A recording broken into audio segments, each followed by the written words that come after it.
when it's windy and rainy. Ugh.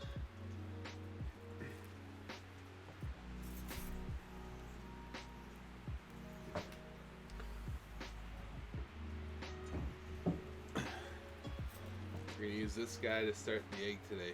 It's my new loop lighter. So the egg gets super hot and there's a fan that blows the air down the channel. It's really fun. We'll be using that soon. Fill up the egg with some stuff.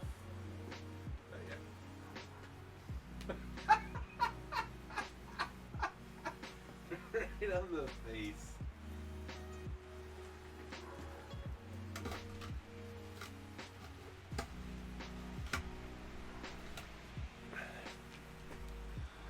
Found an issue with the new Barbecue Genius. Since I use my phone to record, I can't use it to check the temperatures of the egg.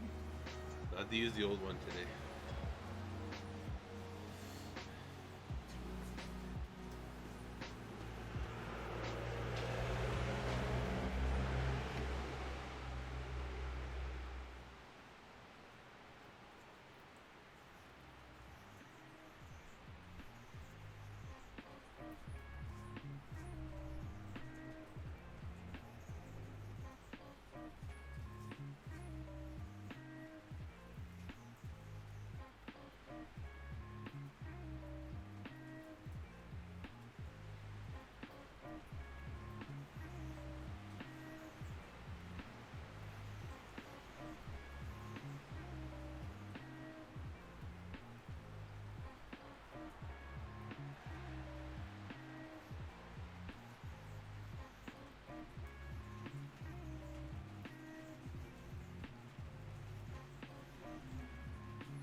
Most of the stuff with Fogo. It's nice, good charcoal for long smokes. Also burns nice and slowly, so you don't get super hot areas.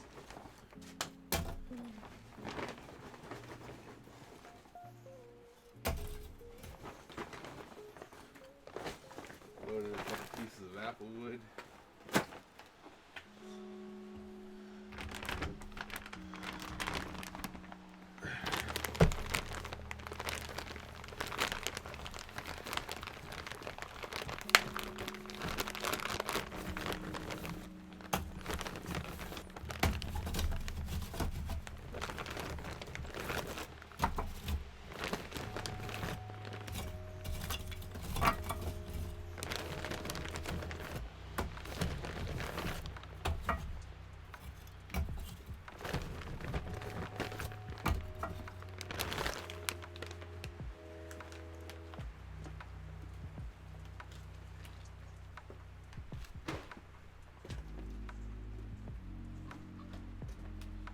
Throw in about 10 chunks of apple wood. Should be plenty.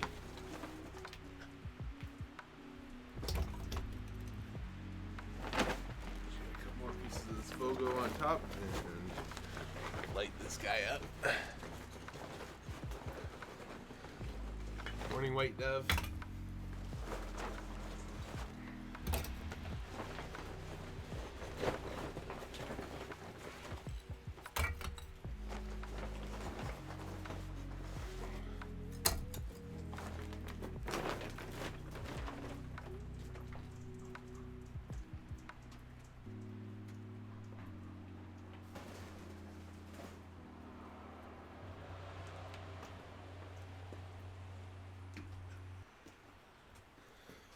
Alright, so the loop lighter. I'll turn it on.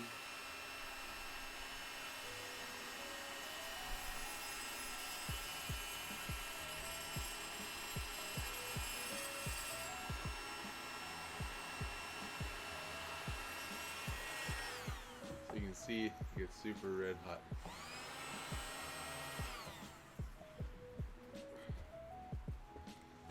Take you over.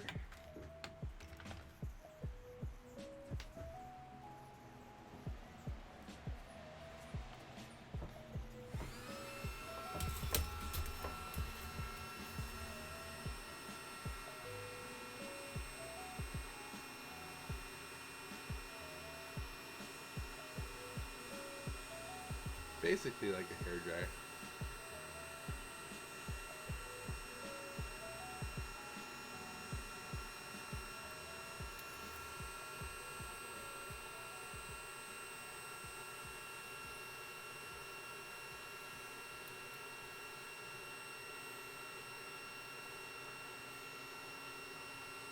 We'll start seeing the embers glow.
Position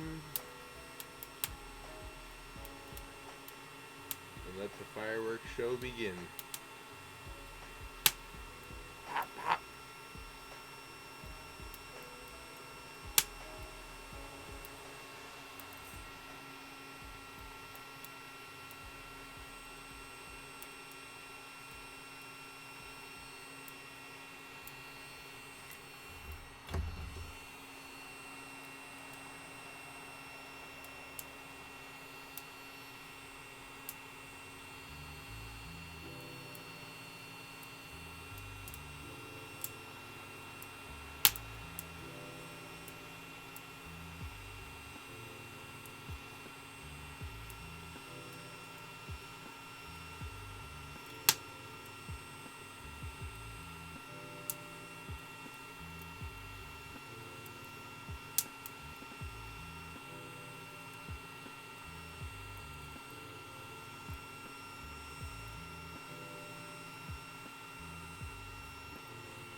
I find the lump charcoal I buy burns much longer.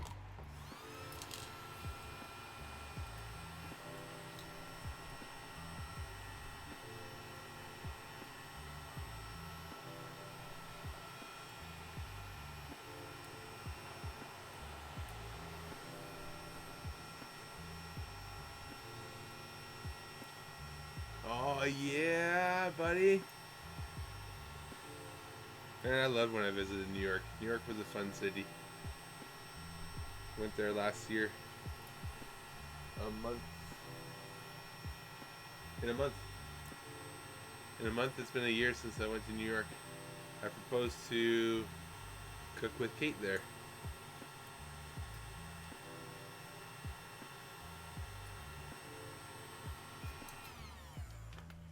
Okay, so we'll let that light up and see where it goes. I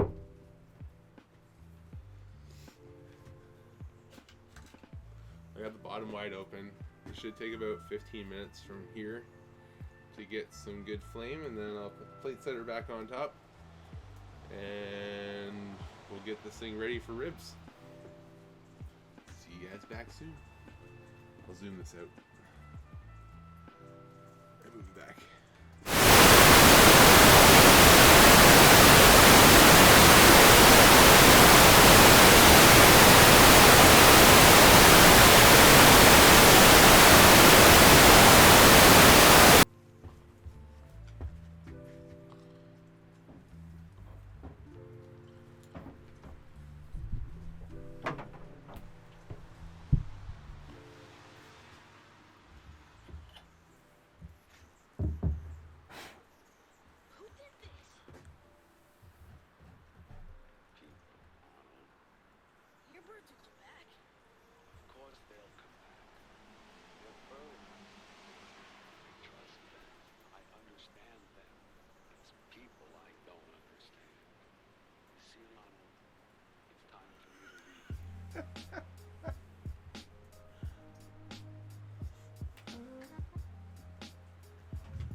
It's better than fire starters.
Phenom, you got like 100% chance you're correct.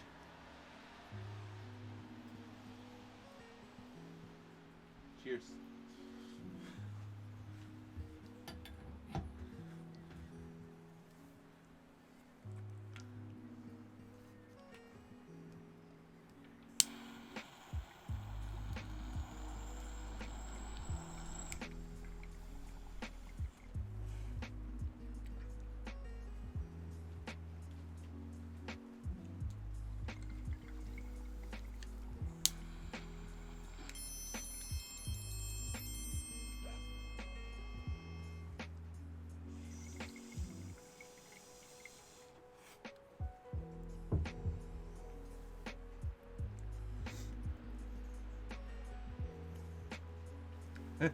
Thanks for the follow, bro.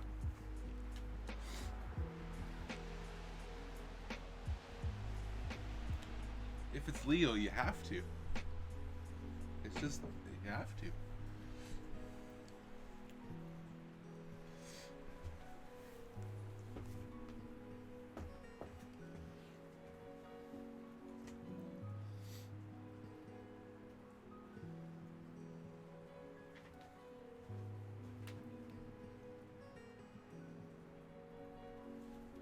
I think it needs more. I'm gonna do this.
it lit enough.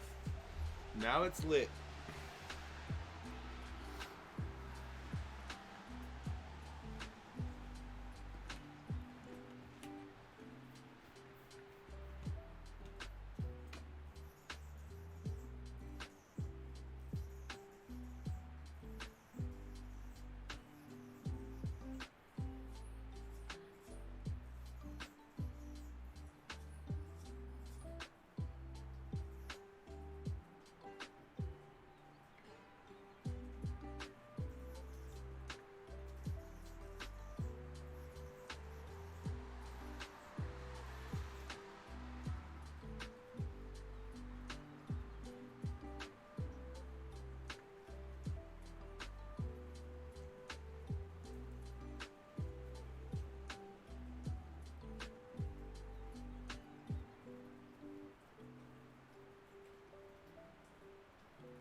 I hope you're okay, Uki.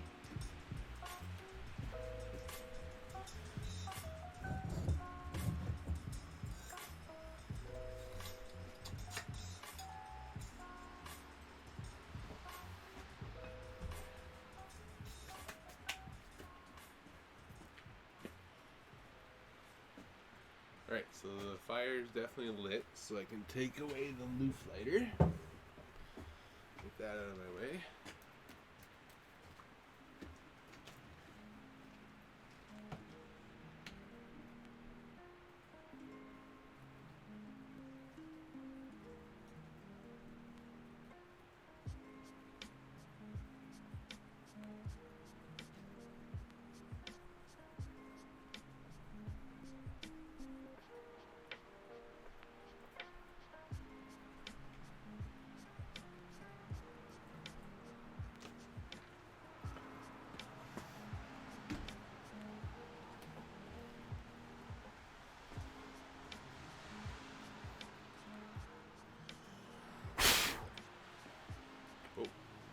So he's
That's not good, Uki. Sending hugs.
Keep.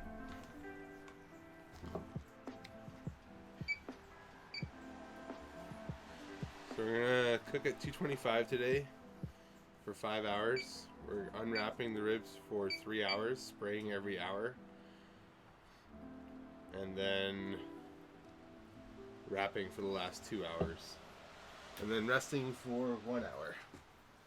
3, 2, 1 makes perfect ribs.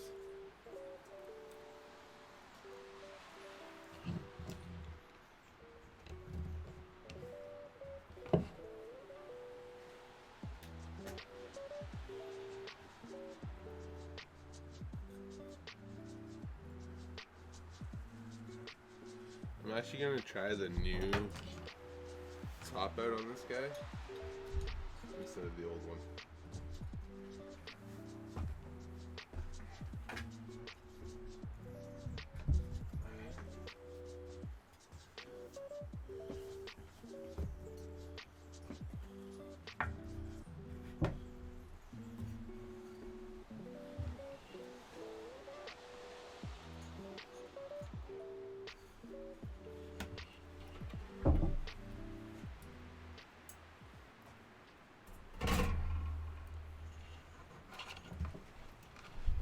Ooh, it's windy.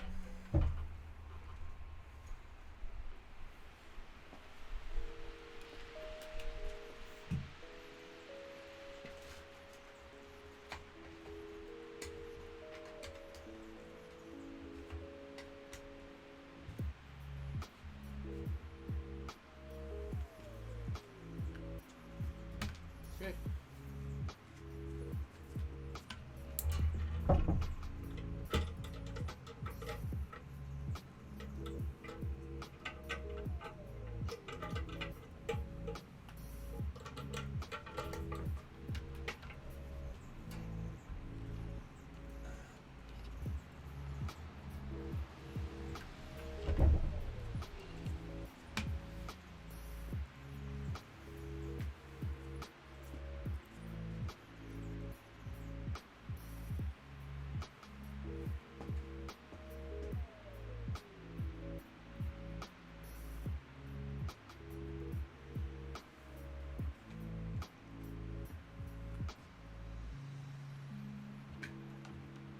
Basically, this device controls the temperature of the pit.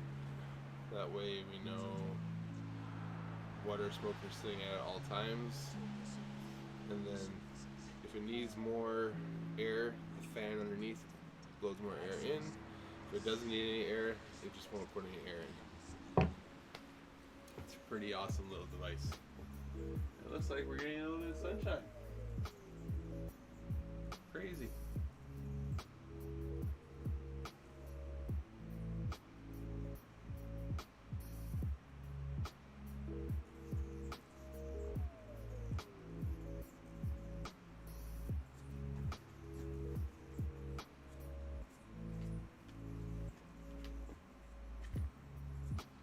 Time to smoke out the neighborhood.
It's always a good day when you see this happening.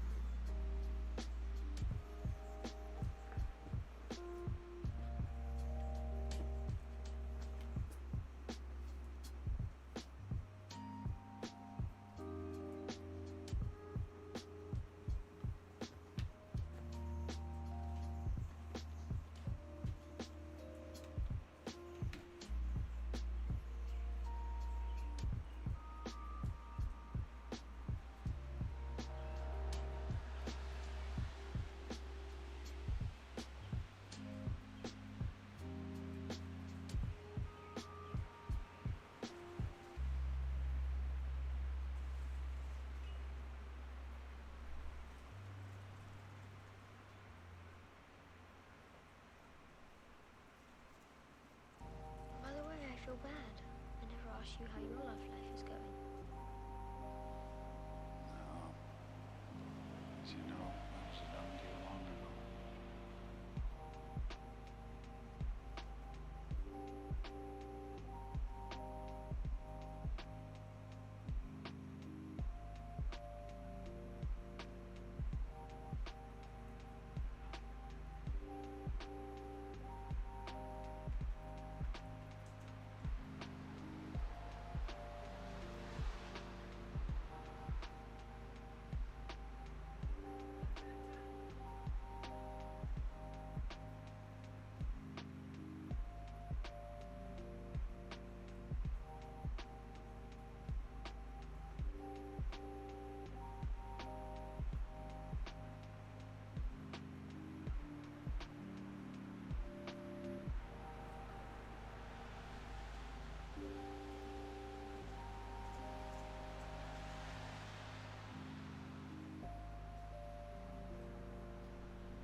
this thermometer works.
I don't think that thermometer works for this. For this one. It was just stuck at 81 degrees. It's definitely hotter than 81 degrees.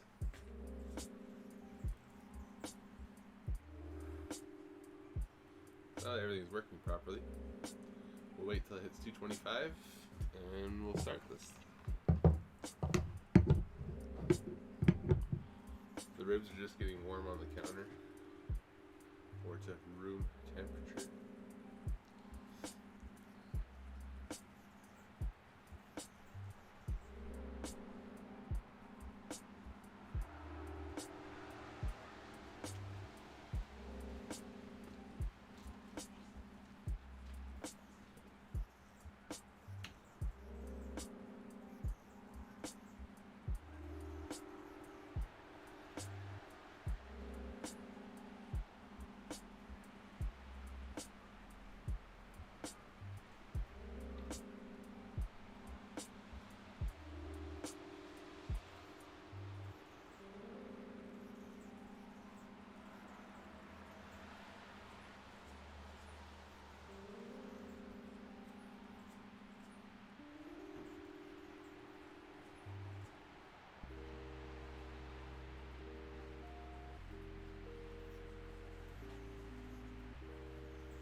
think it's time for me to put some ribs on.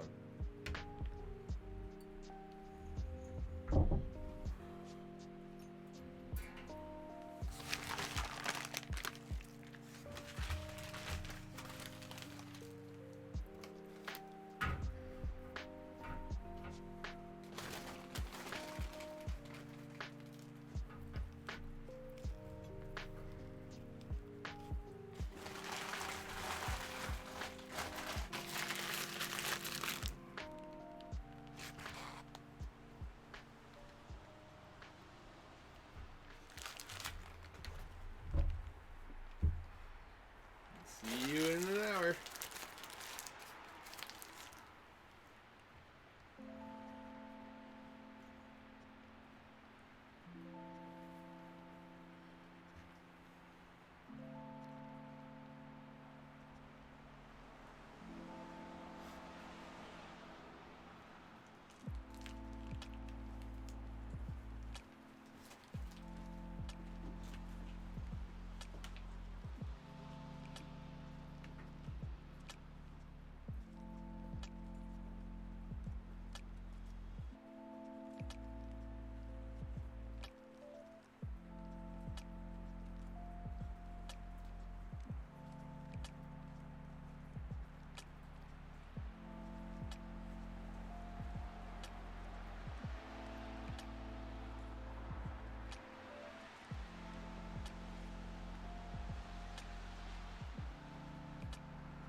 Sweet, everything's behaving. It's 2:25.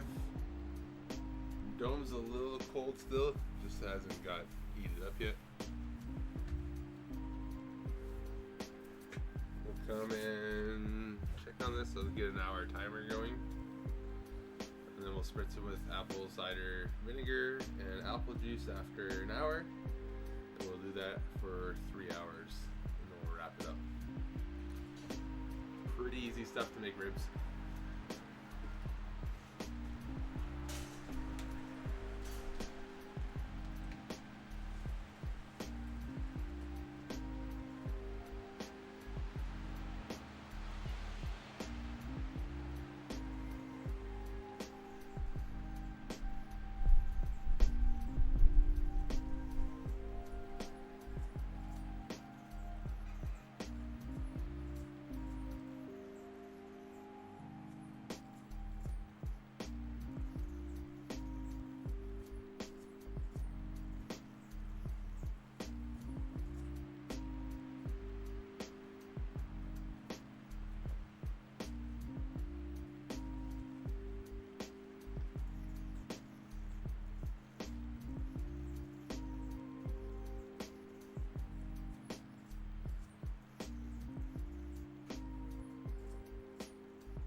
Caitlin's almost ready to go.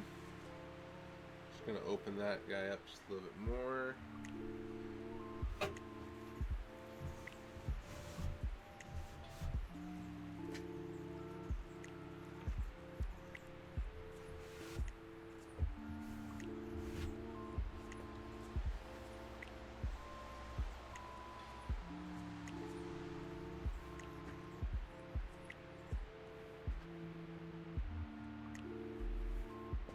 Let a little bit of steam air out. Get the ramp going again.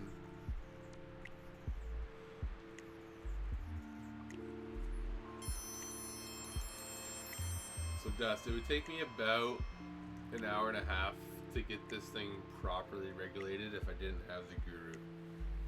I didn't get the Guru right away. I used the egg for about 2 years without it. But man, the Guru makes my life a lot easier. Sometimes it malfunctions too though. It's like, it's been sitting at 225, but no air has been really going in and out, so it kind of snuffed out the fire, I think. So now I gotta open up the top of it, let some of that air out. Let it cool down a bit, throw some air in.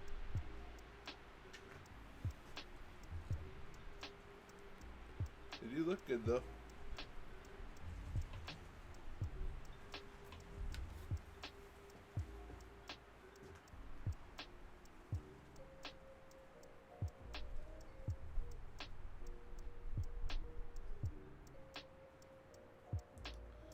Now the temperature's gonna go down. It's gonna be like, oh no, I gotta ramp up.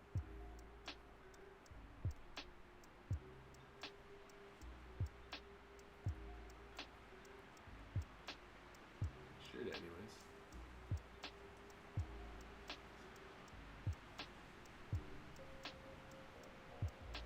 Well, the rain stopped for now, so that's good.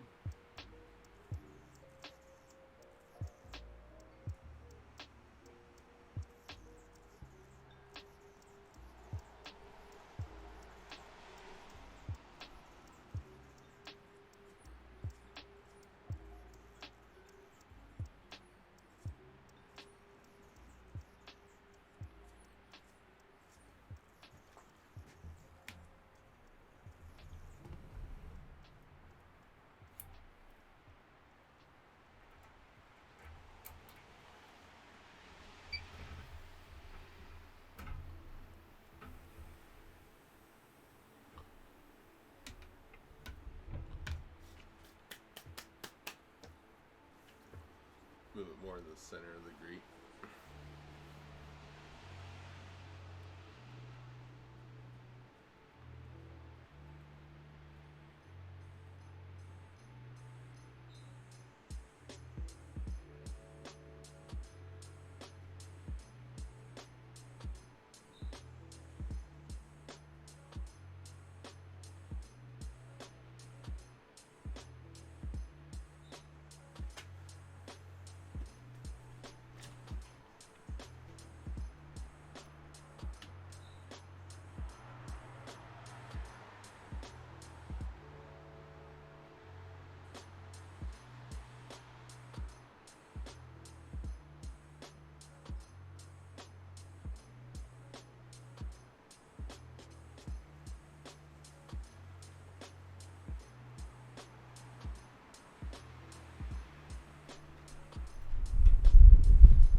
True.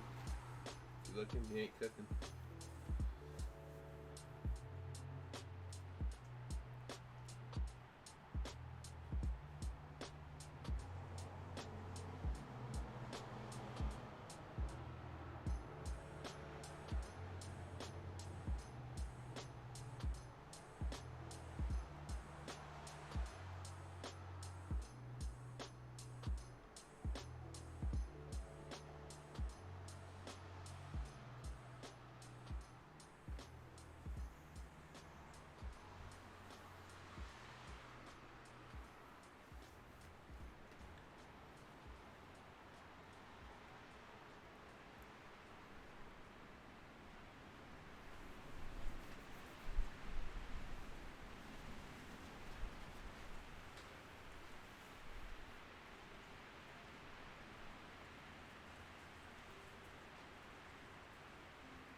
everything's working fine. 225.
White Dove.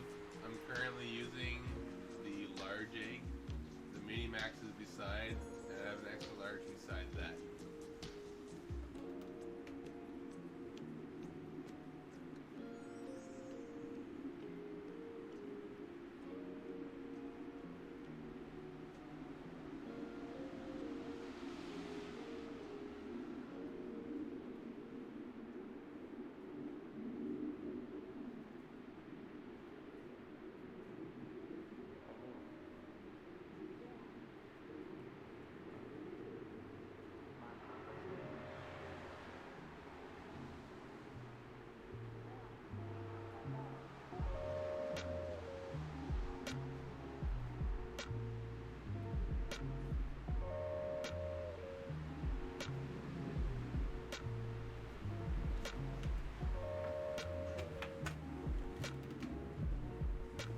Yeah, it's only for two racks of ribs, so I didn't need to start the extra large for that.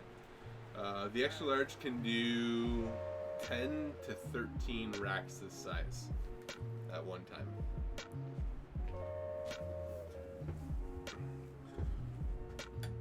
They are expensive, but they do have a lifetime warranty. So over there's my old table and a plate setter that got cracked in half. So a new one of those is about $250. So I got one sent to me for free.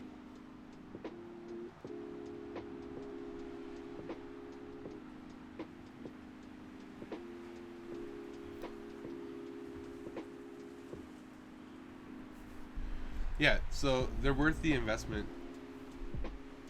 but you have to think about the long term of it rather than the short term money. So say my extra or my large cost me $2,000, and if I had that for 20 years, then I'm only paying $100 a year to use my egg.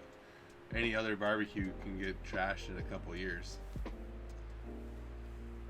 Plus, I can grill, I can bake, I can smoke, I can cold smoke, I can turn it into a pizza oven.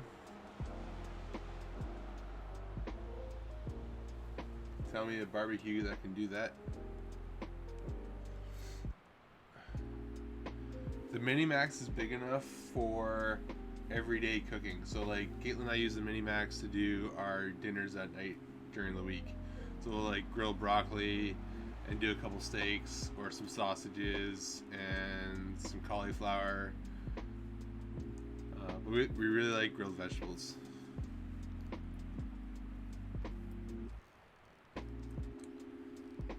But I wouldn't go, if you had more than 2 people in your household, I definitely wouldn't get a Mini Max.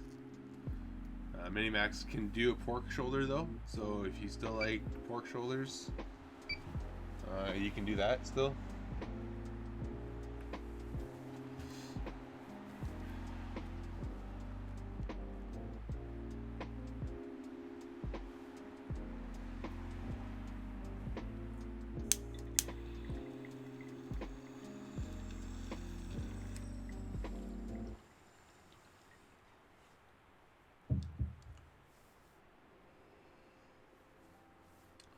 Like the Mini Max weighs 70 pounds, and I can carry it no problem.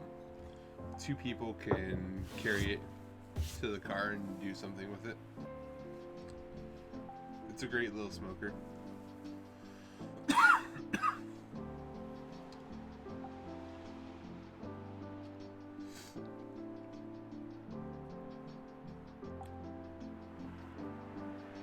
What do you do in the cabinet smoker? Like bacon and such?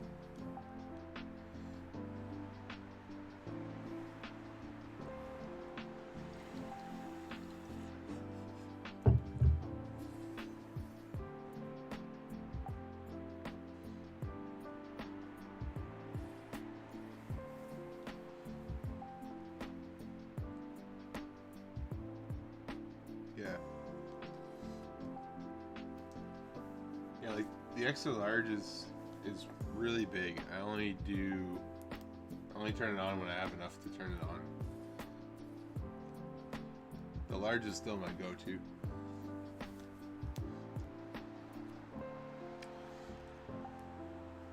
Ribs, chicken, bacon? Yes. Actually, speaking of chicken, I gotta put some chicken on soon on this guy.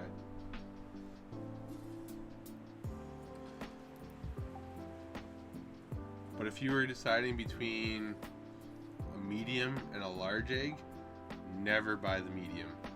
Don't. It's just a waste of your money. Get the large. Holy shit, that's a big smoker. Smoke some salmon in it. Hey,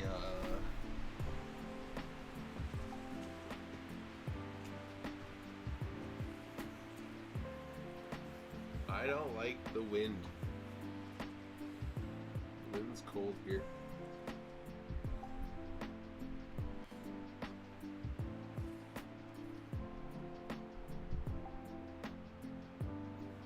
Okay, easy on my gun.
You guys heard the roosters today?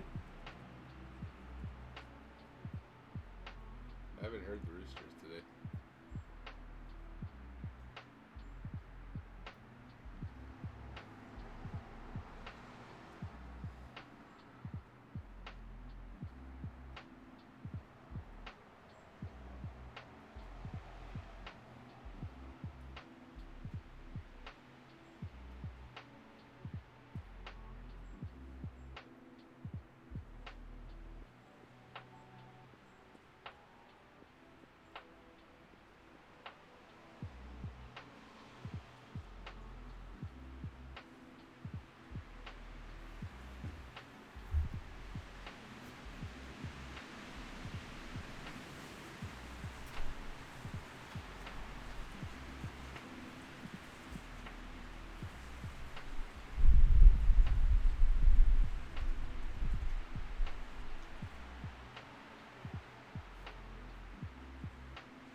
misbehaving.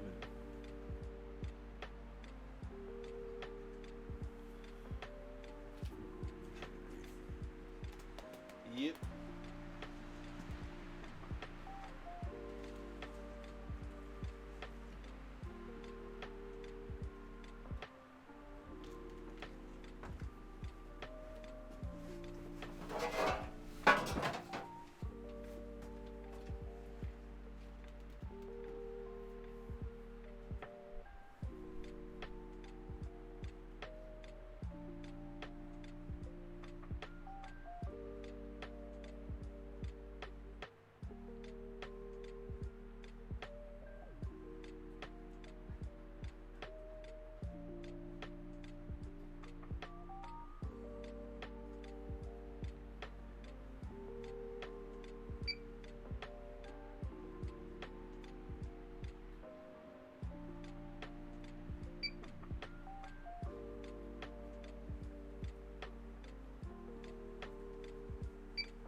I feel like I'm not getting a good temperature reading, so I'm going to throw a drip pan underneath with some water.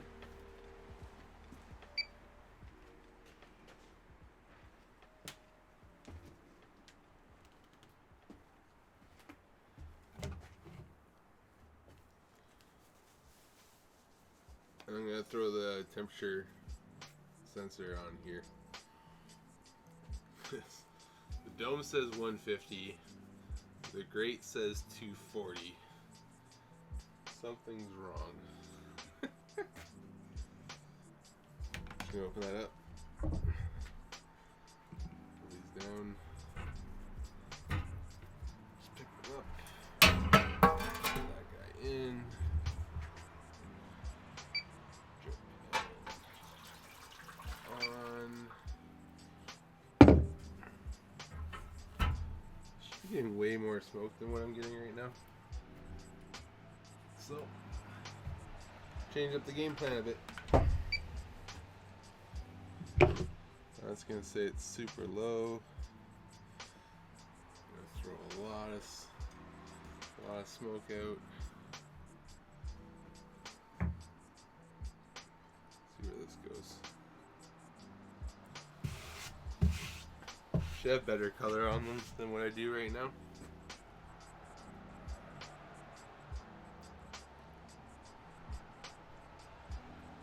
Unless this thermometer is just effed.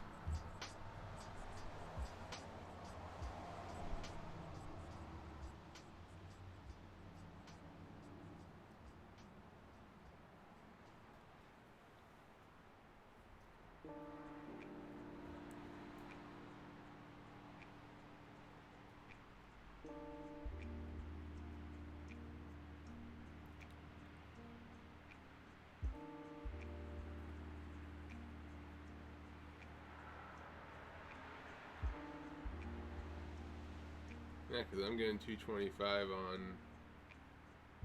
right attached to the sensor.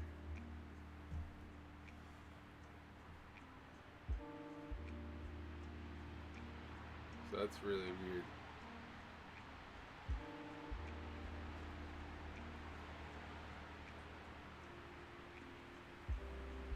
So I'm going to put a DAC down to the grate because it's going to go way too high sitting up there.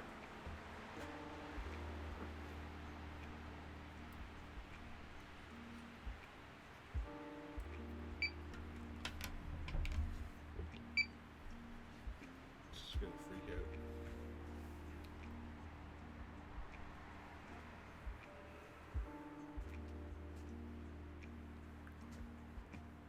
When it's windy, it's so hard to control the temperature.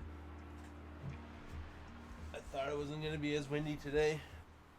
I was incorrect, I guess.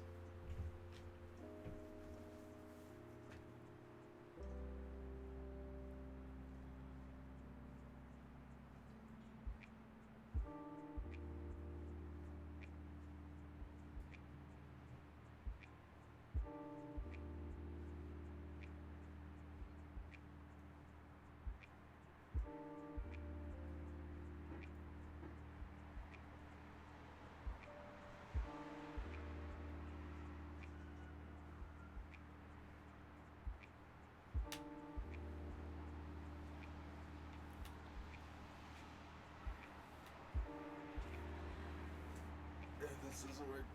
I just gotta crank it up to 275 and cook them faster.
Hi guys, how's everyone doing?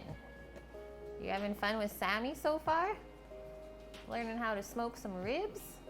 Hi Nike, hi Tom. Welcome in Yakuza. It's been a good morning so far. Still working on my coffee. Hi Dust. I think everyone's still just slowly waking up, and that's okay. Because so are we. You're smoking like the big green egg. Look at this, the sun. Every time I start, the sun just comes out for me. Cheers, guys. You're still working on your Joe. Excited to start making some lunch with you. Hi, Cookie. Thank you very much for the follow, Yakuza. Perfect, Sammy. Thank you. Hi, Titan. You're working on Sunday beers. We might make a cocktail later. I maybe feel like that. We got some rum to work with. I don't know. We'll see. We'll see, Tom. If everything goes well, let's just say that.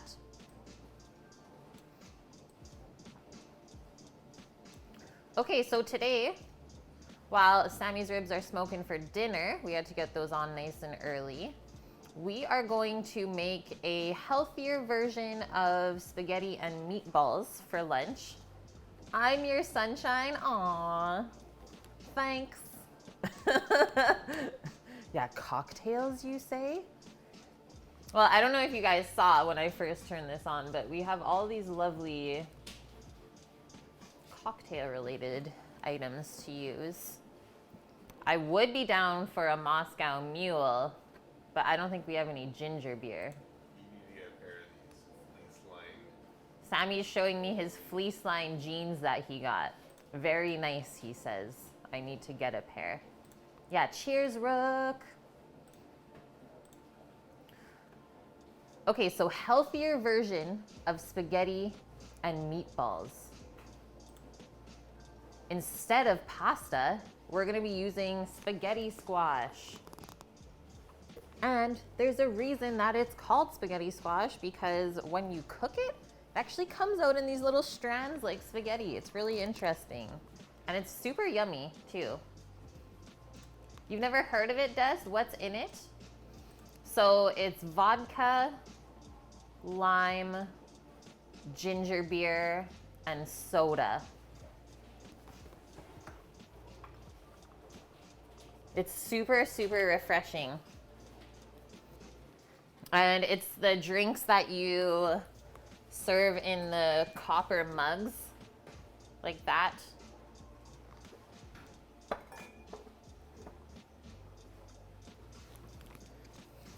Here's a little recipe book. So yes, the most authentic one, 2 ounces of vodka, 5 ounces of ginger beer. It actually says lemon. I prefer lime with the ginger. That's just me though. And that's it. Oh, and mint. Mint, mint, mint. 1 mint sprig. So ginger, lime, and mint. And then there's other recipes that you can do, like an apple one or blueberry, using different kinds of juices. You have a pair as well, Paloozer? They're comfy. I believe it. Yeah, this is perfect. Taking notes. Ginger beer is one of my favorite beverages. Just wakes you up. Okay, let's get our prep list going. Also on the list today is our cookies and cream cake. So we're having a healthier lunch so that we can eat our cake guilt-free later on. That's prior planning right there. Okay, so for the spaghetti squash, the way that we're gonna cook it, it's so simple. We're gonna split it in half. You think it's gonna be difficult to cut through this, but it's really not. You guys will see later on. So we're gonna cut it in half. We have to scoop the seeds out. And then we're gonna place it on a sheet pan or some kind of roasting tray with the cut side down. And we're gonna roast it like that. I always like to dress it with a little bit of olive oil and salt and pepper as well. And then that should roast for usually about 40 minutes it will take. And then once the squash is tender, then we can scoop it out and make our little spaghetti noodles. Yeah, exactly, Titan. This is the weekend after all. The first 3 things on the list should just be beer. So squash, I'll write down. And so in the last like 45 minutes before we know that our meal is going to be ready, we should put the squash in, because we want to take it out basically right before we serve. It really doesn't take long to scoop it. So roast 45 minutes, because this one is pretty big.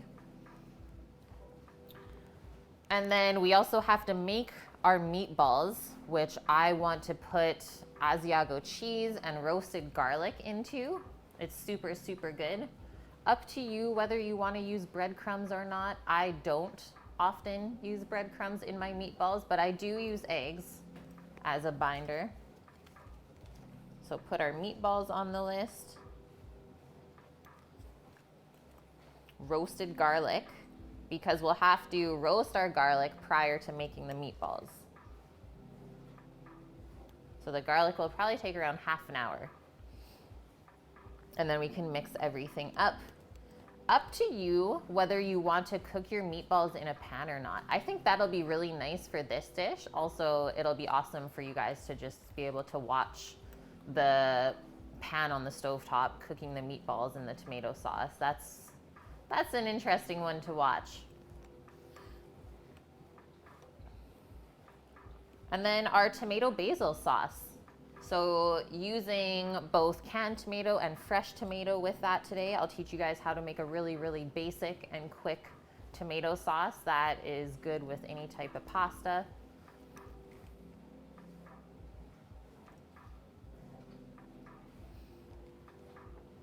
Okay, so that is lunch. Quite simple, guys. I only wrote down 4 things on the list, so we shouldn't get too stressed out making that. And then once we eat, we will make our cake. So the first thing we have to do with the cake is first make the cake batter and get it into the oven baking. And then while the cake is baking, we can do the buttercream icing filling. It's gonna be so good. Yeah, 4 things on the list, 3-year beer. We're good to go. I think I should finish my coffee before I get into beer.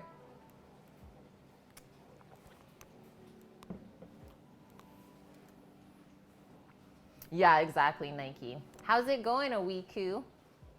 Replace beer with cannabis, you'll get Nike. Okay, so cake and buttercream.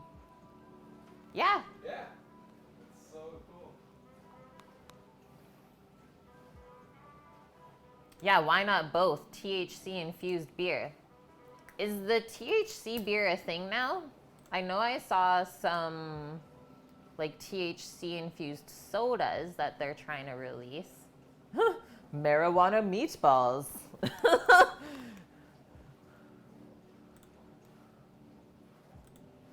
It's gonna be good, Dust. Okay, let's get our garlic out. I think that's where we should start and then continue on from there. I think we'll do garlic, get our tomato sauce going, then get our squash into the oven and mix up our meatballs while the squash is roasting.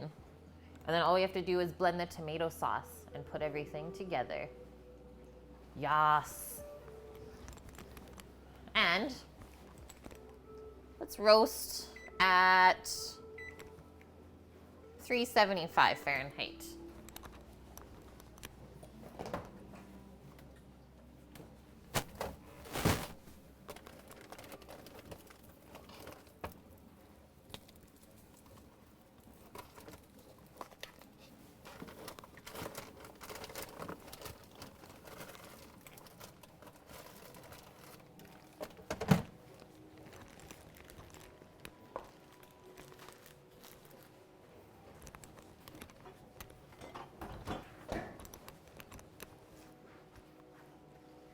Hi, Kelly. You live in Korea. It's early in the morning and you are so hungry that you're looking for an eating show. Welcome in.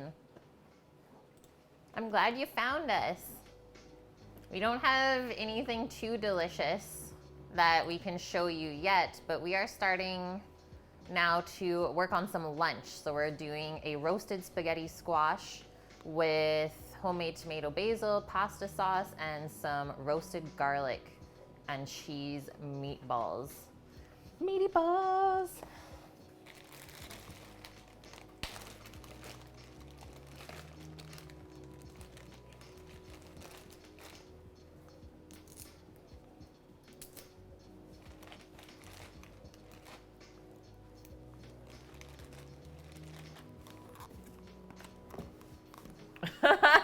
Yeah. I've heard bad things from people who come here hungry. Too good. Okay, we got a couple different kinds of garlic that we're gonna roast up. Sammy, can you please put garlic on the list?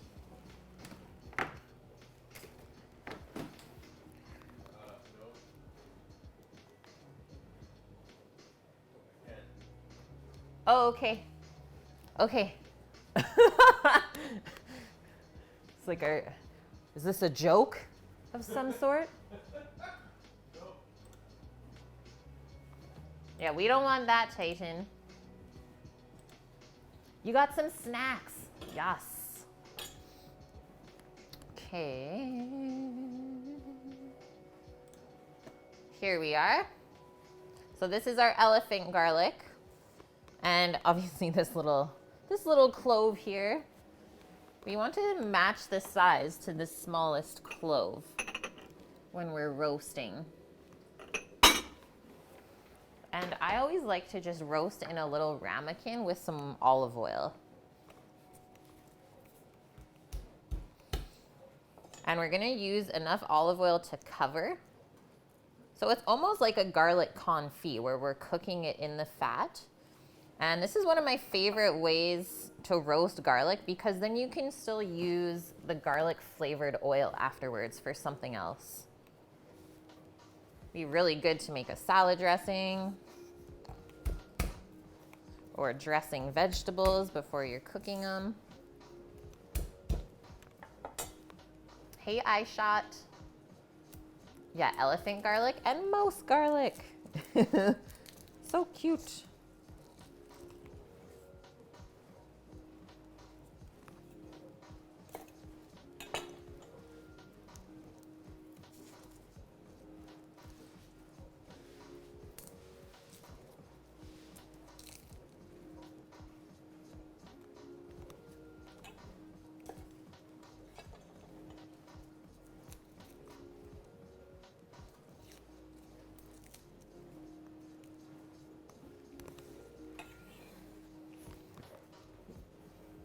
I'd way rather have extra roasted garlic than not enough.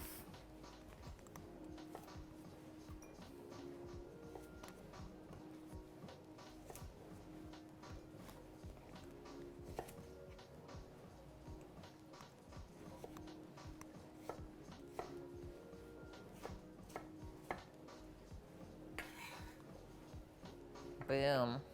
There we go. Now I'll get some olive oil and just pour enough to cover all the cloves.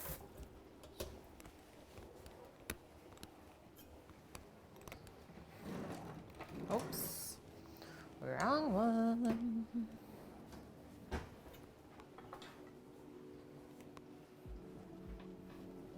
You got some little smokies with sugar-free barbecue sauce. Yum. You get those once in a while to cook down with cabbage. The smokies, sausage and cabbage is super good together. Or elephant garlic.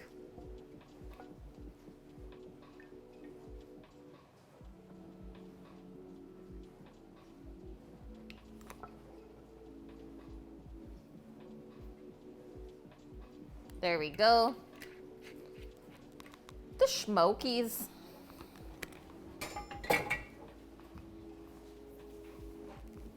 And we will get this into the oven right away. And let's set a half an hour timer to check on it at that point. It should be pretty perfect.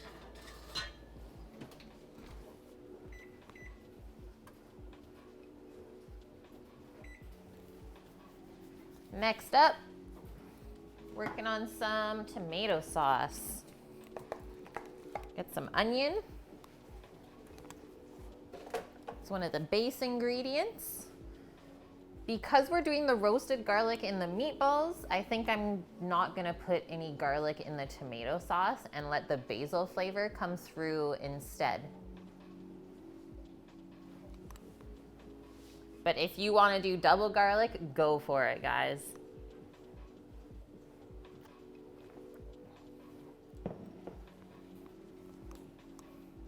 Yeah, I would be so down for that, Paloozer. Come on over.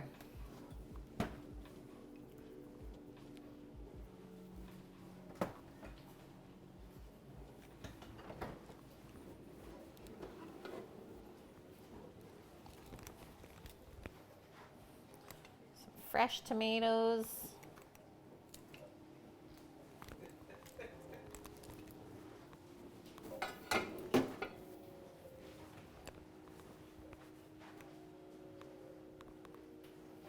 Yeah, we live in Souk.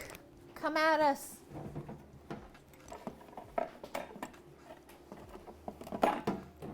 I know people have joked about a Cook with Kait con in the past, but I am not opposed to this. If one year we can somehow go to a spot and have as many of you as possible come to that spot as well and just share good food and memories, why not? Yeah, if you come, you won't leave.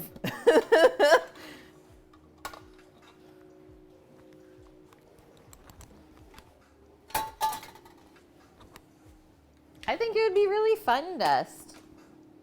Like rent a hall somewhere or something. Do some cooking all together. It's honestly so fun getting a bunch of people together and making food. Okay, let's just put our canned tomatoes aside. Those are diced and they're low salt, low sodium. I'm gonna use a medium-sized sauce pot to make this sauce.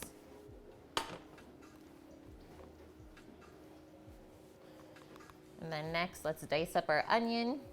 We don't have to be very particular about the size that we cut our onion and tomato for this, because it's all gonna be blended up at the end anyways.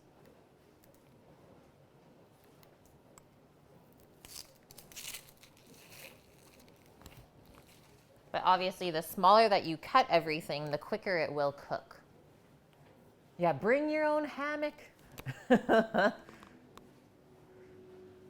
to forage or fish to live here. Yeah, in order to live here, you need to forage, fish, or hunt. Yes. As long as you can provide food from nature, we're good to go. Free rent.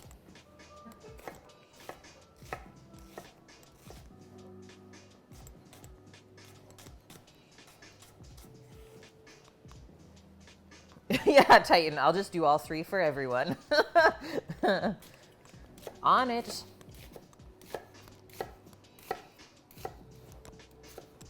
Oh, and garden. Someone's got to help me grow all the vegetables. Self-watering plants, I know that.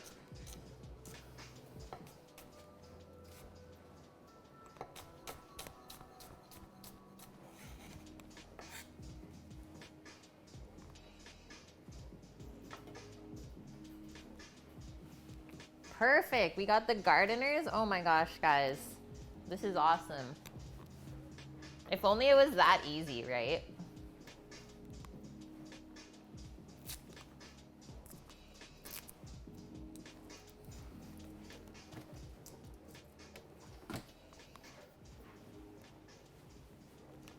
Hey, that's all I'm looking for, Dust. If someone is willing to learn, that is one of the greatest things in life.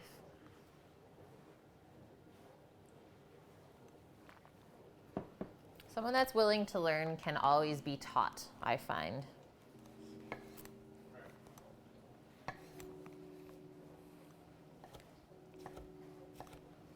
So just rough dice our tomato.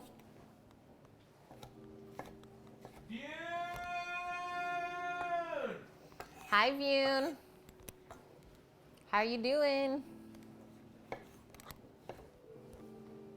Okay, has anyone else had this happen to a tomato that they buy from the store? Because this has been happening every now and then, and it's freaking Sam and I out. This should focus for us. Focus on the tomato. There we go. So the seeds like start to sprout, and that is really weird to me. I've never seen that. And it's like, what are they doing to this that's happening? So yeah, I thought we would cook these because it's kind of, yeah, just weirding me out. It's like, a tomato should not do that.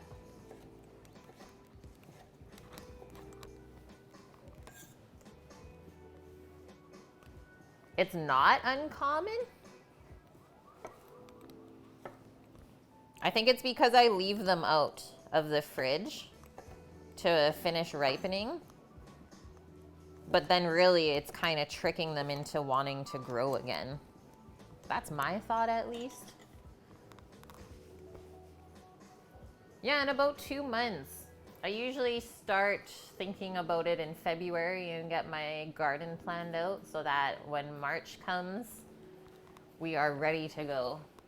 Okay, I'm gonna turn on our sauce pot to a medium-high heat. We're gonna get a little bit more olive oil into there. This would be a good spot to use the garlic flavored olive oil.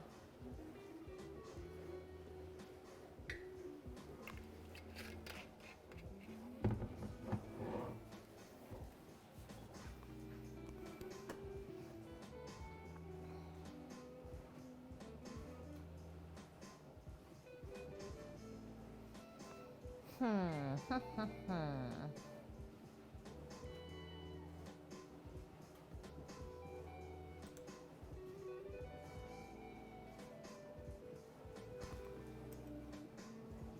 have a tiny pumpkin that's still good. You bought mid-October, paid $1 for it. Yeah, they do last that long. That's like, what, Sam? We bought this squash in probably October or November when they were all going on sale. I like this label on it from BC. Spaghetti squash, eat me. Eat me. Okay, why is this thing not updating? I seriously saved it and updated it today. And it's not working, Stream Elements.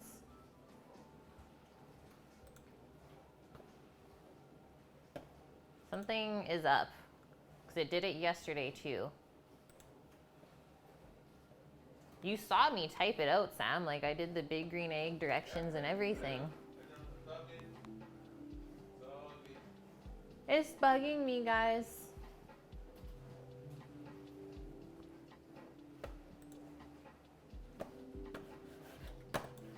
Mouse, why you die?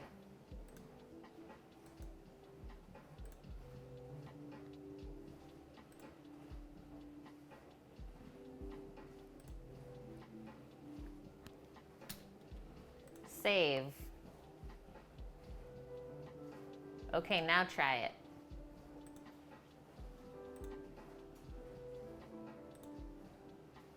There. I guess I have to save it twice. Oh no. Yeah, what? You guys are winning? The heck?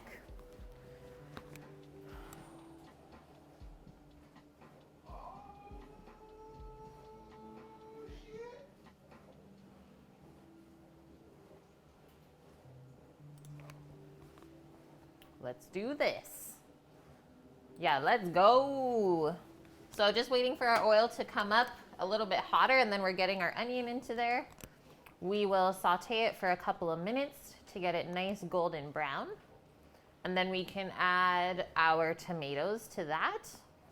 And as the basil goes, I don't usually add the basil to tomato sauce until the very end, because I find that you get the best fresh basil flavor when you do that. When you cook the basil, you're not gonna get as strong of a flavor and it'll change it a little bit. So I always wait to add the basil to the very end when we blend it. So we don't even really have to chop the basil up. We just throw it in the blender with the cooked sauce and blend it up.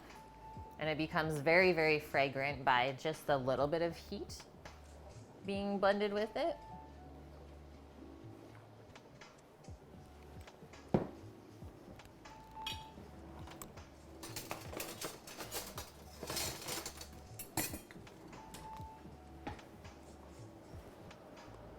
Okay, do a little test drop. If it sizzles, we're good to go. It's sizzling.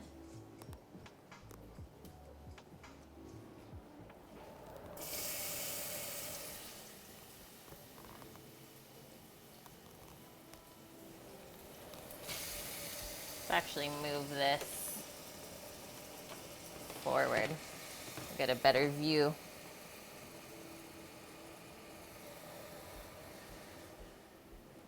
And this off.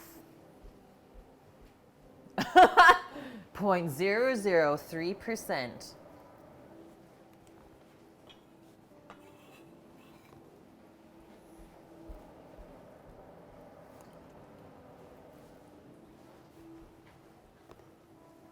You guys, just treading carefully.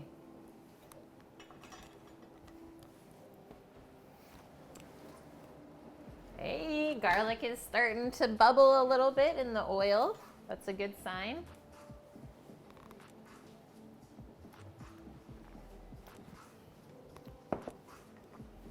Okay, while we're waiting for our tomato sauce to cook, why don't we split our squash?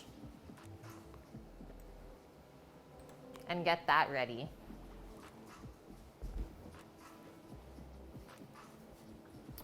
I've also used a serrated knife to split this, and it works really well if you're not comfortable with the shorter blade of a chef's knife.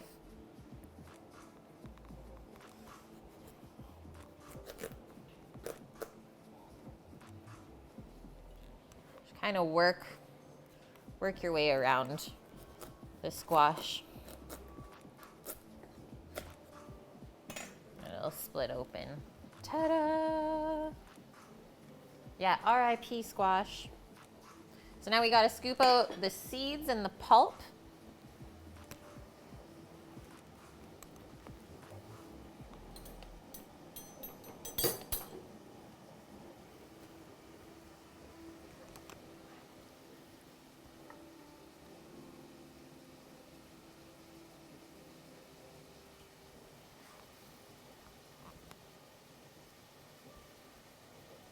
Holy, Sammy's winning.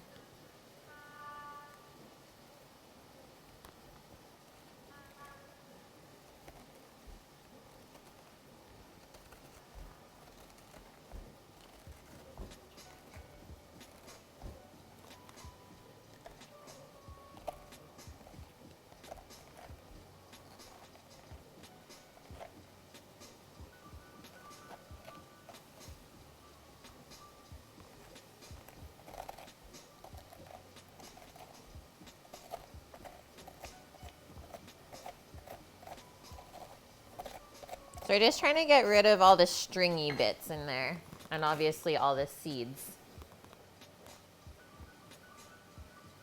So we have something that looks like that. Perfect. Let's give these onions a stir. They're sizzling.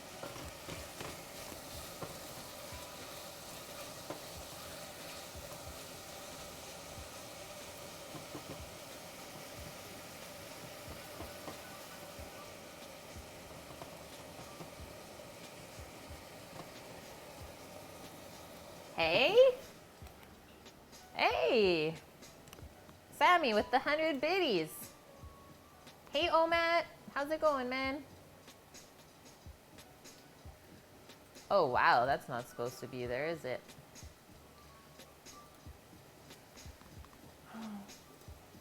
This is a spaghetti squash. It's quite large. Doing great, thanks.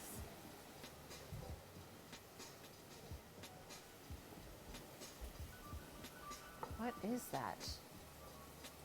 Can you guys see the blue marks when I'm hovering over that?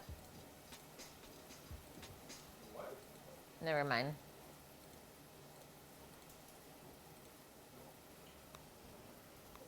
Yeah, quite large indeed, and not super expensive.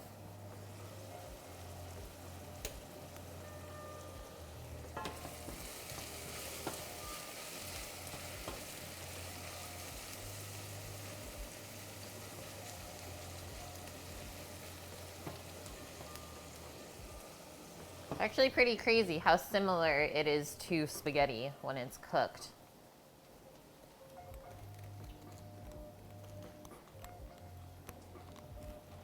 You had a good week, Omat?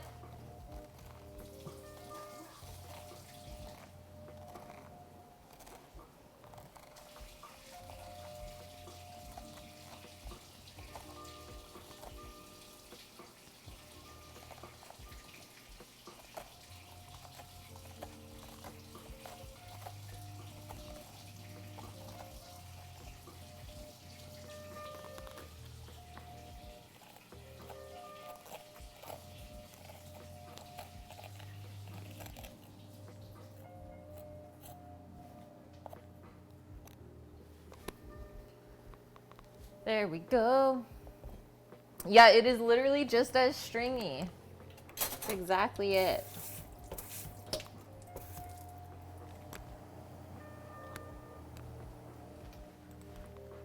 The week was okay.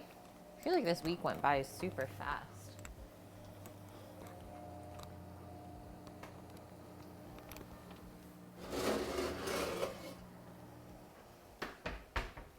I think we're gonna roast it on this sheet pan. Just put some parchment underneath.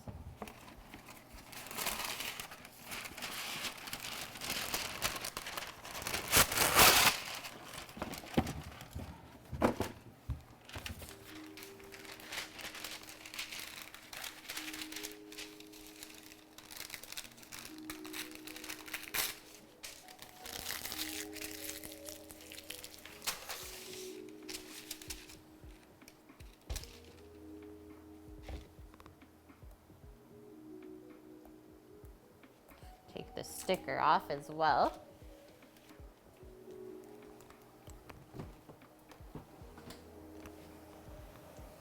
Give our onions another stir. They are just starting to brown up. Couple more minutes for those, and then they get to meet the tomatoes.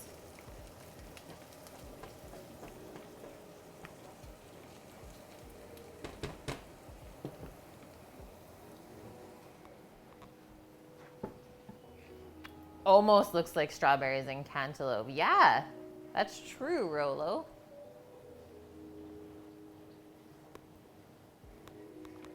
Okay, some olive oil to dress the inside.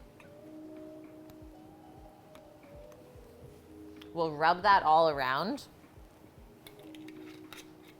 What kind of lunch are we making, Omat? We're making a healthy version of spaghetti and meatballs. So we're using the spaghetti squash instead of pasta. And we're gonna make roasted garlic and Asiago beef meatballs. And then we're making our own tomato basil pasta sauce. So roll the oil like that until it fully covers the inside. And then all we have left to do is sprinkle some salt and pepper into there. It's beef chuck. So I have 3 little packages that I had in the freezer from when I previously did ground beef on stream. I thought I would use it up. Beef chuck, when you grind it, has the most flavor.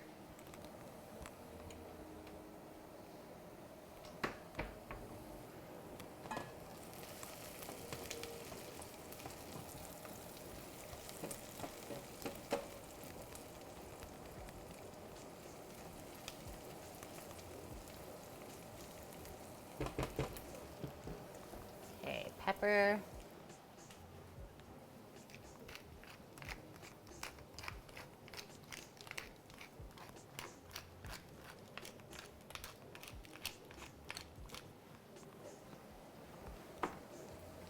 And then some salt.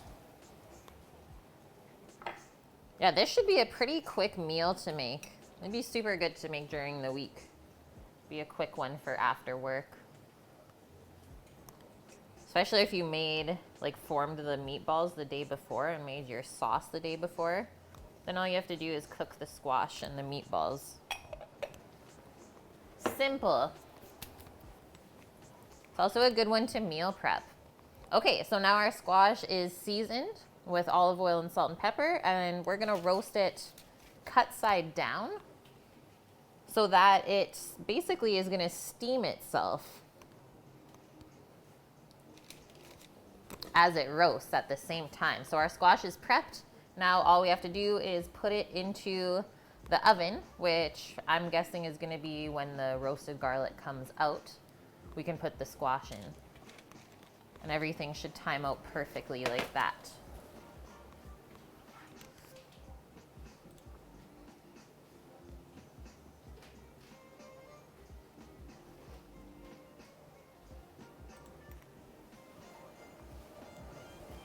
Check out these onions.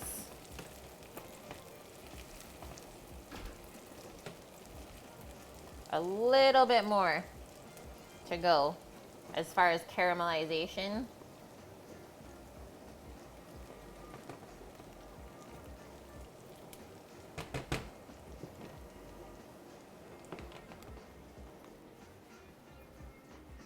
Sammy's checking the ribs. Let's see what he's doing. Oh, we can't even see. Oh, he's spritzing. Nice.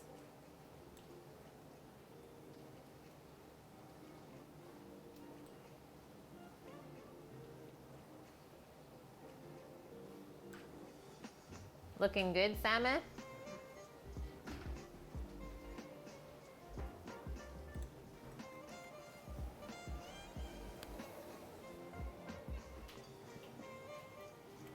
I'm guessing that the garlic is gonna roast within half an hour. We're roasting it at 375 Fahrenheit.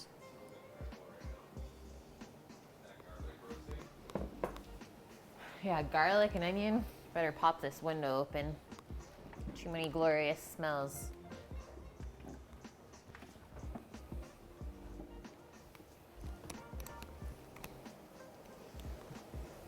Sammy's wafting.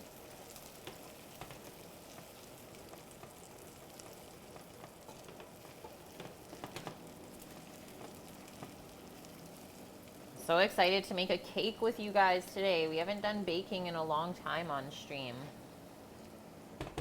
And cookies and cream is one of my go-to things. Yeah, Sammy's pants.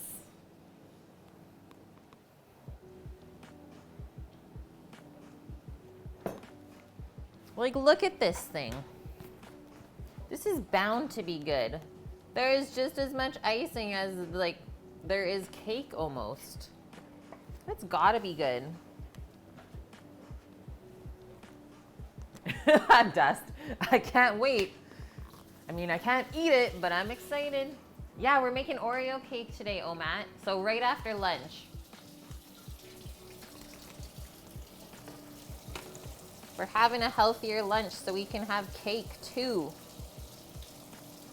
We can make our cake and eat it too.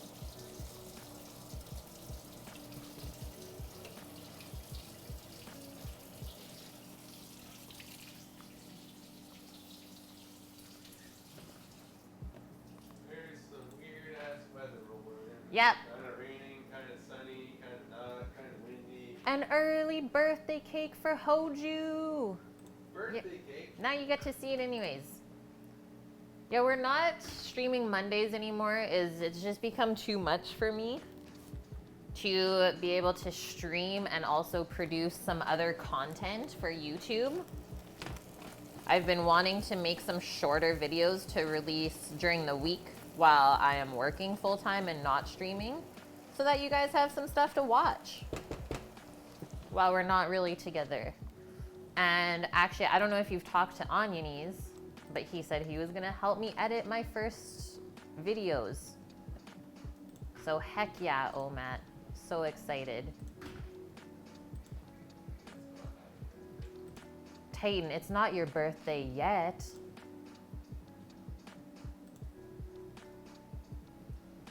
Yeah, sometimes you gotta think about your own health. There is a point, and everyone will learn that, like your capacity of what you're capable of doing on a daily basis without getting overly stressed. And obviously I hit mine, so I know what mine is. And it just wasn't doable anymore. And if you overwork yourself, just things are going to not be as good if you keep spreading yourself out more and more. So sometimes it's better to kind of take yourself back a notch and refocus and just focus on what you need to do at that moment. He contacted you, yes. Yeah, I am so, so excited. Okay, now look at the color of these onions. That's what we want. Shine some light on it now. There we go. Yeah. Okay, now we can add in our tomatoes. Do the canned ones. Diced tomatoes, no salt added. And then our fresh ones.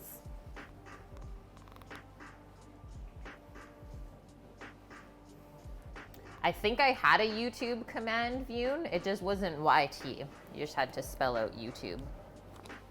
Now we have both.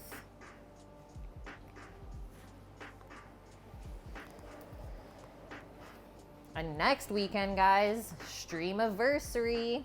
Sammy and I, what we've talked about this past week for the streamiversary next Saturday, we want to do breakfast, lunch, and dinner with you guys. Thought that would be really fun.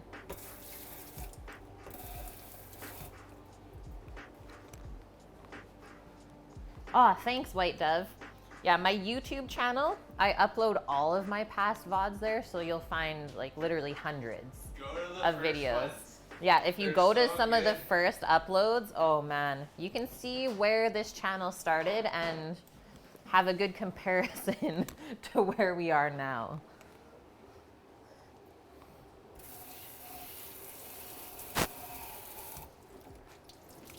The 2-year. 2-year gift? That's some jerky. Jerks. Yeah, enjoy the audio and video desync. Hoju. They gotta get that Wi-Fi figured out. Hopefully see you later in the day, man. Yeah, Rook. Like all of them. The OG Cook with Kate Twitch streams. Back in 2018. All right, so we're gonna bring our tomato and onion up to a simmer and let that cook out. We have 1 minute on the timer for our roasted garlic. Go to the Masaman curry. Oh, masaman curry, so good. Like that is some poop out there. That is a crazy day outside. Do you think it's gonna snow? I don't know. Holy.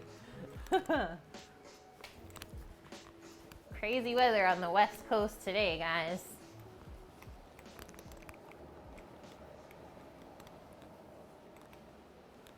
We already are simmering. Okay, let's turn it down. Yeah, I don't even know how many vids are actually uploaded on the YouTube. I think over 200 now, if I'm not mistaken. And I did that for myself so that later down the road, like we are here, we can go back and watch them and see where we came from. And also be able to use those videos for content down the road if I do want to edit them and make them shorter. Okay, let's check out our garlic. Timer just went off for that.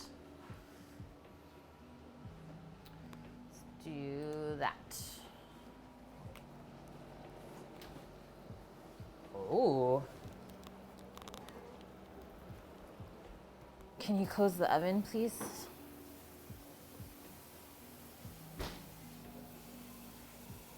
There she is.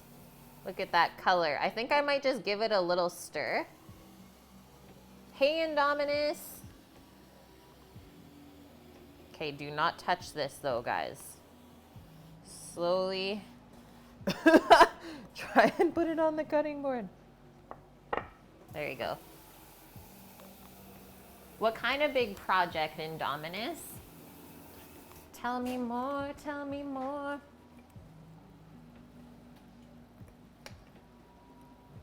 So the garlic should be nice and soft, which if we give it a little squish, it is.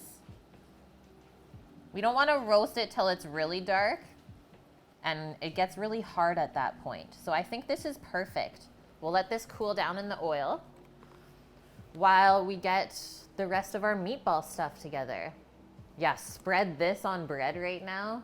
Dying. You've been trying to make your own video game? Very cool. Yeah, big fresh garlic pieces. We used some elephant garlic and some purple Russian garlic from Sam's mom. So that's how it should look, guys. Half an hour in the oven at 375 Fahrenheit. Just gonna put this to the side in a nice safe place where I won't knock it over. And let's get those squashes into the oven. 375 Fahrenheit still. Remember, we dressed them already with some olive oil and salt and pepper. We're gonna flip them over and roast them like this. Let's set a half an hour timer and check them at that point. The 30 show, welcome in. Thanks for the follow.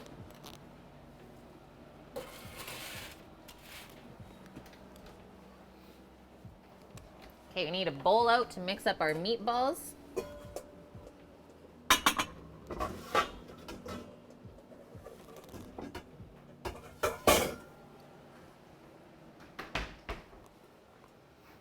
Big old bowl.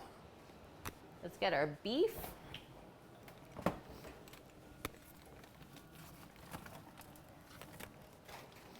Got all sorts of beef. And our Asiago cheese.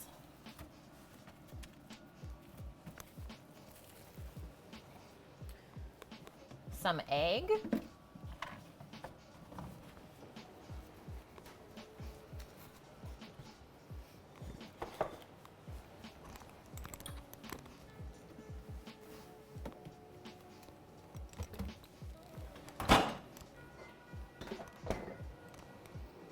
And I always like to add a bit of dried oregano to my meatball mix.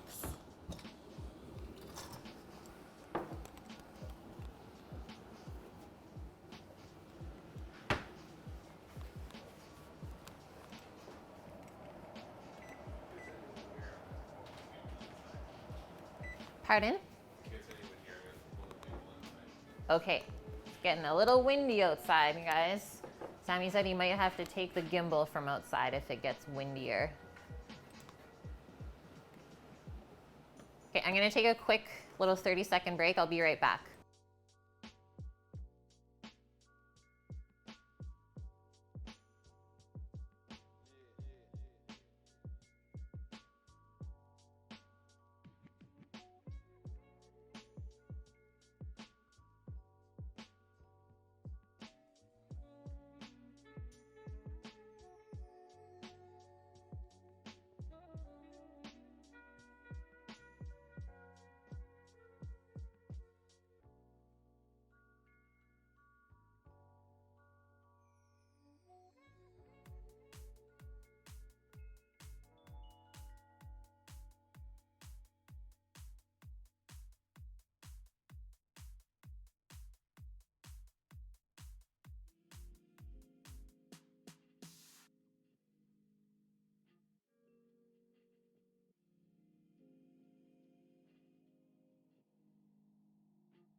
Welcome in, Raiders. How's everyone doing? I'm here. Hi, I'm Cook with Kate. Most of you already know me from Christopher Collect's stream. You guys raid me like every Sunday. It's wonderful. How was Christopher's stream today? Hey, Buff. What's cooking in the pot? We have some tomato sauce going. So today we are making a healthier version of spaghetti and meatballs. So we are roasting up a spaghetti squash right now, making our own homemade tomato basil sauce, and doing up some roasted garlic meatballs. That's what's going on. Sammy's smoking some ribs outside for dinner. There's all sorts of good stuff. And we're gonna make a cake later on.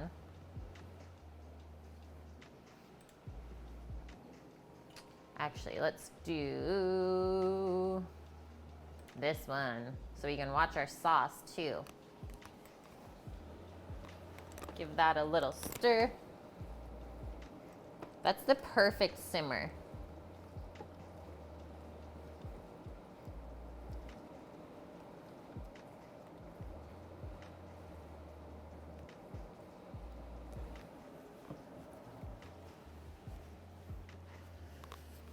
How was the rest of inventory yesterday, Buff? All right, so a couple different little packs of beef. I have ground beef chuck here, not super lean. And then I have 2 packs of lean ground beef here to mix in. And all of this I ground myself. So I like to buy a beef chuck roast. I think I usually go for somewhere around 8 pounds worth. And then grind it up at home. And that way I know there's only 1 piece of beef that's gone into my ground meat. Not like hundreds of different pieces of beef from different cows. So that's a really good way to just be a little bit more mindful about what you're eating at home.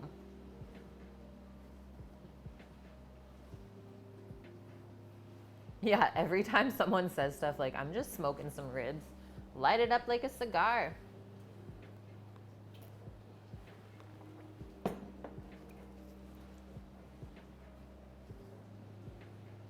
Oh, those days are always something else, Buff.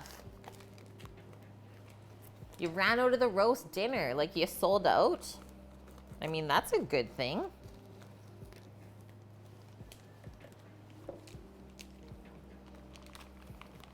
I'm gonna try and not get any of the juices in here, so that might make it taste a little bit irony.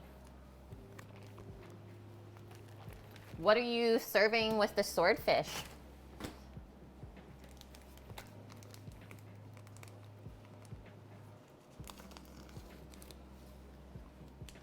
When you did stock check, you found out you didn't have enough for them. Oh no. Oh, so you didn't even do it. Well, that's a good idea. Just don't even attempt it.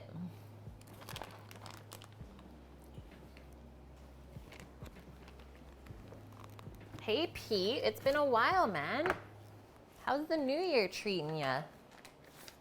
Thanks for the host as well.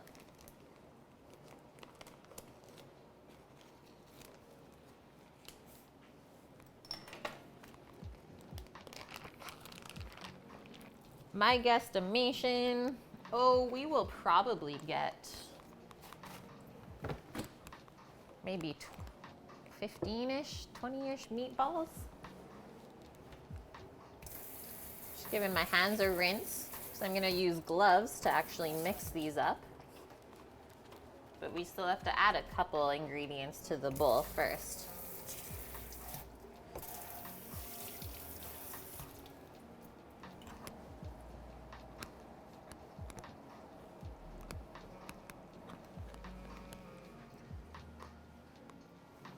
Doing so good, Pete. The weather's a little bit crazy today, but it's nice to be cooking inside. Steamed and griddled swordfish with marjoram sauce and a salad on the side. Oh, that sounds really nice and like refreshing. Okay, next up, let's add, for this amount, I think we'll start with 2 eggs, 2 large eggs. That's our binder. We're not gonna use breadcrumbs.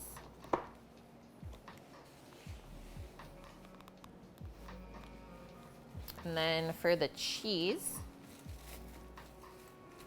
so I like to have kind of nice bigger chunks of Asiago in the meatballs, so that when you cut into it, like you can definitely see the cheese pulling apart. So what if we do something like this instead, where we use a potato peeler to grate the flakes of cheese over the beef,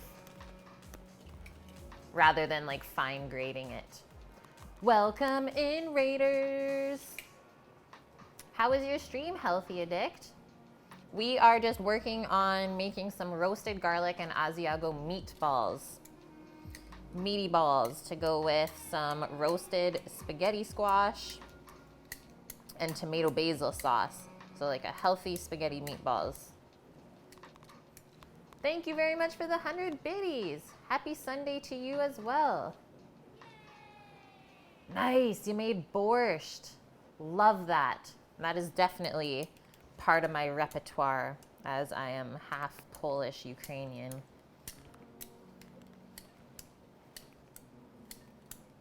Such a good wintertime dish. Okay, as far as cheese goes for this, I mean, you can add as little or as much as you want. I think we're gonna stop there.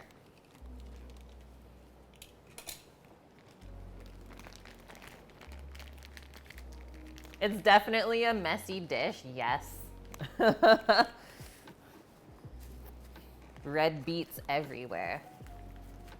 Buff, your salad included cherry tomato, red pepper, yellow pepper, fennel, red onion, celery sticks, cucumber, radish, and basil, all topped with lemon juice and mustard dressing. That is very nice and fresh sounding. Definitely good with fish.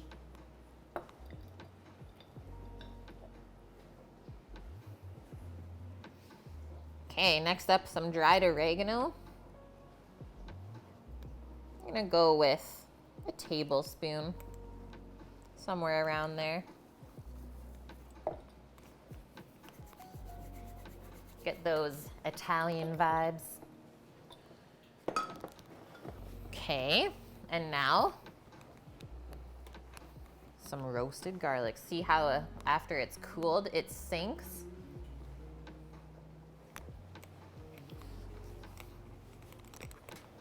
I'm gonna pour the oil into this little jar so I can save it in the fridge. It is honestly the worst feeling sending out a dish, Buff, and knowing that you didn't taste it. You want to stress yourself out? Do that.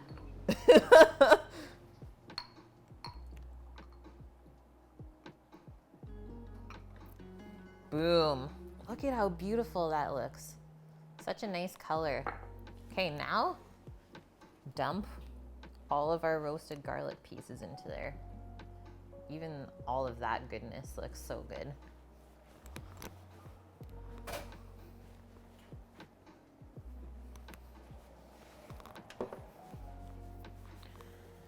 All right. We got our beef, we got our eggs, cheese, oregano, and garlic. Now all we need is a little bit of salt and pepper. Shot from the jar. It's still a little bit warm, but maybe later we'll we'll do a vodka and roasted garlic oil shot. So because we have a saltier cheese going into the meatball, let's just be aware of how much salt we're actually adding into the meatball, because we can always add more after it's cooked, but we can't take it away once the salt's cooked in. And it's not very enjoyable eating something that's too salty.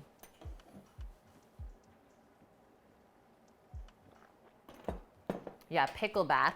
Well, Buff got us to do a duck fat whiskey shot, which was actually really lovely. Pour a little bit of whiskey in the shot glass, top it with a little layer of duck fat. Quite nice indeed.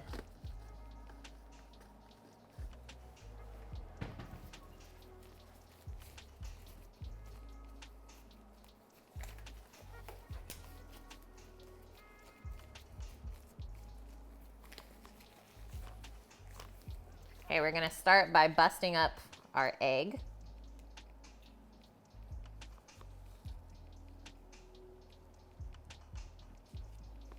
And then we're gonna loosen all this stuff up before we start to really get in there and mix it. Get a rough mix.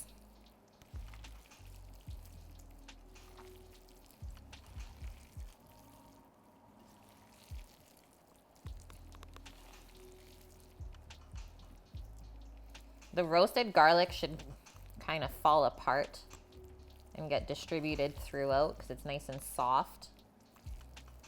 If you find any big chunks, just mash it up with your hands. You want a little bit of roasted garlic in each piece.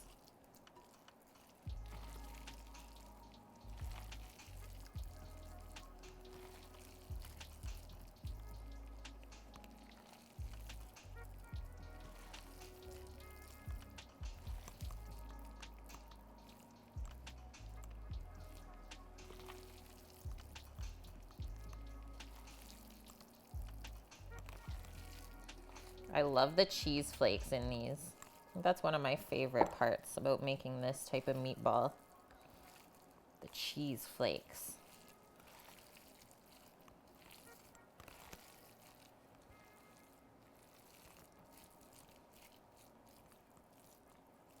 Okay. And now all we need is either a plate or a tray of sorts. to start scooping our meatballs out onto. Sam, can I have help for a sec here? Just need you to grab like a cutting board or something for me.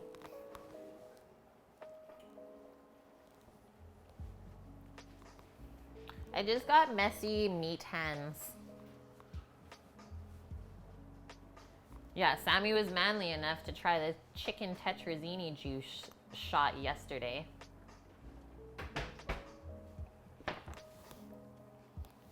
You're very lazy today, Buff. You got all the garlic, pureed them into a bowl, and just used that instead of properly doing it.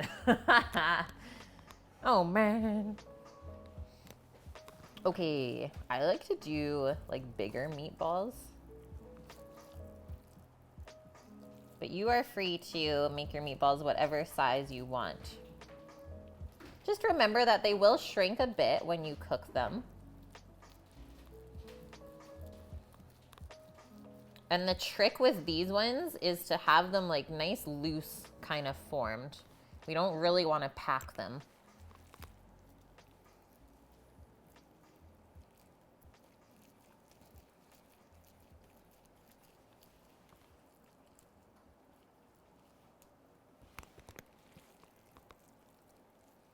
I find this is how you get the most tender and juicy meatball, by not overworking the meat too early.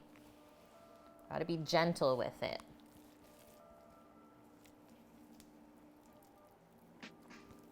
I like a medium fat, Buff. Especially if we're gonna add cheese into it. I don't like to go too fatty for meatballs because I find that it usually just cooks out anyways.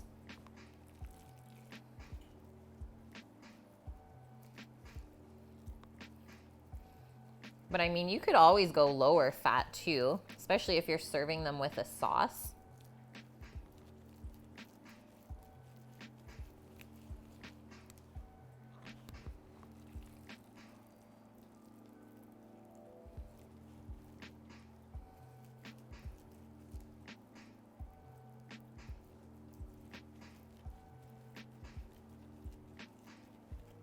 You're very much lean meat, so low fat for sauces. Yeah, it makes sense, right? Meatballs, you like medium, Nike? You'd use almond flour instead of breadcrumbs. That's a good one. I could see the almond flour being good with that.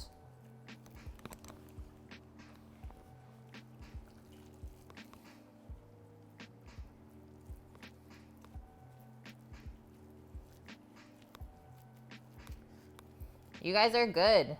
Like, these are such good answers. You make me so proud. Greek does lean so that he can add the fat into it. Basically exactly what I said.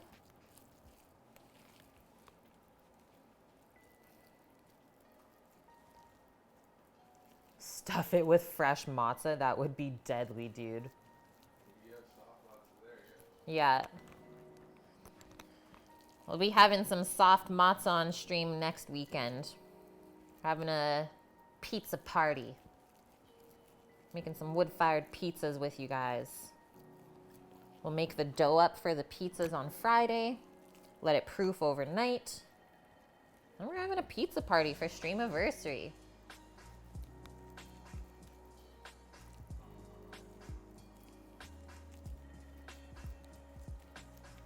Ramen matzo sticks? No? The heck? What even is that?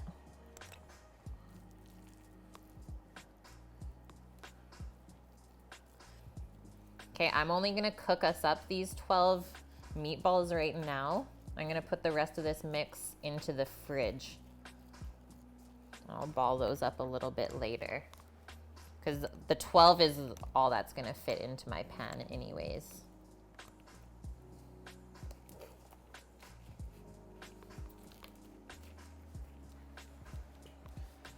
Pork ribs on the big green egg? Yep, they're cooking out there. What are we, Sam? How many hours in are we on those ribbers? Yeah, ribs have been on for 2.5 hours. Here's a little peek at the smoker. So we're halfway through the rib cooking time. for the follow, Speed. So get mozzarella, cut it into batons, crush the instant ramen, and add like you would breadcrumbs and fry. What? Greek, you're addicted to ramen? Have you gone out to eat any ramen in Vancouver yet? Maritamu. Yeah, Maritamu.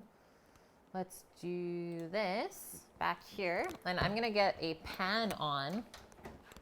Actually, it is already hot because it's in the oven right now, the cast iron. I'm gonna get a pan on to start cooking these meatballs.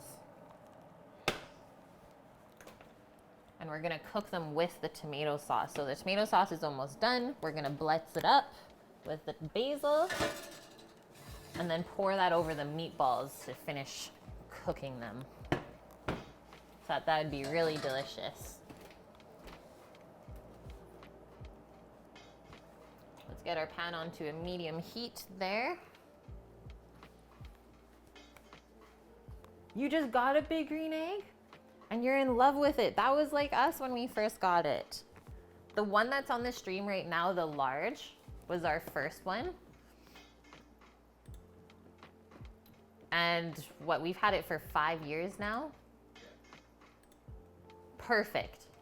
Like, the way that it cooks food, it doesn't matter what it is, whether it's vegetables or meat, it's so, so good. You want to post a couple pictures? Okay, I'm going to give you the link to our Discord page then. If you want to join in there, that's where we post most of our food and fun photos, work stuff. So just feel free to look at the sections or the channels on the left there and post them wherever you want. We love photos. What has been your favorite thing that you cooked on the egg so far?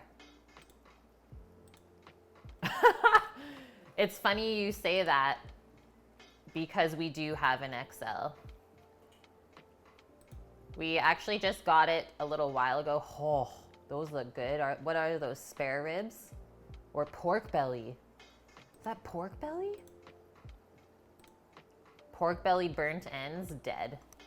I'm dead now. Yeah, we just got the extra large. It was part of a early wedding present.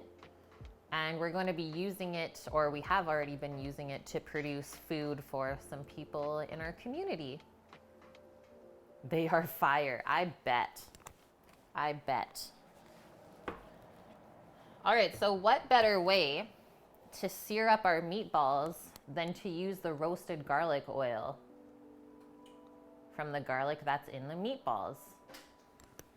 Yes, Elrad, it was a very nice wedding present from my grandma and Ralph. Very nice indeed.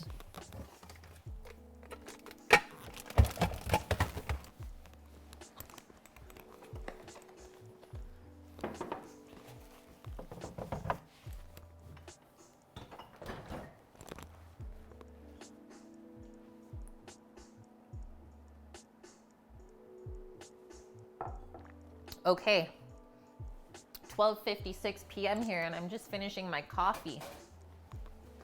What's going on?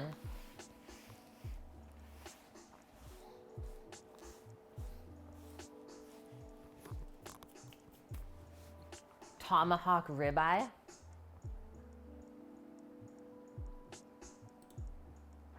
Nice. Deadly.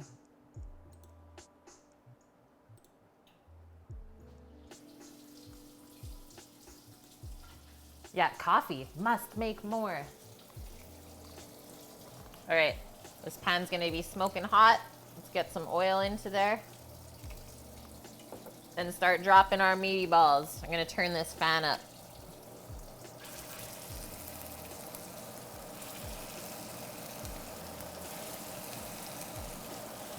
Holy garlic smell.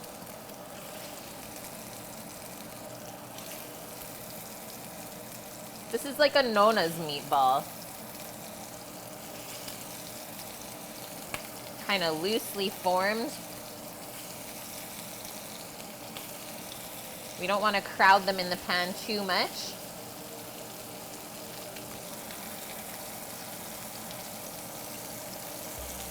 There we go.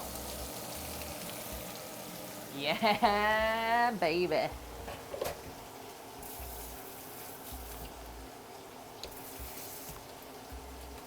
So we're just gonna sear kind of all sides of the meatball to start, and then we will finish cooking it in the tomato sauce.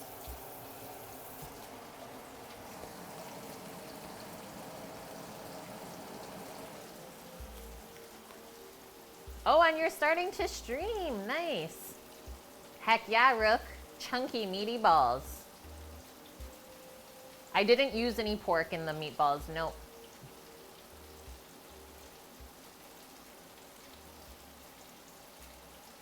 Hey, nice table. Holy smokes, that looks very similar to our first table.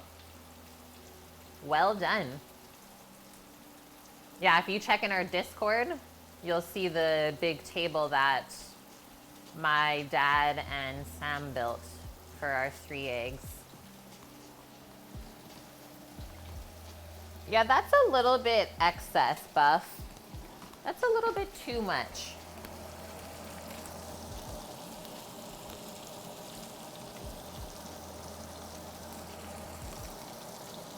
These are frying up so nice.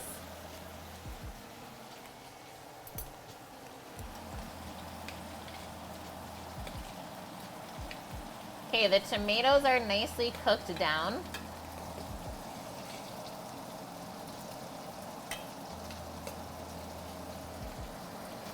Let's get our basil out.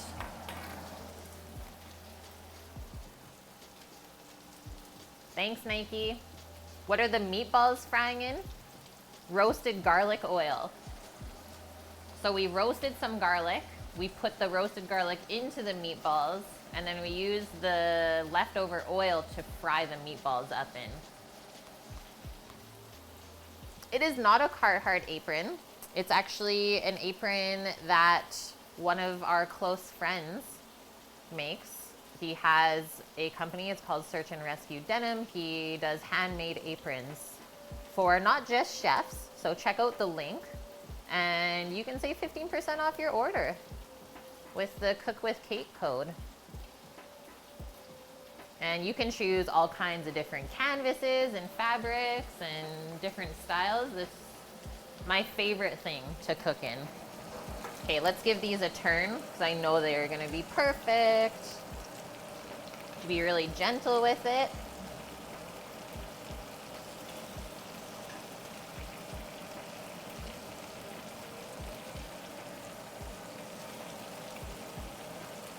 And we actually just gave away one of these aprons on stream at the end of December to celebrate the year together. So that's something you can look forward to when you watch the stream.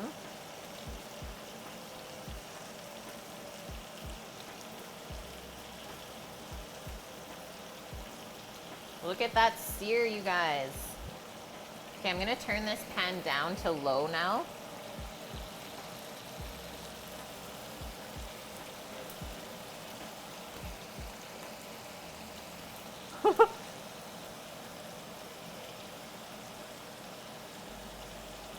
Oh no, that one tried to stick a little bit.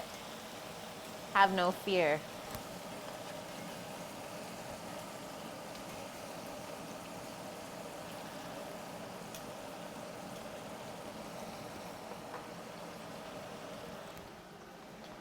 Okay, let's turn that tomato sauce off. I'm gonna grab some basil out of the fridge.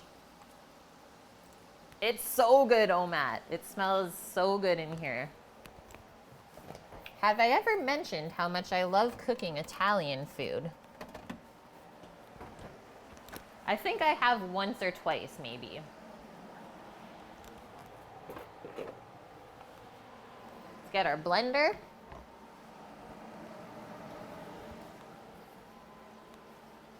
Yeah, the smell of spiced meatballs. Smells like an Italian grandma's kitchen.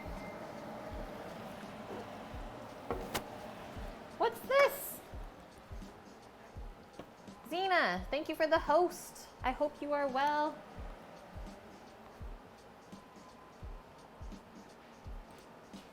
Okay, Buff, let's see this clip. Okay, coming over with our really hot tomato sauce. We're gonna pour it into our blender. Be careful. Don't splash yourself. This is literally molten lava.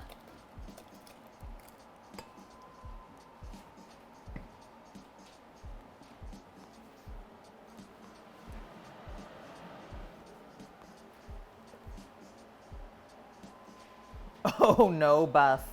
Is this someone lighting their kitchen on fire?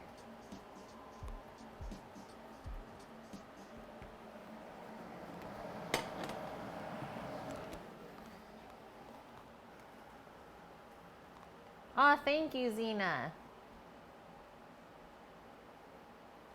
Oh, kitchen confidence? Oh no.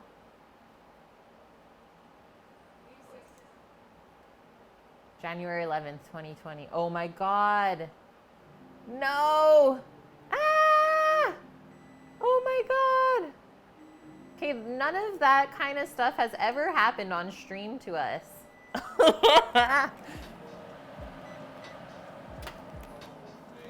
That's terrifying. Literally terrifying. I don't want that to ever happen to me. Yeah, poor guy. Okay, let's basil up our tomato sauce now. I'm gonna use all of this. Nice fresh basil flavor. Pick it off the stem into the blender. We blend the basil in at the end so that we get the most fresh basil flavor. The cooked basil would have a less intense basil flavor, and I really love a fresh basil flavor instead. So let's blend this up, and then we just have to taste it for seasoning. Salt and pepper, maybe the acidity and sweetness needs to be tweaked a bit.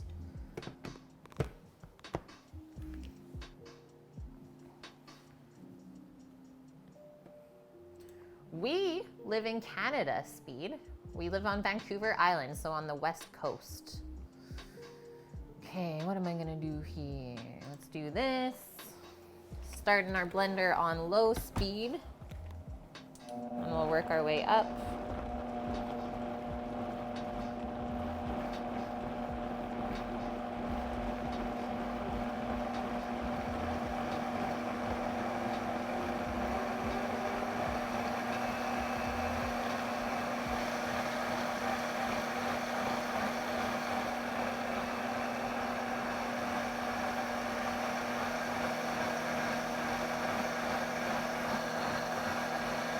That's some thick sauce.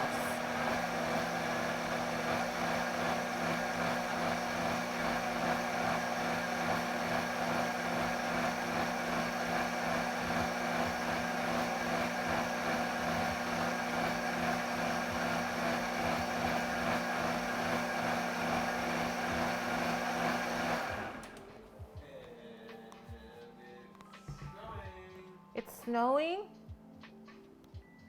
It's snowing. First snow.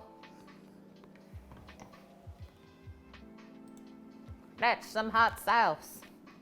I love when you blend tomato sauce and it goes super orange.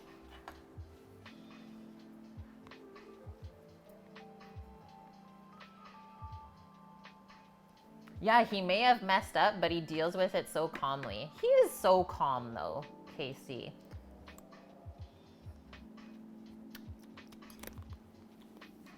Definitely need salt in here.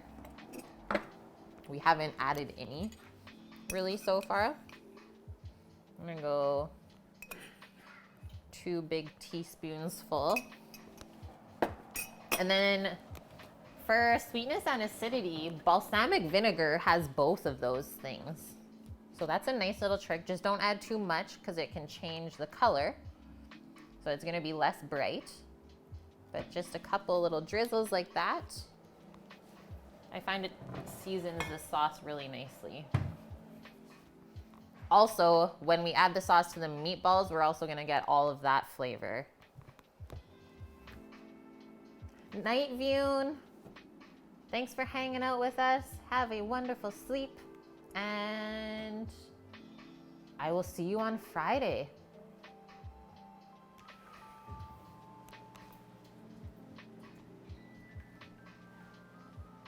Use the cremoso. Is that the white balsamic, Omat?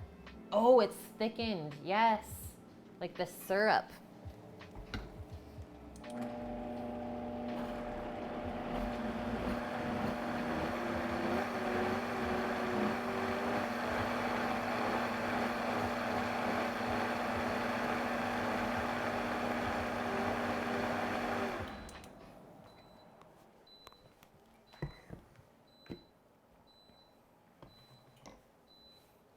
One more taste test.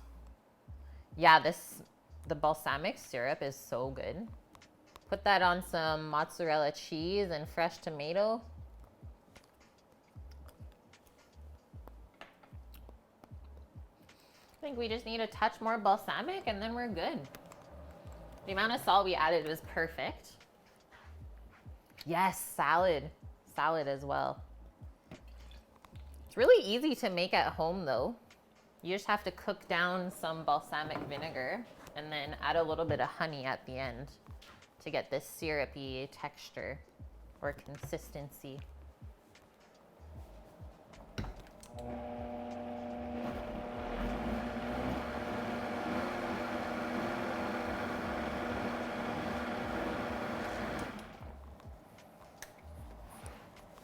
Okay, now back over to the stovetop.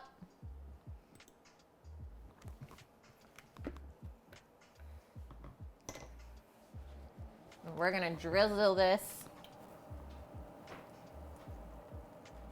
around the meatballs.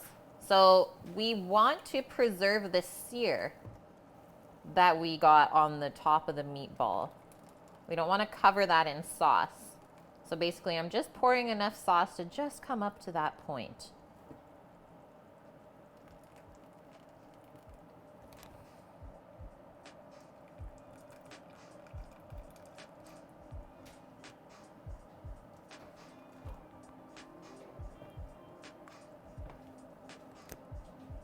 It looks so orange.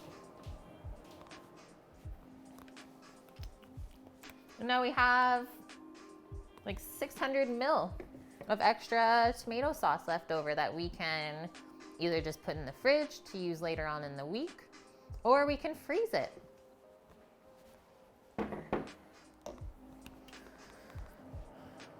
Okay, so those are simmering away nicely. Let's just take the temp, the internal temp of the meatball, to see how much longer we approximate it to cook. I think it's very near being done. Yeah, they're basically done anyways. So we're looking for somewhere around the 160 Fahrenheit mark. Let us check our squash. The timer did go off when we were finishing up our tomato sauce. So the squash has been in the oven for about 35 minutes now.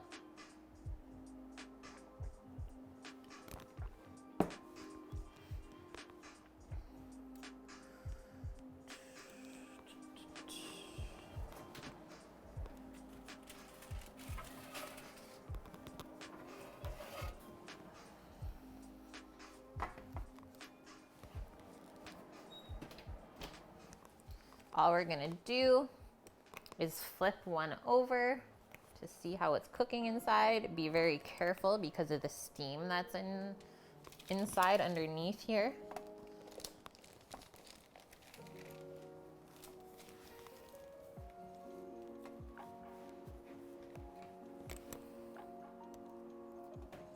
We're getting there. We're almost there. See how it's just starting to peel? Very, very near. I think 10 minutes or less, and we will be at our happy point. So let's flip that back over. Set a 10-minute timer. Yes, spaghetti squash.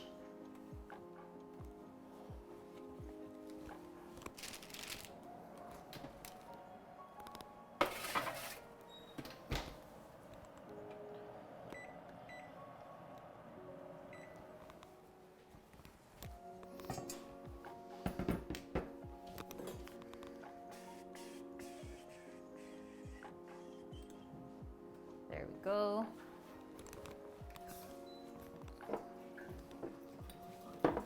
We're gonna roll the dishwasher back to its home. Oh, yeah. Hey. Elrad24 gifted a tier 1 sub to Speed 508. Thank you very much, Elrad, for gifting the sub to Speed. Welcome in, Speed 508. That's exactly it, Bonkman. A low-carb alternate to pasta. As long as you don't overcook it, because then the squash is just mush. So you want to be really careful. Still has to be a little bit al dente, just like pasta though. I'm gonna guess that my plating bowl is in here, nice and clean. Yeah, Sammy's just taking the fridge with him. No, that's our portable dishwasher.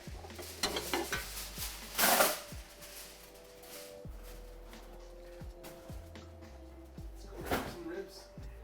A lot of cheese in the pan. That's the tomato sauce. It just looks super orange. Sammy's going to wrap up the ribs. So this is the 3rd hour.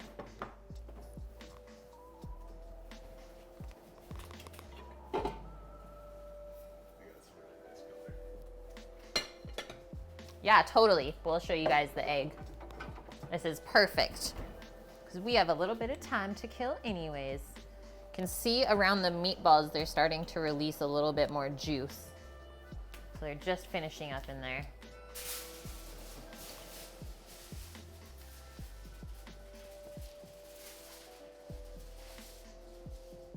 Do that.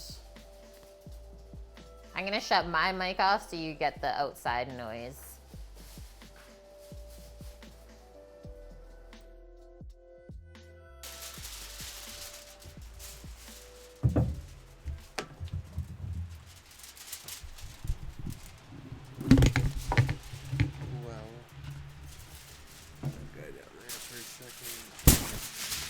Alright, let's wrap some ribs.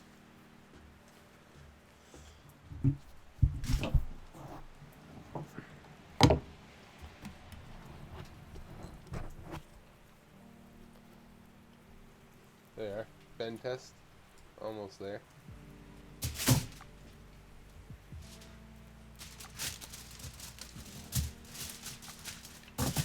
We're gonna spritz with apple cider vinegar and apple juice again.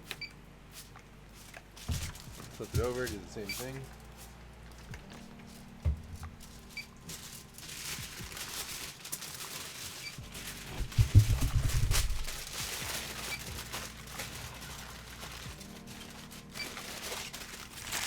One back on. This guy off. Spritz, spritz. Flip. Spritz, spritz, spritz.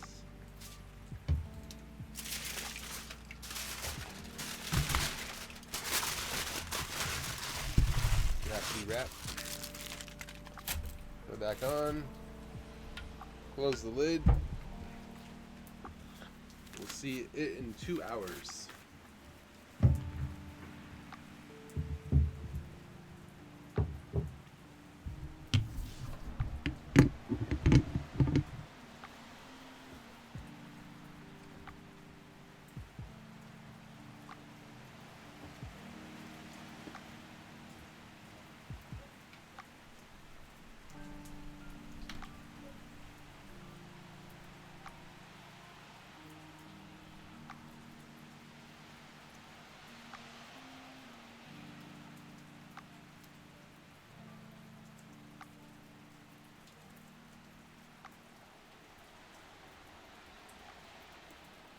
I actually like the Texas crutch for the ribs though.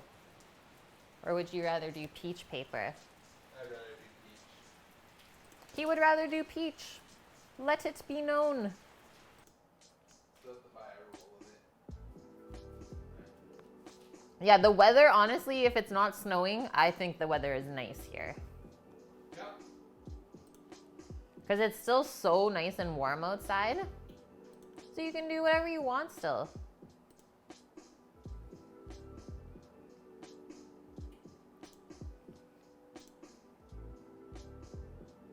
Yeah, slow cooked food. So good. Okay, let's check out our squash again. I think we're good. I'm gonna shut these meatballs off. Look at that. Looks so good.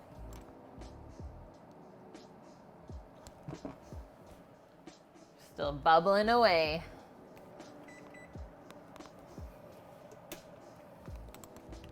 You can see the cheese is starting to melt out there on one of them.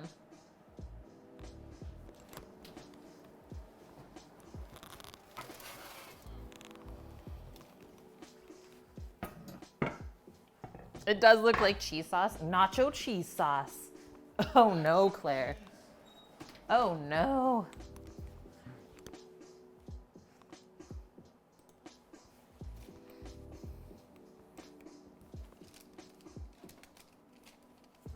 Yeah, that one is perfect. Okay, now we just need a fork. And just use some tongs to hold on to the squash. Matt. Yeah, I would never make that. Maybe. And this is all we do.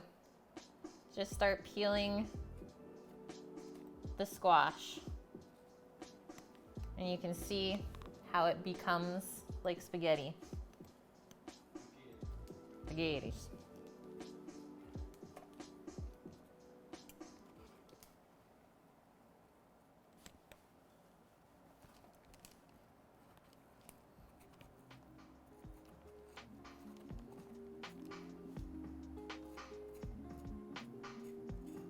It might actually need just a touch longer, but I'll get enough out for Sam and I to munch.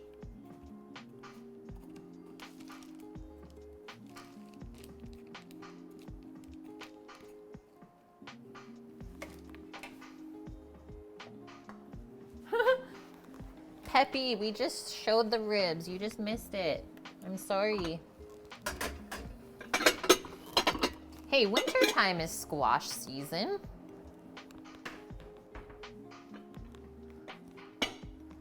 How often do I stream? I'm on Friday, Saturday, Sunday. And then if you follow me on Instagram, you'll see what we're up to during the week. That's where I post when I'm not streaming.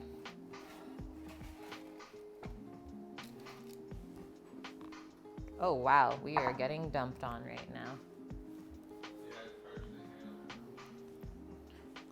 The hail is here. Okay, let's see if we can dump at least some of this out. Hi, Claire.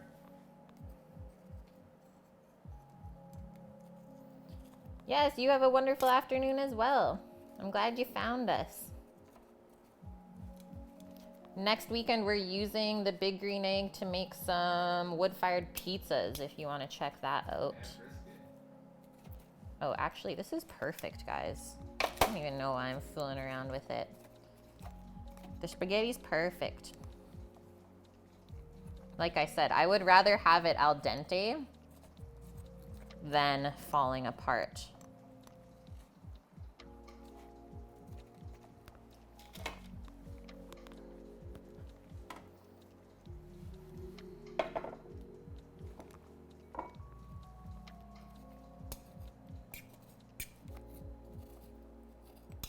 And I've even seen recipes where you serve your spaghetti and meatballs inside the squash.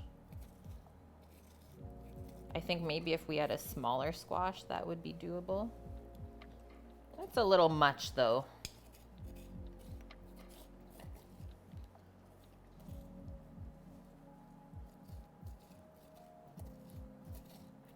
Yeah, this is such a cool squash. Like, who made this? Who invented this? It just keeps coming. Oh God.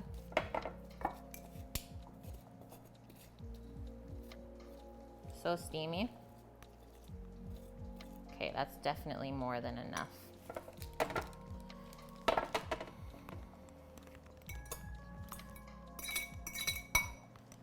So now, I think we should dress it with just a little bit more of the garlic oil.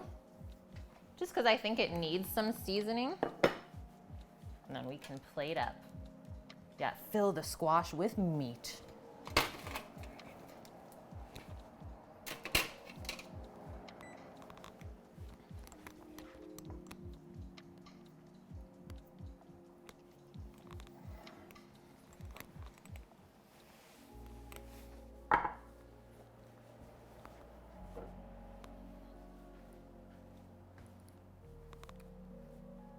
You just finished making roasted veggies in a garlic parsley butter sauce just before you came to see what we're up to. Yum. You get more scary from a squash than you do from a box of noodles. Yeah, for less money. And this was only half of the squash.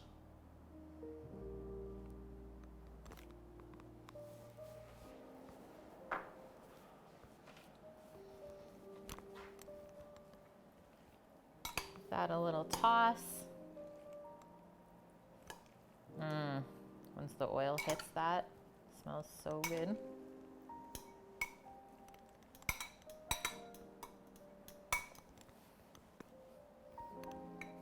Okay, got that.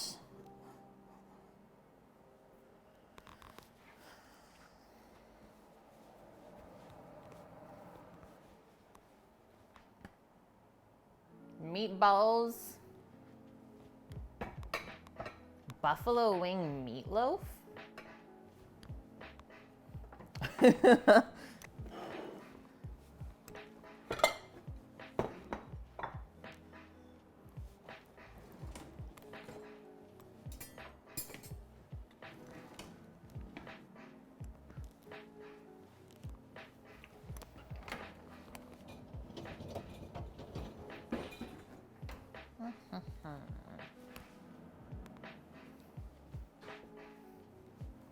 A spicy meatloaf.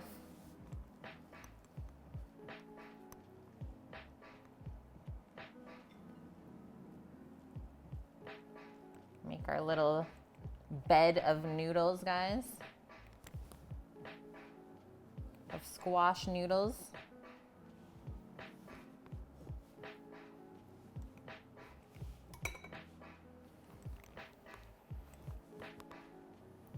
Yeah, it doesn't look like cheese anymore.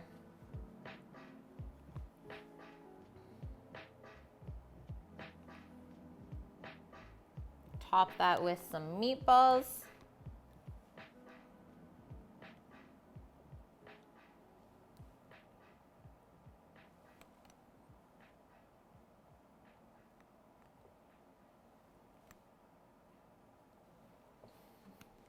And then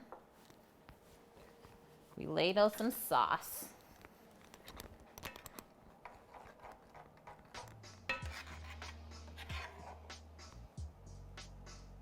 The sauce got really nice and dark by cooking the meatballs in it. Lots of flavor there.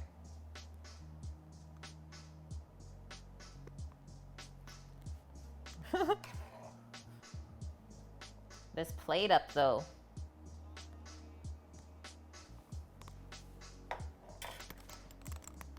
Give it a little wiggle.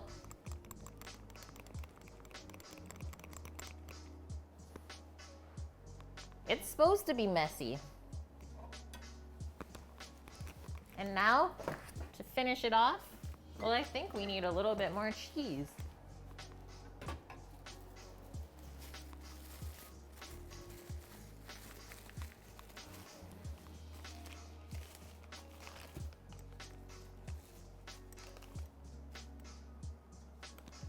We're gonna fine grate the Asiago.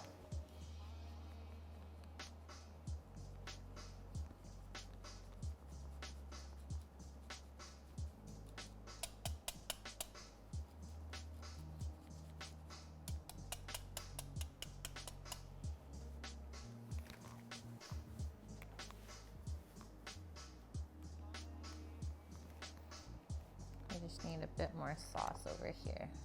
There we go.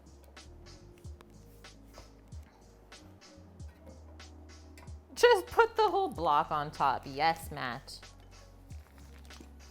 That's how you live your best life.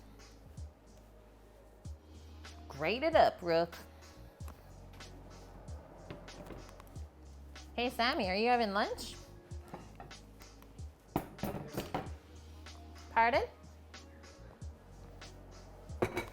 He doesn't want to have lunch with us, guys.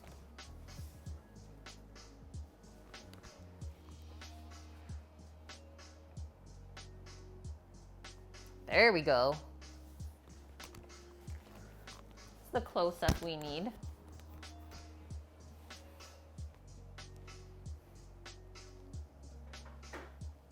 Yeah, I know, Rook. I know, Rook.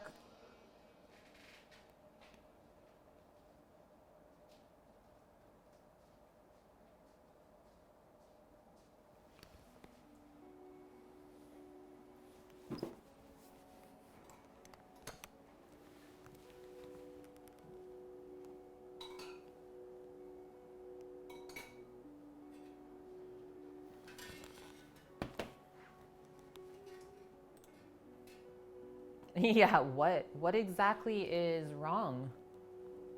I don't know, man. I don't know. Okay, let's get a fork. Let's eat.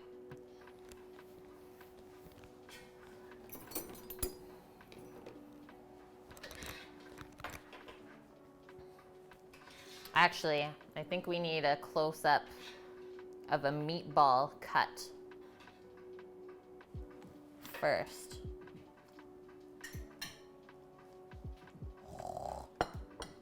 Yeah. Yum.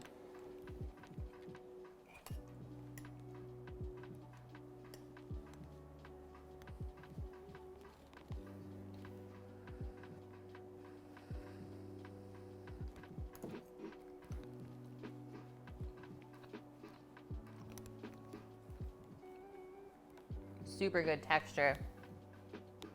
Really, really meaty. I'm glad we didn't put breadcrumbs in there. It was pretty much 80-20, Matt. Is some of the beef was lean that I used.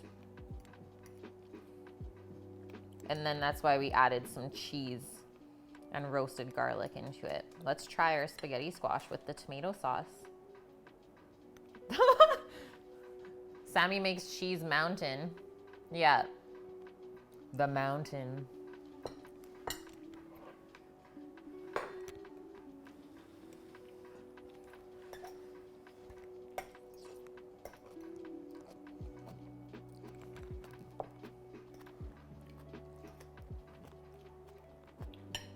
I'm liking the little bit of crunch in the squash.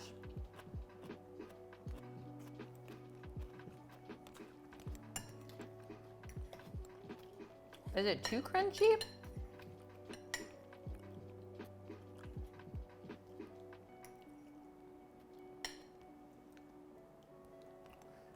Super good with the sauce. Definitely get a nice fresh basil flavor because we didn't cook it. Yeah, that's how you add the fat.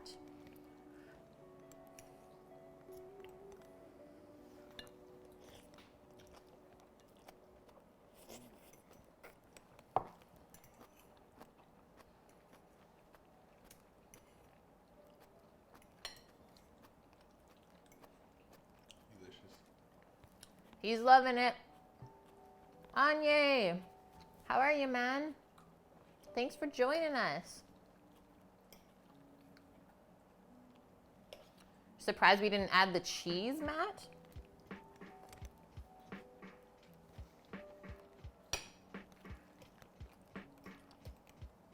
That's a good meaty ball.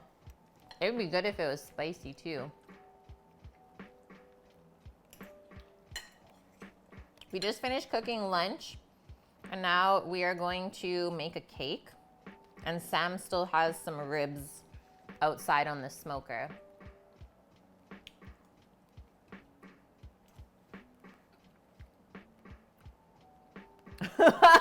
Onion cake? He's still going for it. 2 years later, this guy still wants an onion cake. We might have to make it happen.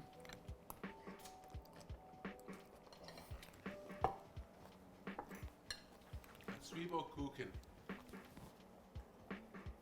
What? Onion cake.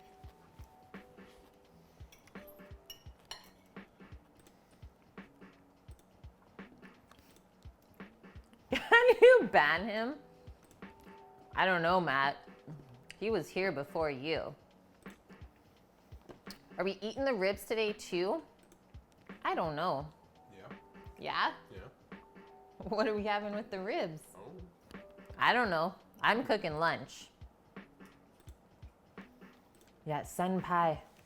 We're sorry. I'm cooking lunch and a cake.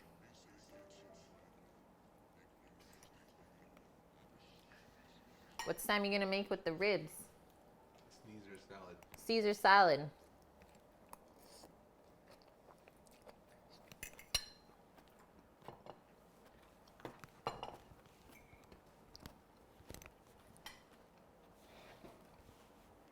Yeah, exactly, Anya. Yoda of the stream, you are. Too much for the Sammy man? We stuffed him.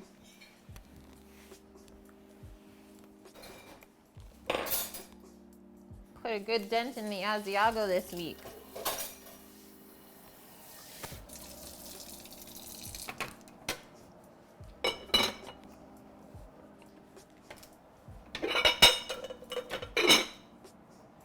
Just a quick little cleanup.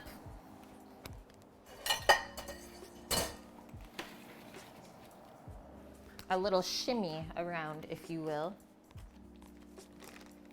I'll finish my meatballs once we get that cake in the oven, guys. I know it's gonna take a bit to bake though. I don't wanna keep you waiting too long. Some bacon smoked green beans? What is that madness, Matt? That sounds crazy.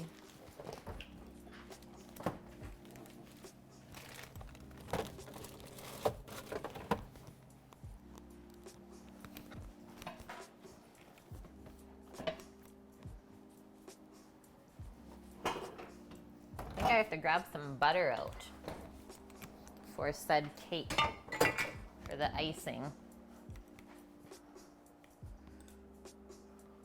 You're so close, oh Matt. Oh, that means we get to send you some beef jerky. Yes. Okay, so recipe is on the back of this cake pan. That's what we're dealing with right now. How awesome is that? Drank. We're drinking?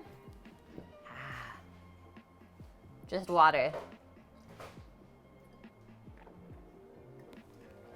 For now.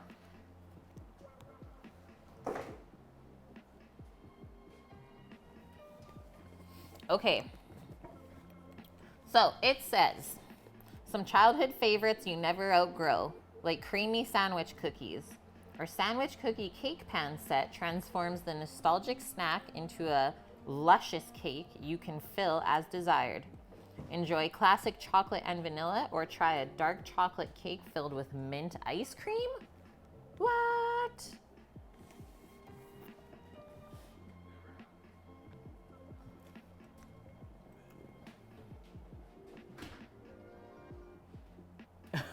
Koalas.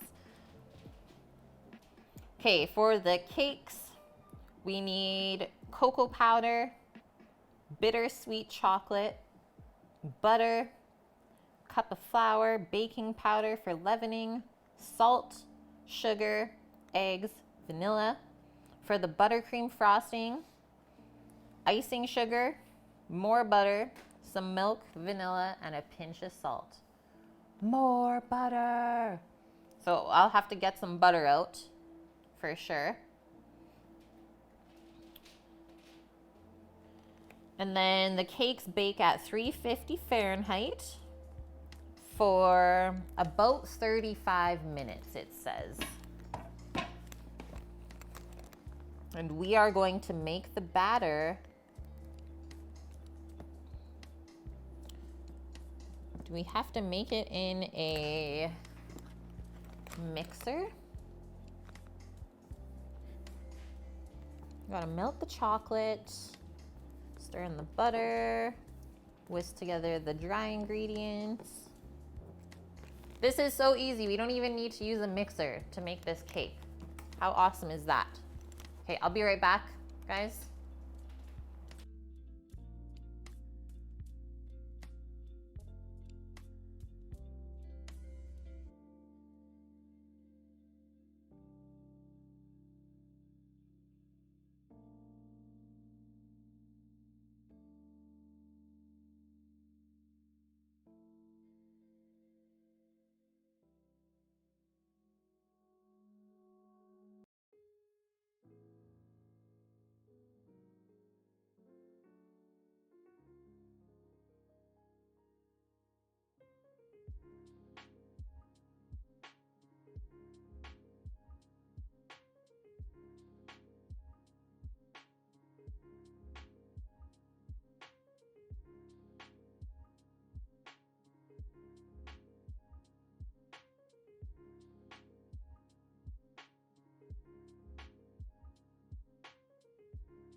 We found a wild doggo.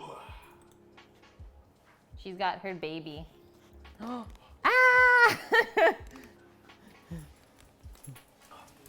What you got? What's here? What's up? Tell him. Hey, what are you doing? Tell him what's up. No barks. No barks. Oh, they can see. Yeah, they can see doggo. Cleaned it up. That's Chef Doggo, guys. She is expert taste tester and cleaner upper. Right? Right. Okay, we need to set up a double boiler. So we need a little saucepan and a heat-proof bowl. So we're gonna fill our saucepan about halfway with water. And we wanna make sure that our bowl doesn't touch the water.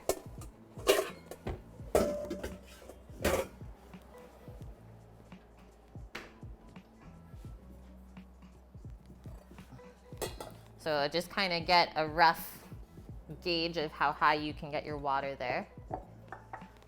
Ribs. Her name is Posh, like Posh Spice. Like a little Gucci dress. Yeah. How's it going? 50 Shades of Sasha Grey.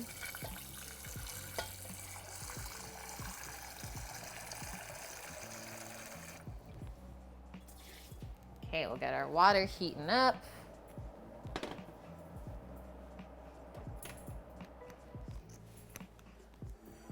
Yeah, the dog's name is Kush. Oh, good times. Good times, you two. Kush. Get over here, Kush. Okay, into our bowl for the double boiler, we need to put 220 grams of chocolate into there. And then we'll also be stirring in 220 grams of butter. Equal parts chocolate and butter. I'm in. And we always love baking recipes that have weight measurements. That's the most accurate. Doggo. Stop scratching. And then the heat from the double boiler is going to slowly melt the chocolate from underneath.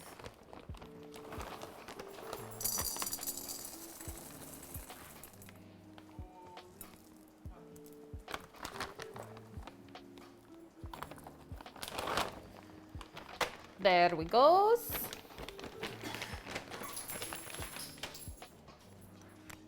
change the steam.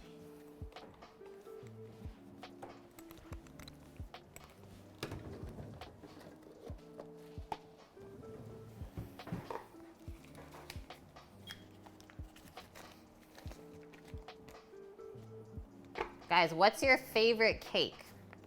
In chat, everyone in chat, what's your favorite cake ever?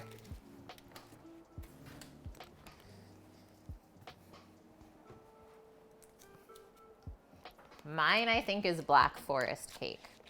I think that's my favorite. No, you guys are exempt. I already know your favorite cake. Onion cake. Carrot cake, nice. Red velvet for dust. That's a good one. I mean, I love cream cheese icing. So both red velvet and carrot cake have that.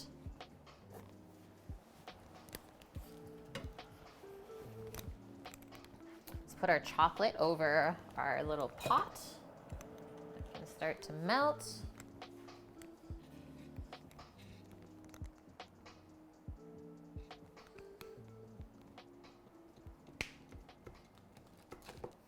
Yeah, a cake that someone else bakes, because maybe you're not as good at baking.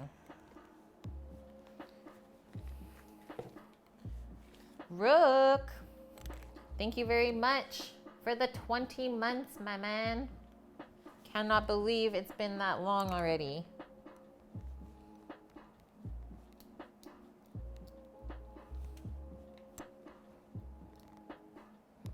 Is tiramisu a cake? It kind of is, I guess. That could count. That's a good one.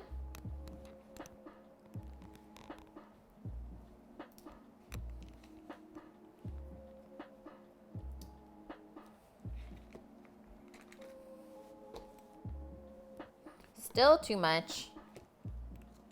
The heck?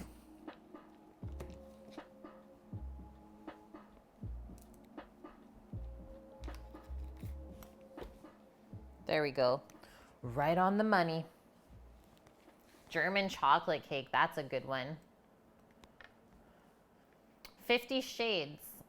Try refreshing your browser page. Sometimes that's all you need to do for the sub to show up. Okay, so we might as well measure out the butter now for our buttercream frosting. So we need 185 grams of that, and that needs to be softened later on.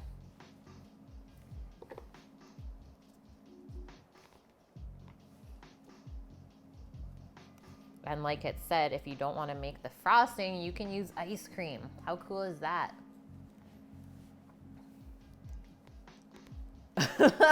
Oh no, Torino. That's all you saw? What's this? Okay, we need half of that.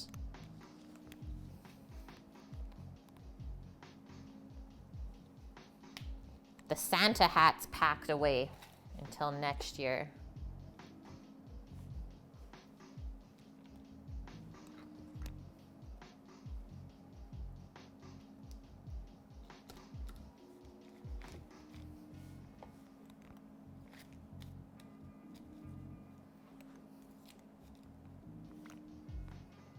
Boom. Okay, there's our butter for the buttercream.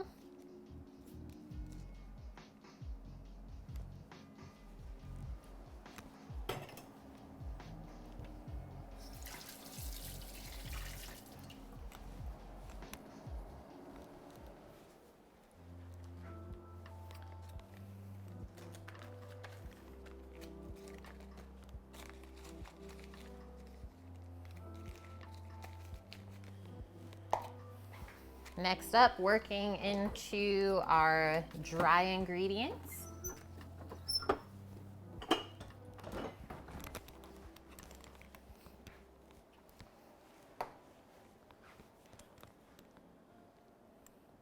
So we need another bowl.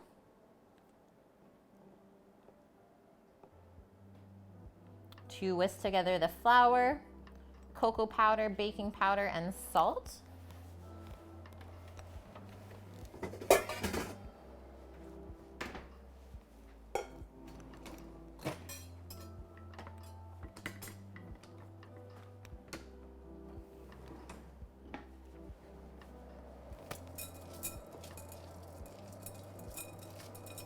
chocolate chips are just starting to melt. I'm gonna add the butter into there.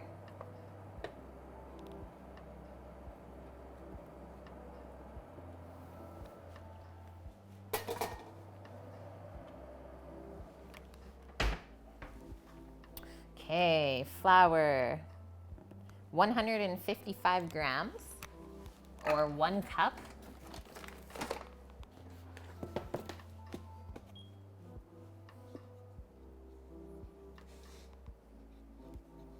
Okay, let's test this. Let's see how accurate this cup measurement is. See, this is only 147. I'd be a little bit short.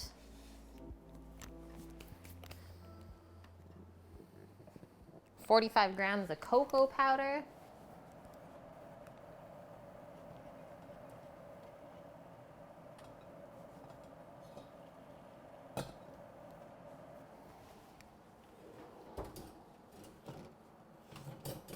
I like to use the nice dark Belgian cocoa powder.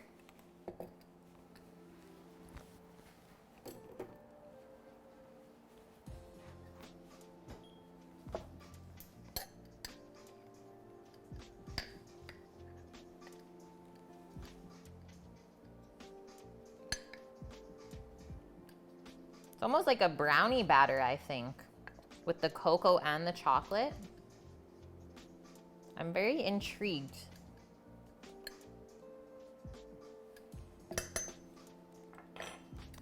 And then we'll leave the cocoa out because we have to dust the cake pans. 1 teaspoon of baking powder. That's our leavening agent. So it helps make the cakes rise.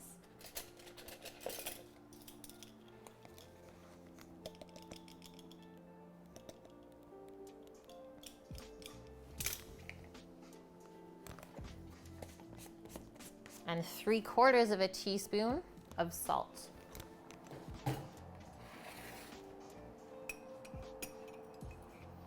One thing that always goes great with chocolate is salt when you're doing baking. I find that it really, really complements it. Almost make your stuff taste more chocolatey. What is less bitter?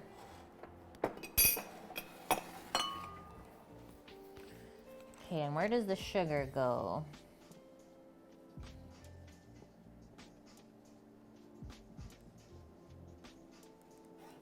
Okay, sugar goes in with the eggs. Okay, so that's all we need in there. Let's just give that a quick little whisk to combine it.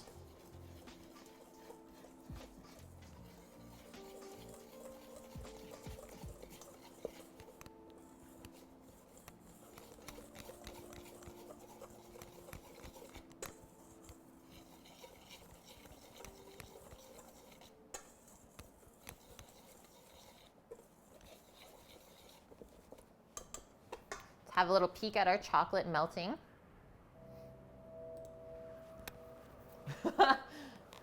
Sadly, we cannot look at it at this moment. Let's do this one instead. There we go.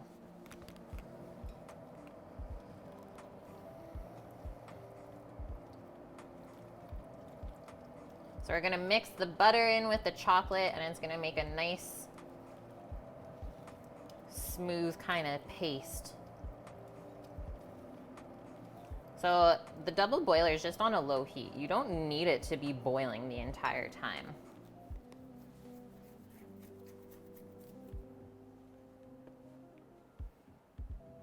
The cocoa is less bitter if you use the Belgian stuff. I actually don't know if I can answer that question properly for you. But I do know that it is more rich, the Belgian cocoa.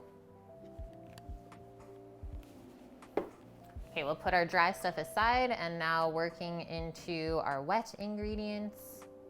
Back over here. So we need another bowl to mix up the sugar, eggs, and vanilla. And then we add the chocolate mixture to that.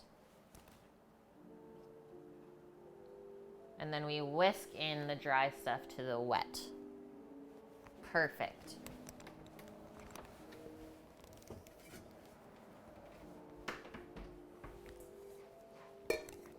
All right. Sugar. 440 grams. We're gonna pour it from the big old bag.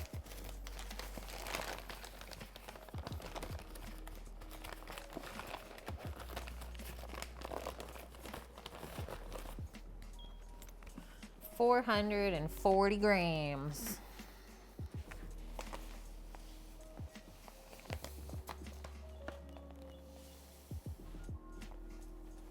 That's quite a bit. Sugar, sugar. Dun, dun, dun, dun, dun, dun. Yeah, Hana, Hana. Thank you, Claire.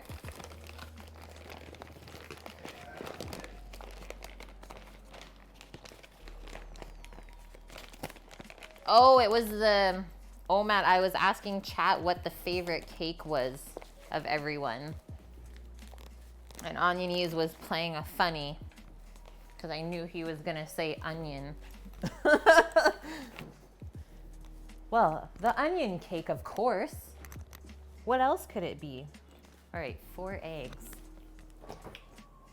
Oh gosh, do we have 4 eggs? Guys, we only have 3. That's why we kept the egg whites yesterday. It's gonna be less rich. That's what I'm gonna say.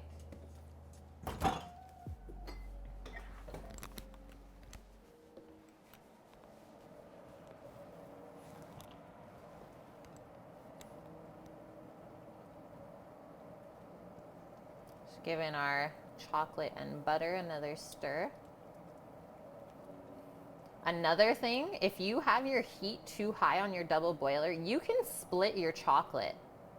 You can split the chocolate or the cacao from the fat.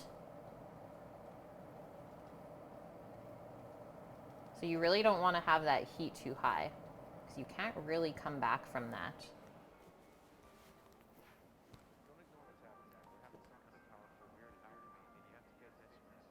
Cream, yeah, cream pie, of course.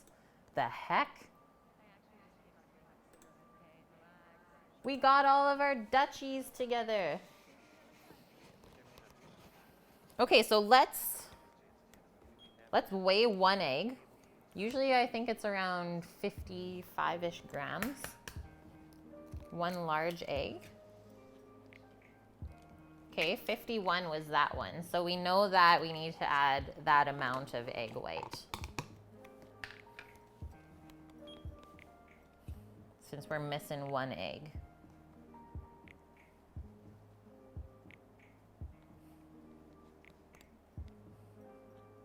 Boom.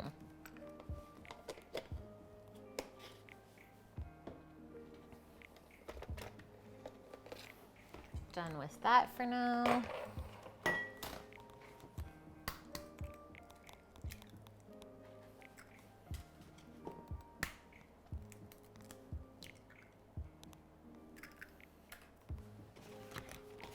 Cook with Kait household officially out of eggs. Send help, friends. Send help. All right, vanilla. One of my favorite baking ingredients. This is the good stuff. In my opinion, if you're gonna use vanilla, use the best stuff that you can buy. It's worth the money and it goes a long way. Claire, we're doing some baking. So I found this cake pan someone was selling in the area for $5. And I love Oreos, so I thought this would be a really fun thing to make on stream together.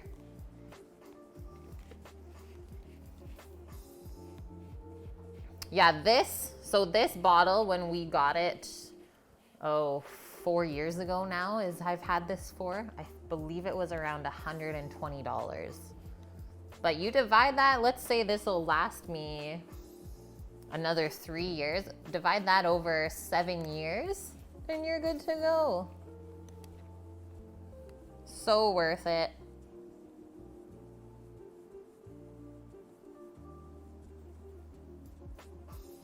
I always free pour this stuff. Yeah, right, Onionies? Like, you can confirm that I've had this for 2 years. All right, let's whisk up our eggs with the sugar. One more stir of our chocolate and butter. It's getting close.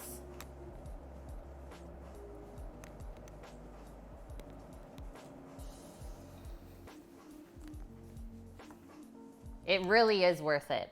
100% Bonkman.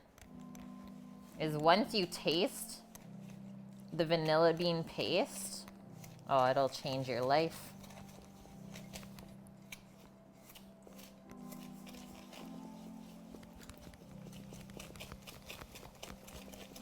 So we're mixing the eggs with the sugar here to kind of temper them.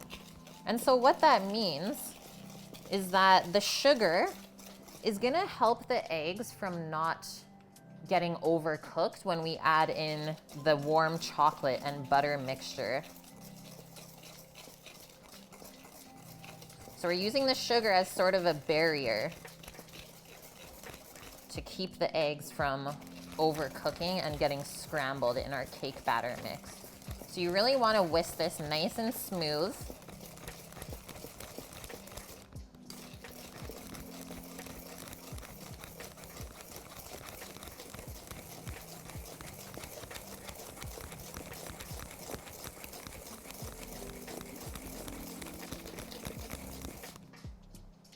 Beautiful.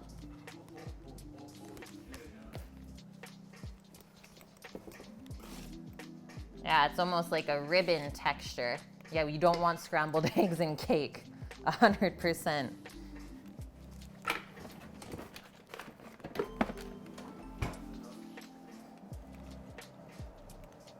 Come on, butter. Just waiting on you. I mean, no pressure or anything.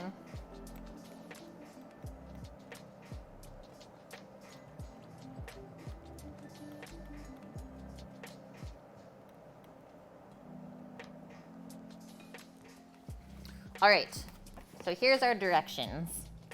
We are going to pour our chocolate and butter into here.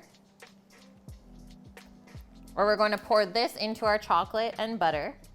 Mix that up until it's nice and smooth, and then we're gonna whisk in the dry ingredients, and this is going into a 350 Fahrenheit oven.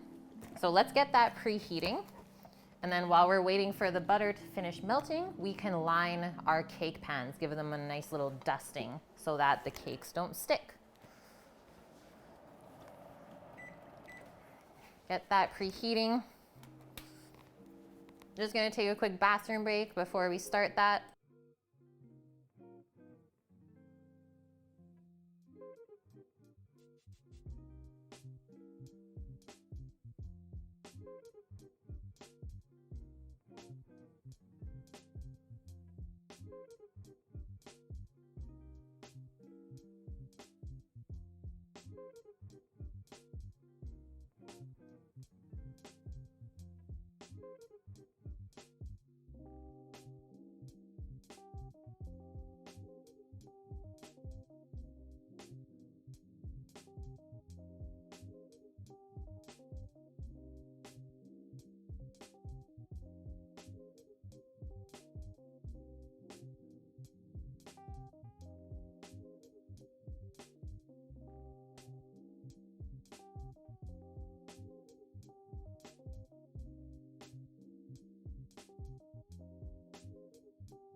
Okay, back.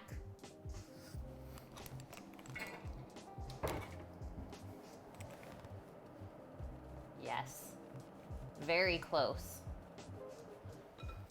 All right, so it says to dust our cake pans, use either a pastry brush or your hands to grease the cookie cake pans with shortening or butter. Making sure to coat the details and crevasses, the crevasses, in the pans. Dust thoroughly with cocoa powder. Tap out excess. So we are dusting the pans to ensure that the cake does not stick when we bake it in here. And I have never baked anything in this type of pan. It's super detailed.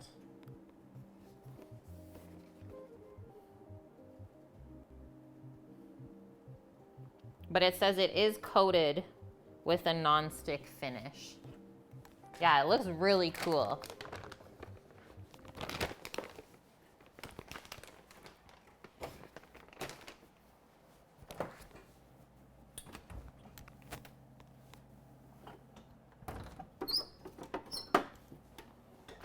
So something that I was taught in the restaurant is using small cubes of butter to help grease pans is a really good way to do it. I'm also wondering if it would work if you use like a non-stick spray and then still dusted it with cocoa. I'm not willing to try that on this first time, but maybe on the second round we can try that, because I'm sure we'll be making this more than once. Yeah, bundt pans are awesome to bake with. Okay, let's just use this little piece here. I don't know how we're gonna get it in the crevice though. I feel like it's just not gonna work out. Like I can do the top parts, but I think I might use the spray to get around the edges and in the detail. Get it on the cookie. But it would be such a tragedy if any of the cake stuck into this pan. Wrecked.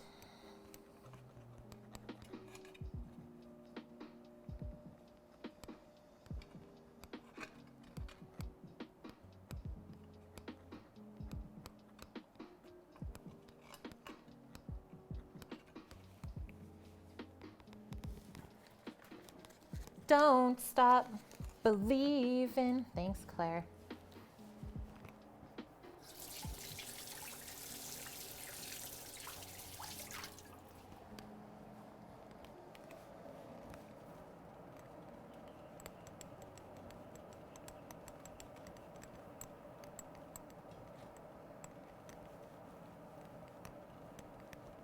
Maybe a minute or two more on the butter.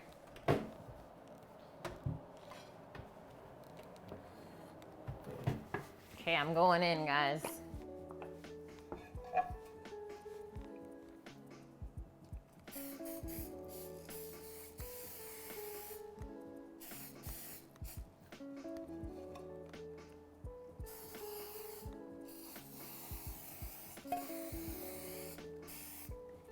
Okay, now we want to be pretty quick with the cocoa.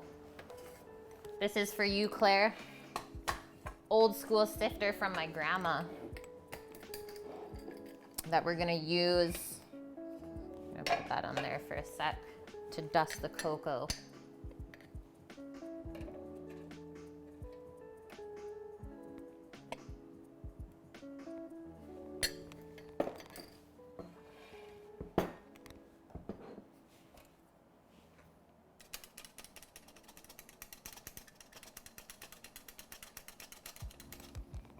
Now to get the edges.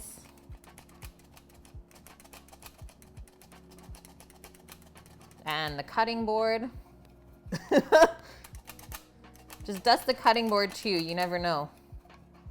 All we know is we don't want it to stick. Whoa. Okay, once you feel like you have enough,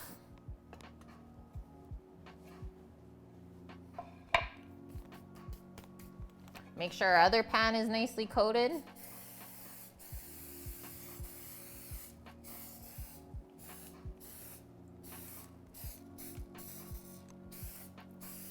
Definitely get into the cookie part.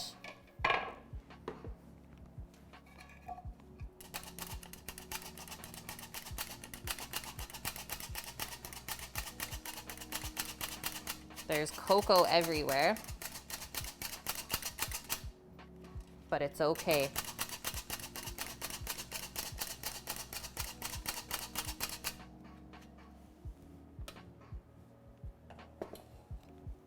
Give it a little taparoo. If nothing comes out, that's totally okay. It should look basically dry like that. And then that will bake into the cake. Just gonna get a little bench scraper. Pick up some of that.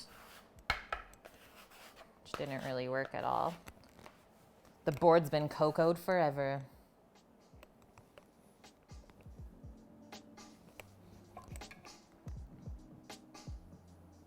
I think we can just kind of tap it around the edge. Yeah.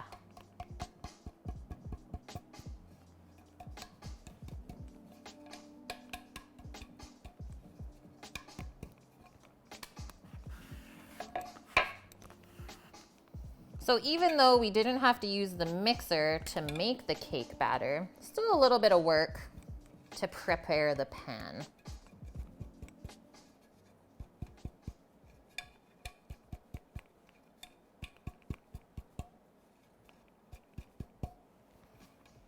Okay.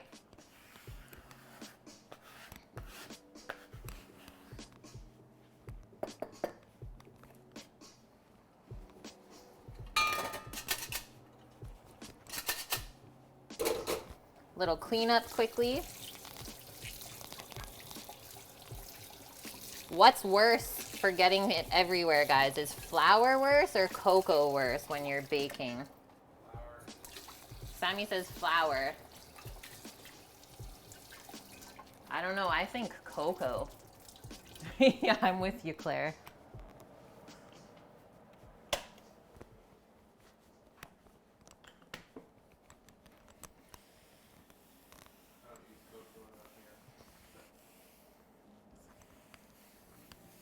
Flour isn't so bad. No, that's what I thought.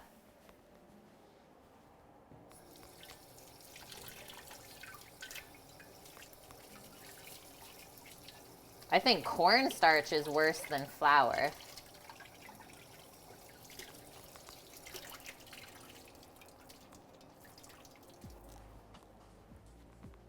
Cocoa sticks everywhere, yeah. Plus it's really dark, right? So it's maybe a little bit more to clean or harder to clean.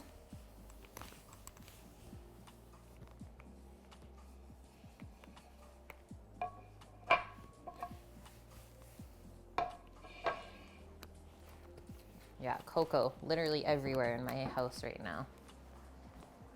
It's everywhere. Okay. Double boiler, I think we're good.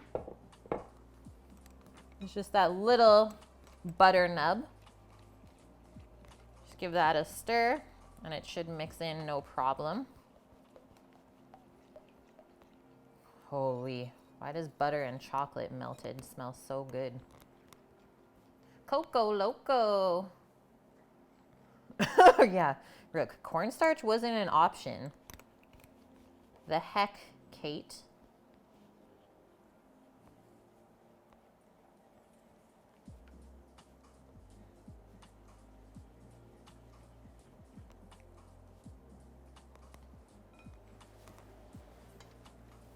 We need to trade utensils here because we need to constantly be whisking the chocolate as we pour in the eggs. So this might be easier as a two-person job if you have a happy helper in the kitchen.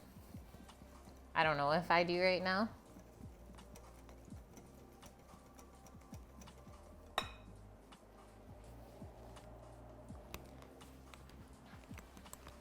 Yeah, hint, hint.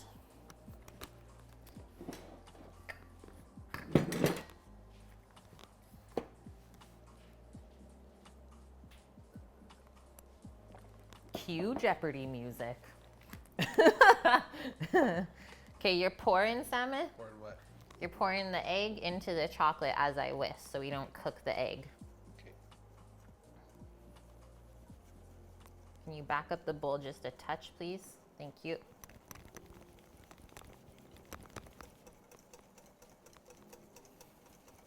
No scrambled eggs.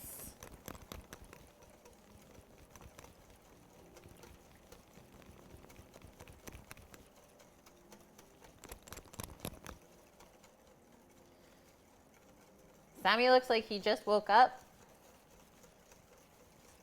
Not surprising, but actually he has not napped yet during this stream. He did all of his napping yesterday in a couple different locations even. Sam is not a baking person.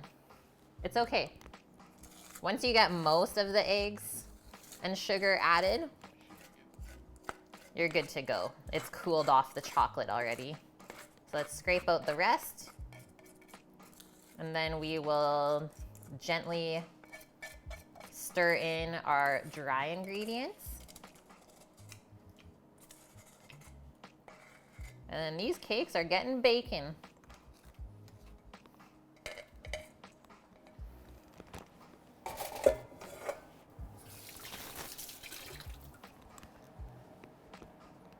Hey, Cookie. Yeah, yummo. This looks so good.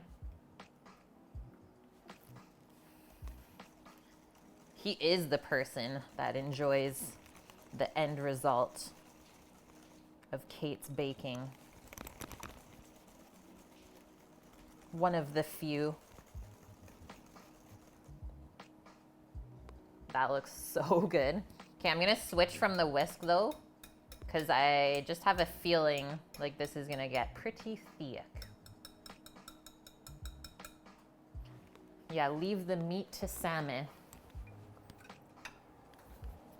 Not that I don't know or like cooking meat or know how to cook meat. But I have to give him one thing that's like his. I can't do everything, guys. What? I can't do the smoking and grilling and all the cooking. Then you would have nothing to do. No, I know that, oh Matt. I know you weren't implying that.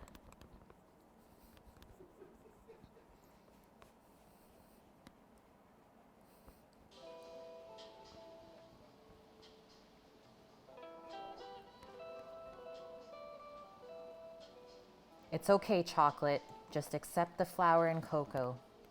All is okay.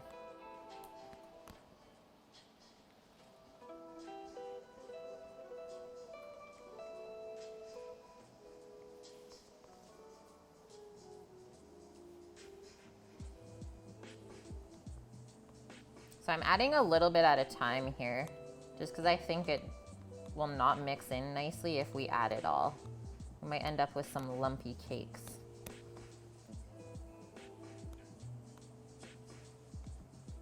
I love the consistency of this cake batter though.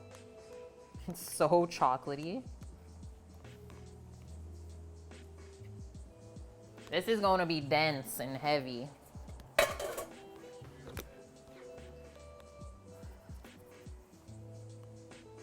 Yeah, will it blend, Rook? I have no idea, man.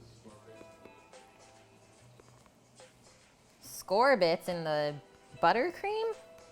That's what Sam's saying, guys. Are you putting buttercream in the middle? Yeah, it's a buttercream. My favorite frosting.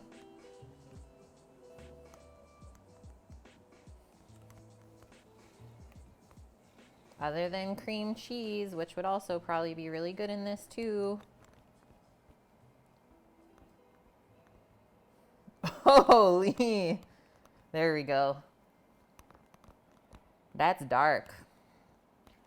Make sure to scrape through the bottom and the middle. Look at all those dry bits we just found.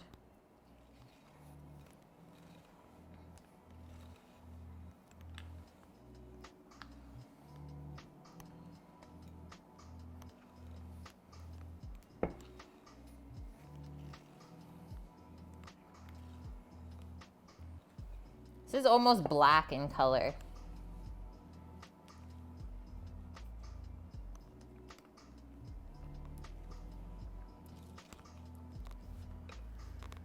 Okay. That was a workout, guys.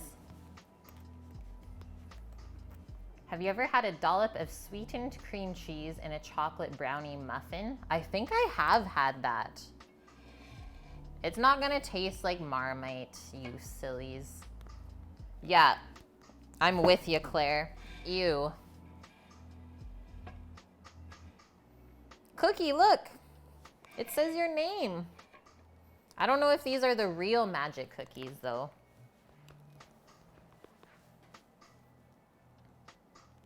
Look at this. Just the consistency. That's crazy. Yeah, made just for you. Okay, now let's divvy up the batter. Try and get it as even half and half as you can.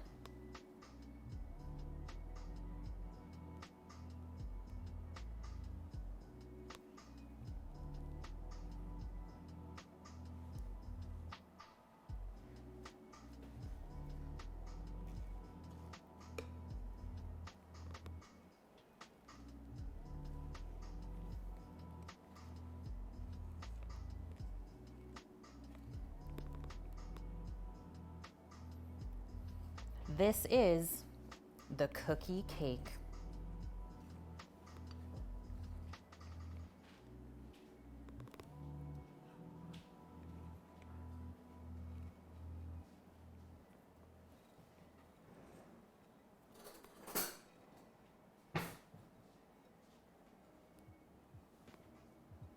Who wants to eat the batter?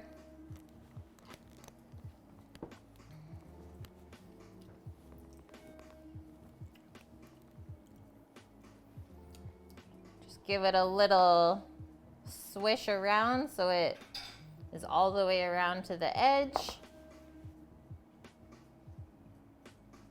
Same with the other one. There we go, guys. What do you think, Barry? It's good? Oh, shit. Okay, I know personally that my oven bakes quick. So I'm not gonna push this to the 35-minute mark. I think I'm gonna do 25 minutes. Give myself like a 10-minute leeway time because no one likes dry cake. So it's always better to play it safe.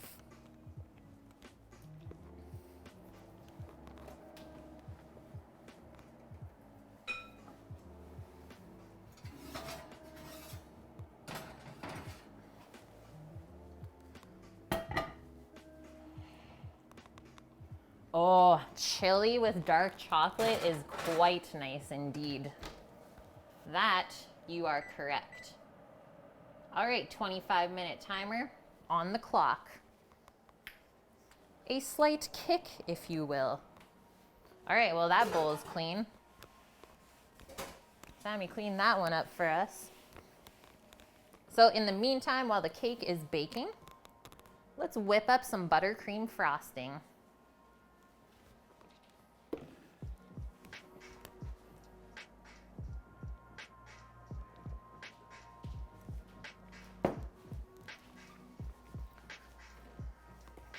So we already divvied up our butter when we were weighing out the cake ingredients. So that's 185 grams of unsalted, make sure.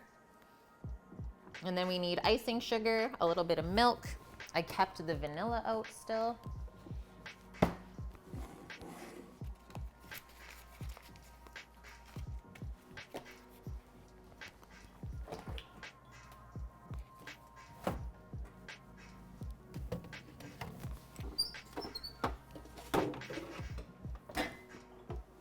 And then the only thing for buttercream is we want to make sure our butter is nice and soft, not melted, just softened. It's a hard one, OMAT. I think the most important thing is having the right consistency of your butter. Night, Onionies. I will give you a quick message on Discord after stream today to answer your questions. So yes, having the butter soft but not melted. And then we really want to whip it, and that way we'll get a nice light consistency. So whipping the butter with the sugar, and then you won't get the granular feel in your mouth either. Okay, night dude, thanks for hanging out. So good to have you in here again. So a couple of seconds in Chef Mike.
That was about 40 seconds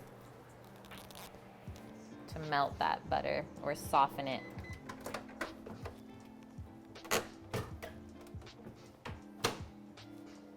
This is the maximum melt that we want. That will work its way back into the rest of the butter, but don't go more than that. Yeah, you gotta cream the sugar properly, exactly. That was paste. So here is the bottle again. Nielsen Massey is the brand. I've also seen some other brands on Amazon, but this is the most reputable. Okay, let's get our stand mixer out. We're about to do some whipping.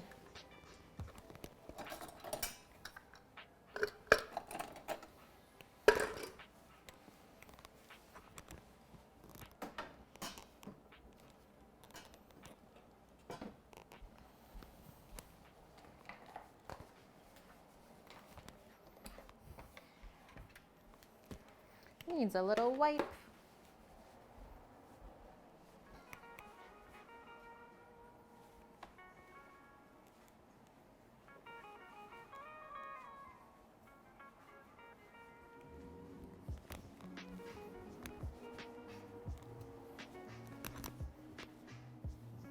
Oh, the bagels, they turned out so well. We still have a couple in the fridge.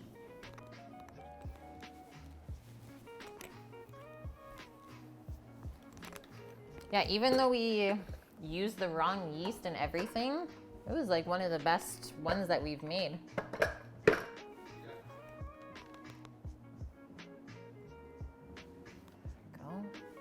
Actually, maybe this way is better. Yeah.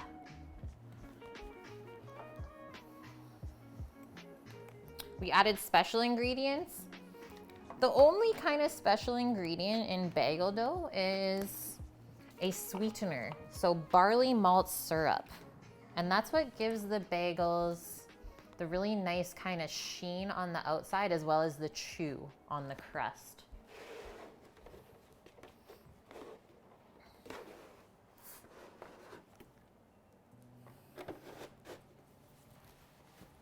Okay, where's my box? There we go. Icing sugar. 560 grams. Get that weighed out before we go any further. That is quite a bit of icing sugar, guys.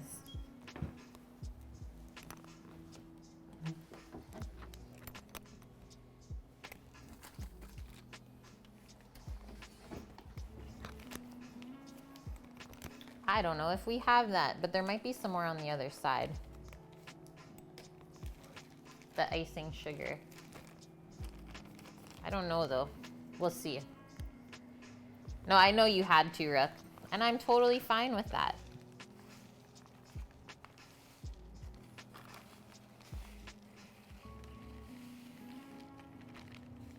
Okay, so we only have 300 grams.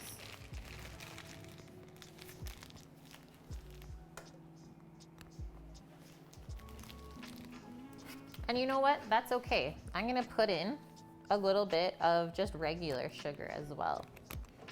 I'm gonna do 100 grams of regular sugar to start with the butter so that it creams in properly.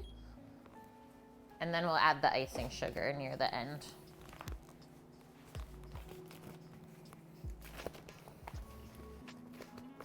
These are kind of little recipe hacks that I'm hoping you guys are catching on to for your own self to know.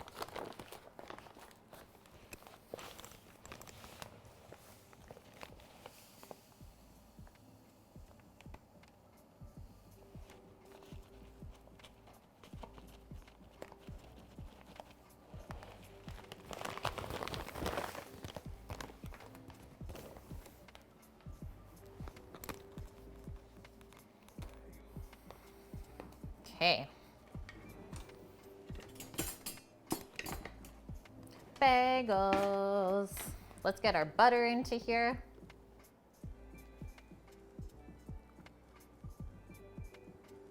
Yeah.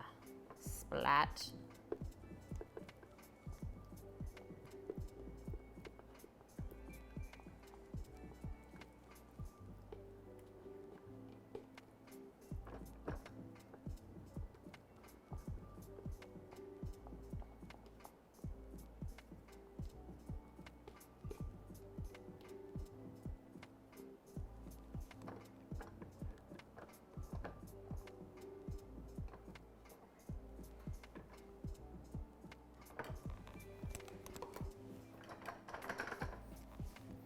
Okay, spread that out.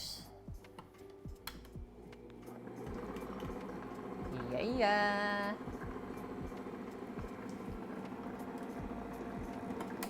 Oops. Turn it up a bit. So see how the melted butter will, if you have a little bit of it, it will mix back into the softened stuff. Now let's sprinkle in the granulated sugar.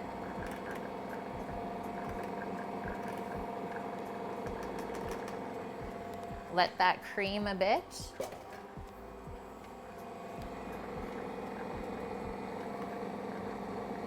So the sugar should basically melt into the butter when we're creaming it. So it shouldn't really be granular anymore.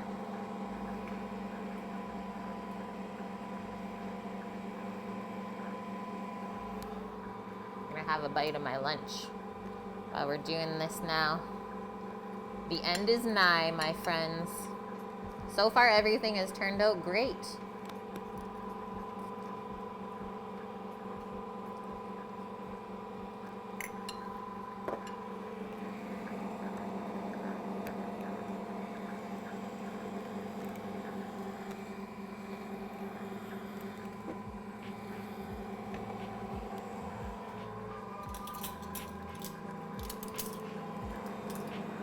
Almost there.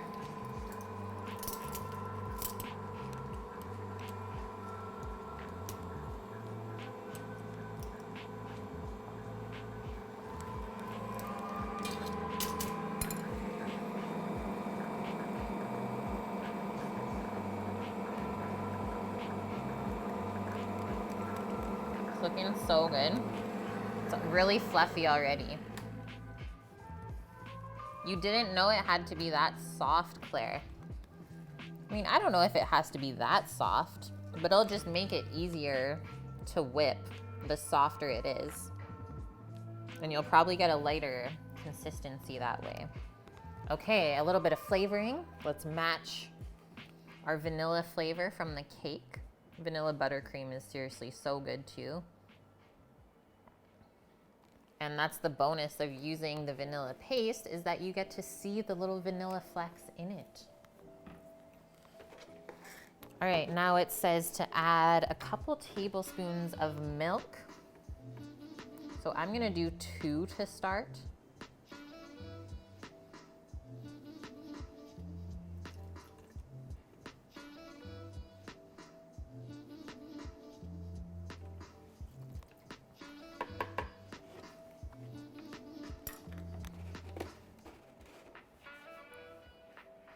And then our icing sugar. So much.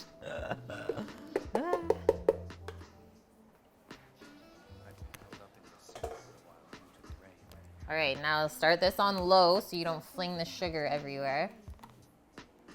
Super powdery.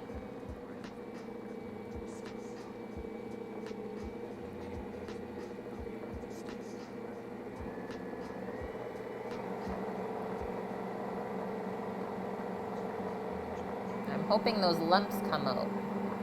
It should once we start whipping it up. The beater should work the lumps out. Oh yeah, that looks good.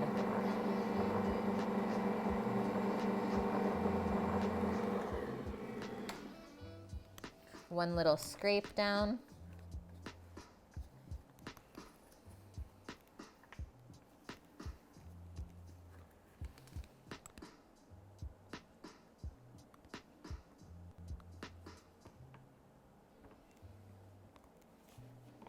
One more mix.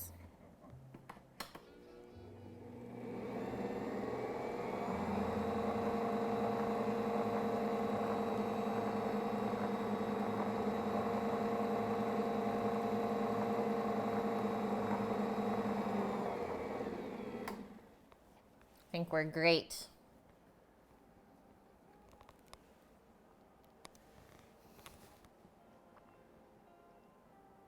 Check that out for consistency.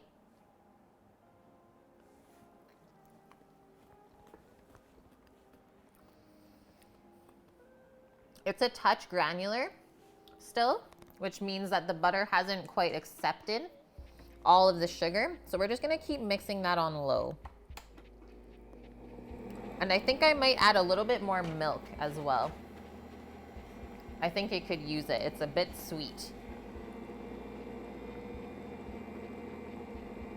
So that will be 3 tablespoons of milk total. And the milk will help dissolve the sugar. So just keep it going on low because we don't want to over whip this.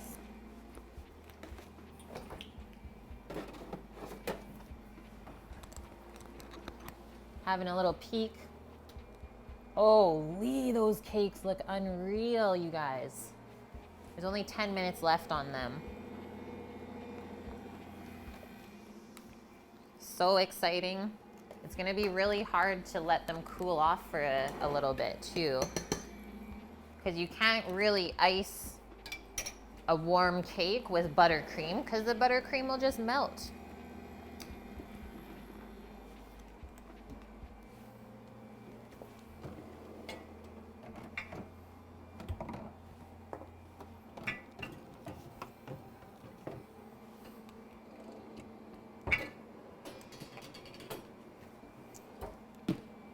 Fill up our sugar in the meantime.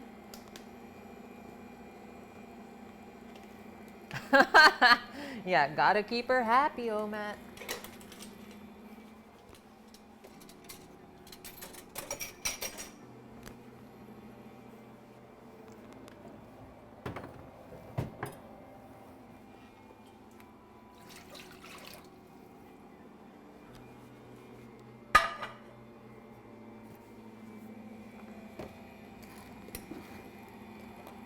That's looking good.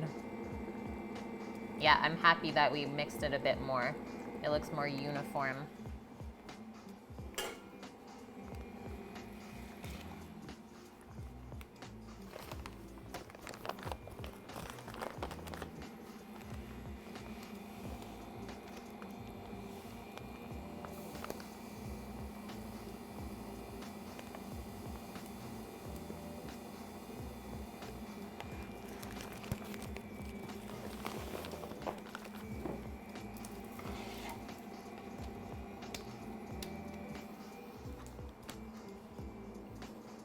You know a cake is near done baking when you can start to smell it in the house. That's always a good sign.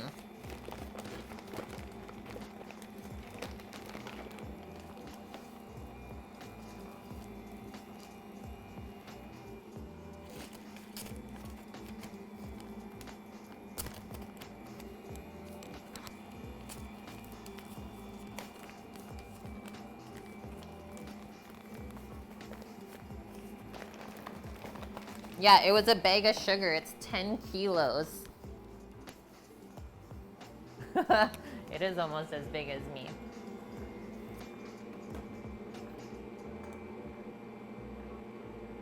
This stand mixer is called an Inkarsrum. It's actually Swedish. Here's the link if you want to check it out. Yeah, this is quite therapeutic. I'm gonna turn this off now. Actually, I'll give it one quick whip just to get the stuff out of the beater.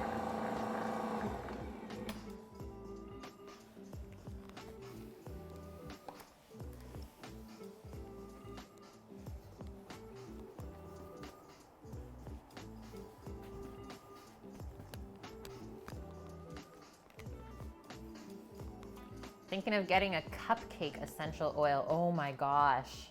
Oh, Matt, that's funny that you say that because we were talking yesterday on stream about some of the like food scented air fresheners. Brilliant in my mind. Hi, Willamini, how are you? Okay, let's unplug our mixer, safety first.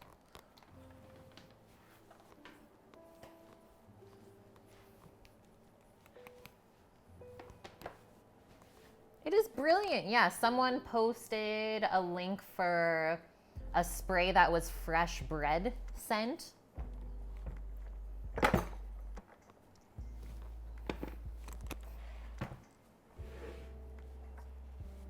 And yeah, cupcake, I would be all over that. Holy wind outside. Yeah. This is nuts.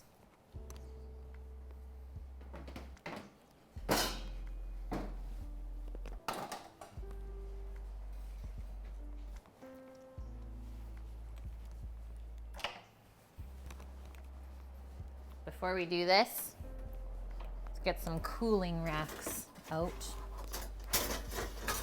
Or a cooling rack for our cakes.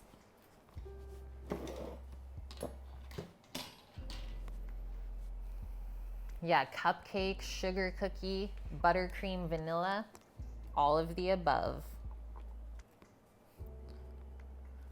But what about the savory scents? Like really, you get so many good feels when you smell onions and garlic cooking in butter. Or like chicken frying. I think it doesn't have to be just the sweet smells.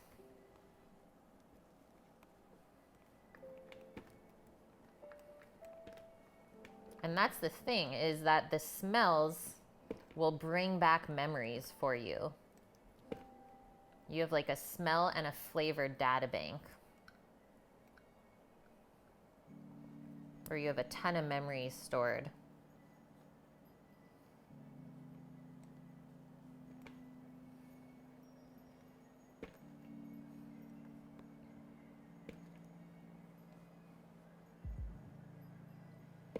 Oh no, it fell down the middle. The worst.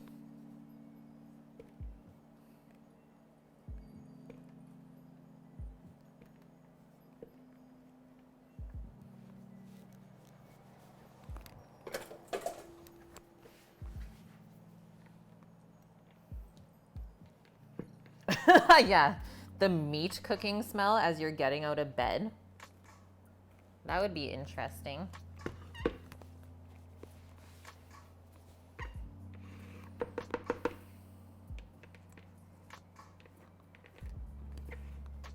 This is really nice and light. I'm happy with how this turned out.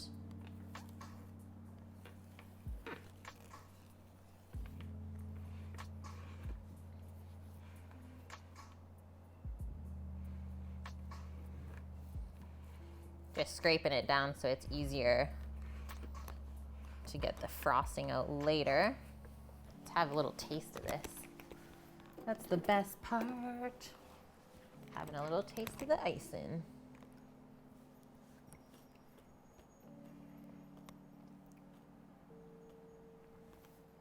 The vanilla in there is so good. Not too sweet, not too buttery. We did good. And so, if you are going to decorate your cake the same day, don't put your buttercream in the fridge because it's gonna harden up really quickly. Obviously, butter gets hard when it's cold. But if you're gonna decorate your cake the next day, feel free to put it in the fridge. Just be sure to take it out an hour or two before you are ready to decorate the cake so it can soften back up again. Yeah, rosemary oven dish. Or the savory scented herbs, like when you cook poultry, so good. Nice, Bonkman. So you did add the sliced portobellas. Yeah, just the right amount of umami flavor. So good. The smell of this cake is unreal in here right now. We have a minute and 45 seconds on the timer. We're being patient, friends. I'm just hoping that when we check it, it is done. Because I don't know how much longer I can wait. It's getting rough.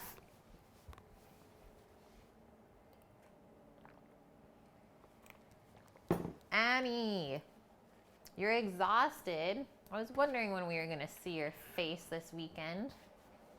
What have you been doing?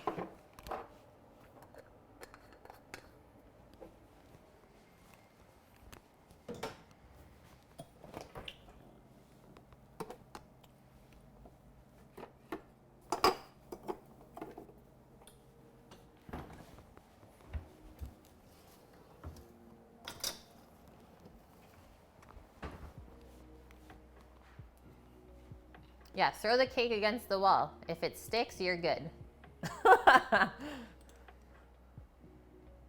Oh yeah, your robotics has already started because it's January. That's right. 4-hour practice. How did it go?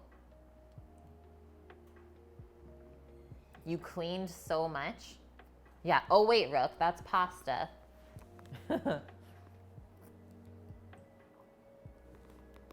Well, I suppose I should finish lunch before we eat dessert then. Organized all the electrical materials so that when you do start building stuff, it's very streamlined.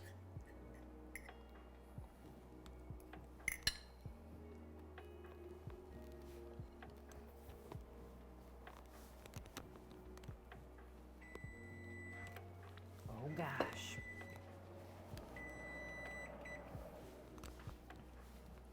I'm just taking a quick peek.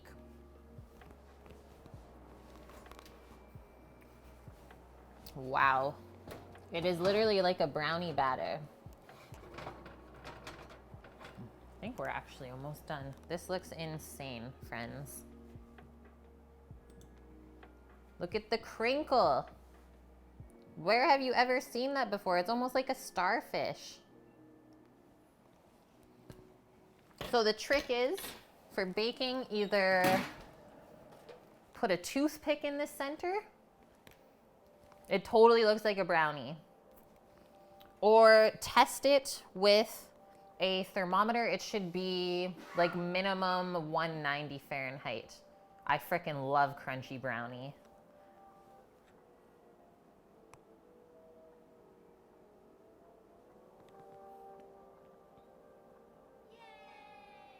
This is reading 204 and the thermometer is coming out clean. So we're good to go. We can let this cool.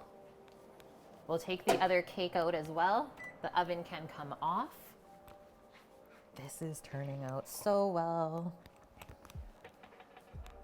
Thank you, Sammy, for the 100 biddies.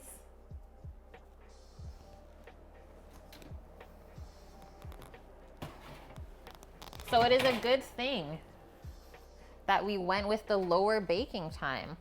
Because imagine if we kept that in for the extra 10 minutes it called for. Probably have a drier cake. Yeah, crunchy and chewy. Holy. So this is what the box says for cooling.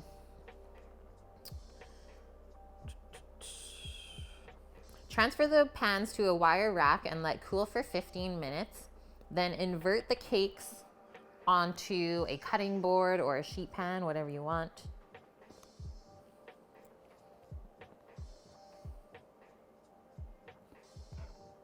Yum. So now we will wait. Yeah, we want it moist. A moist cake.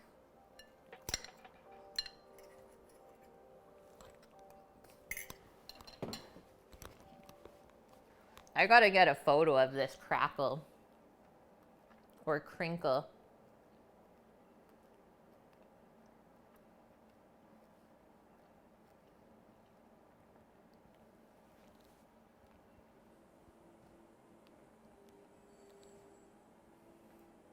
You won't be able to join for a boot 9 days? No, Annie. We'll miss you.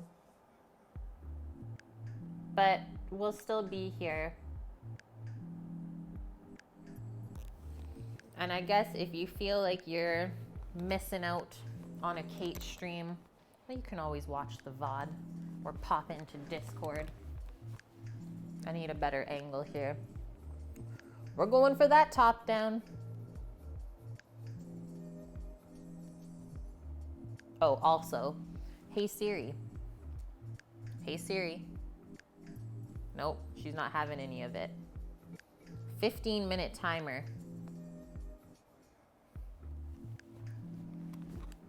Insta life. Yeah, I'm with you, Cookie. She never works when you need her, but when you're just having a conversation, she's there for you.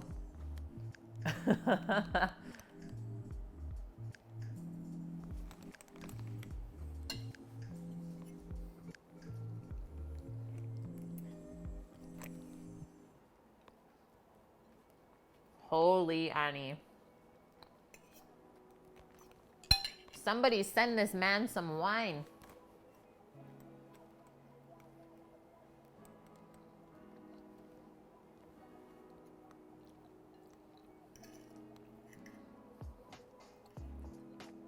Okay, this lunch is even good cold. Cold spaghetti and meatballs. Still good. Still good. Oh, really? Okay, phew. Good thing I don't have the Google attached as well. Drive me nuts. He's there.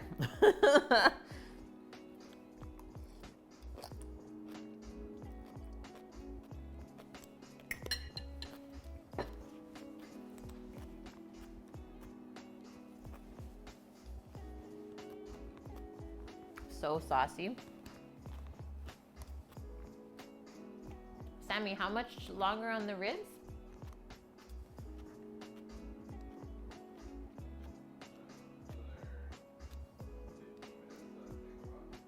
15?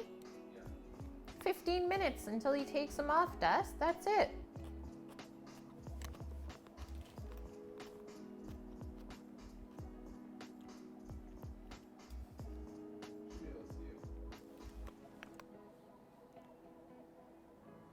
Okay, it looks like these will pull away cleanly from the pan. I got my fingers crossed. Yeah, like I said, I better finish up my lunch before we go any further here.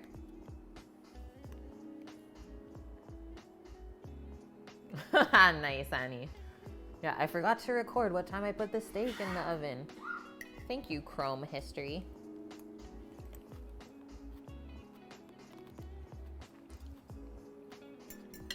Yes, you can have a piece of cake too.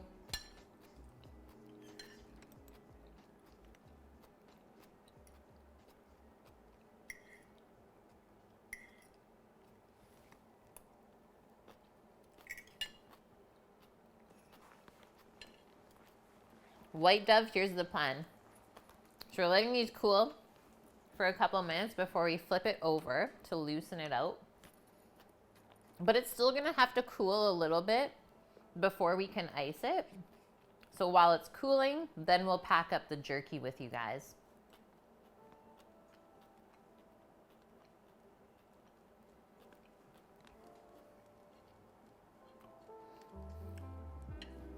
Steak dinner.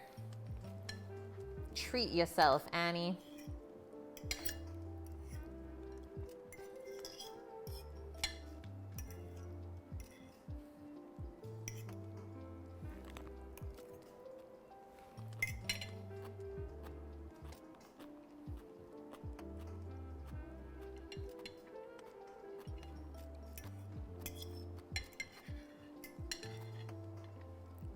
I feel super good after eating this, guys. Like, you think it would be really heavy, but it's not.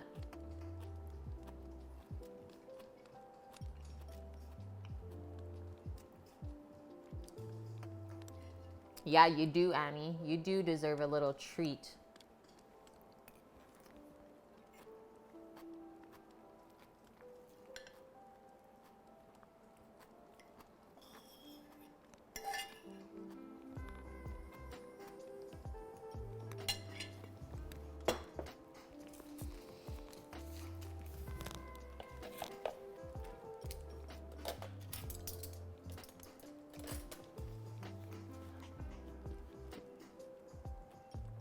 Jerky.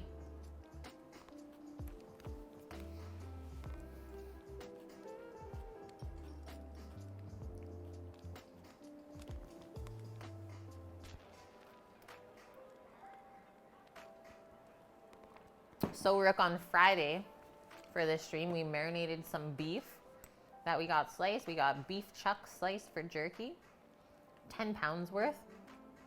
We made a teriyaki marinade from scratch. So we let that sit overnight. And then yesterday on stream, we trade up the beef and we dried it overnight.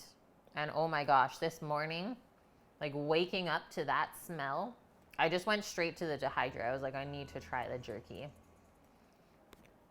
Insanely good. Like, there's so much flavor in it.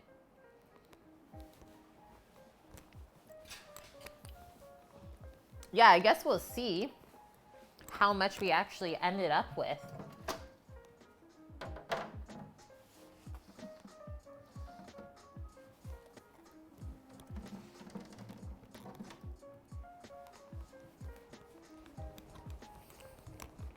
And the point for me, so I know that the jerky is perfect when it just starts to release the fat.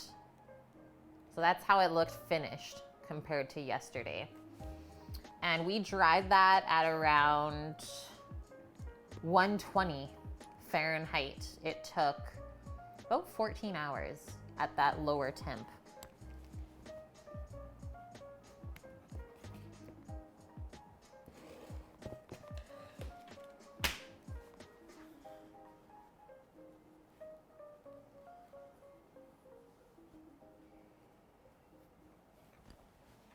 So that is what we are doing for 2 years incentive of subscribing to the channel.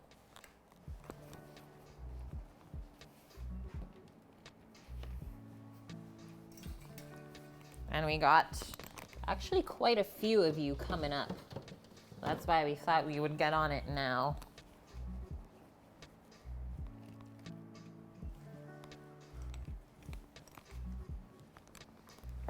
Yeah, jerky, not super bad for you. Good snack. And it's way better homemade, in my opinion, than store-bought.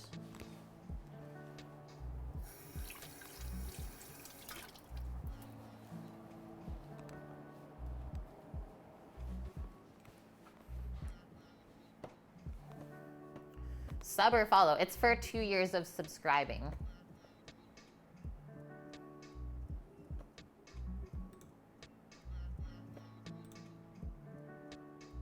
Yeah, store-bought, they do add a lot of preservatives and a lot of salt.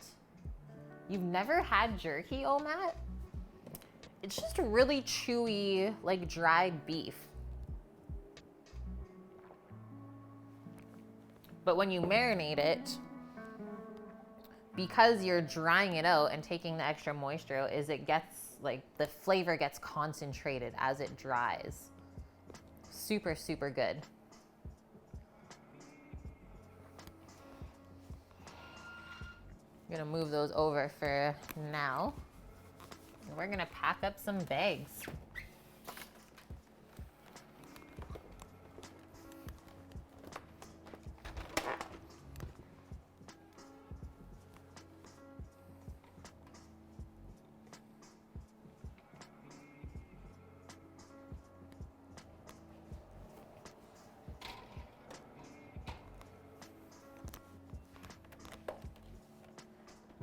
I think you should make it one day yourself. It's quite easy. I mean, really all you need is a dehydrator to make it properly.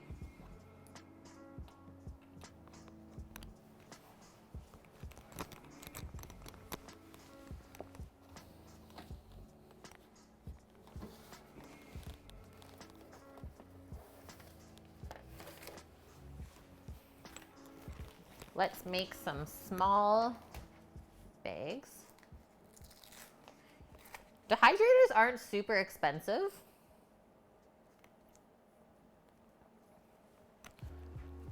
There are definitely some cheap versions that still work really well.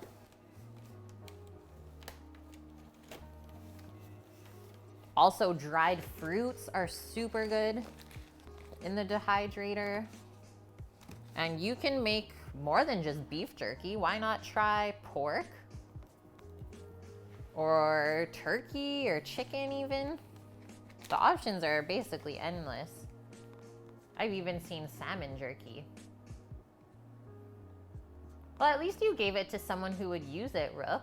I remember when you were trying to get rid of it and I was like, we'll take it. But then you just bought one for us instead. So thanks, Rook.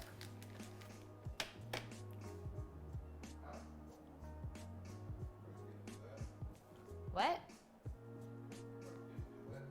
I thought he did. Oh. Dried pineapple, zucchini, squash. Yeah, where's the rooster? No! Okay, let's see, Matt.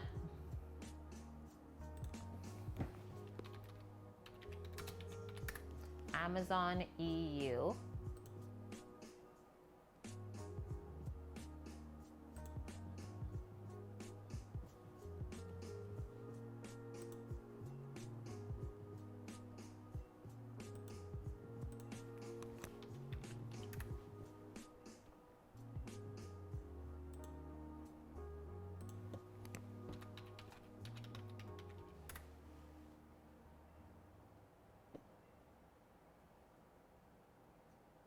The Nesco one? Snackmaster Pro?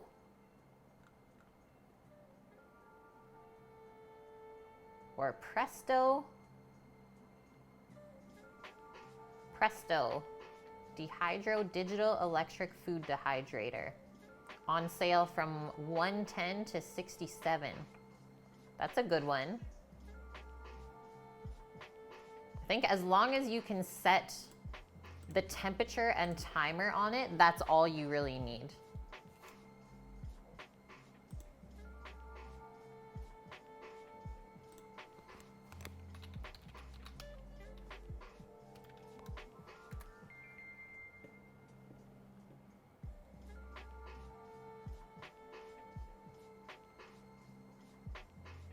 The Arendo one, the Amazon Choice one, that looks good. I think all of those that you have are good options. You just have to decide how much you want to spend on it.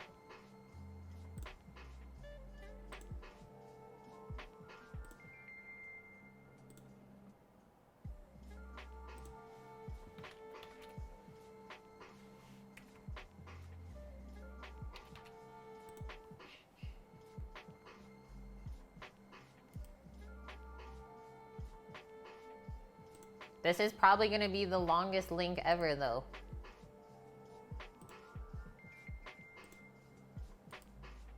Prepare yourselves. It might It's not longer than Sammy's link, though. Yeah, I will Discord you what I have found.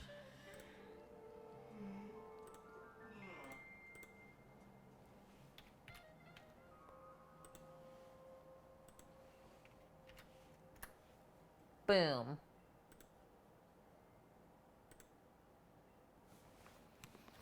Okay, we have only a minute and a half left to go on our cakes cooling off, and then we can flip them over. We're gonna work on making a couple of bags for packing up our jerky.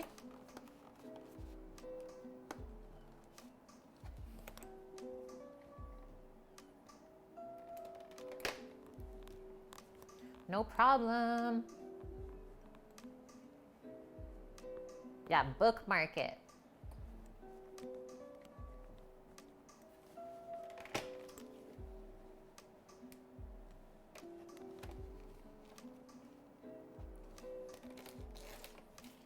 First little bag.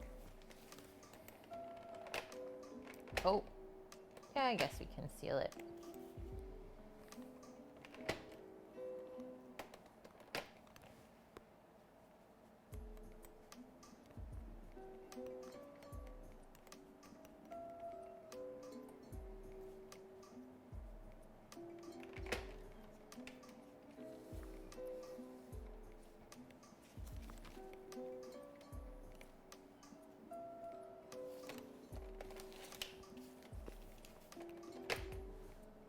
Go, go, go. And we need some gloves. Boom. That's what we want to hear.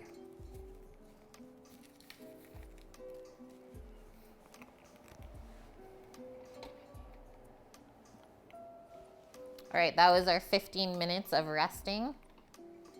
Now we're gonna flip our cakes over so that they can slowly loosen out of the pan. And yes, these pans are super hot still. They really keep the heat. And well, if the cake doesn't come out of the pan, we won't be decorating it today. So we'll see. And actually, we don't want to flip it out onto a surface like this. I know it will cool quickly, but maybe let's just put a barrier of parchment because we don't want the cake to fall through the slits in the wrap.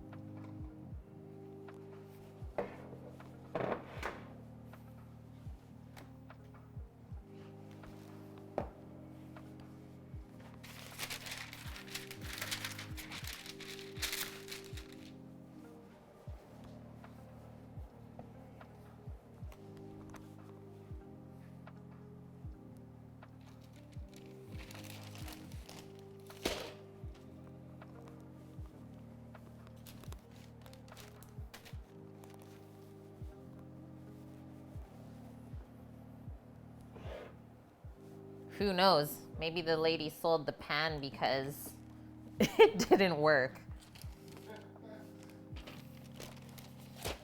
There's only one way to find out. Okay, there we go. Yeah, the moment of truth. Oh, goodness. And actually, Sam, I would love to put these outside so they can cool off quicker. I just need the door open, please.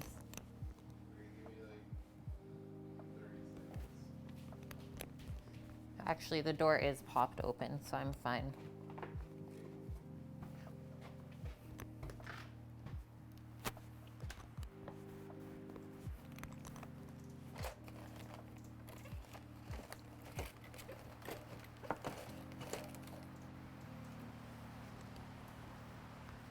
Put the cakes outside, cool off in the wind.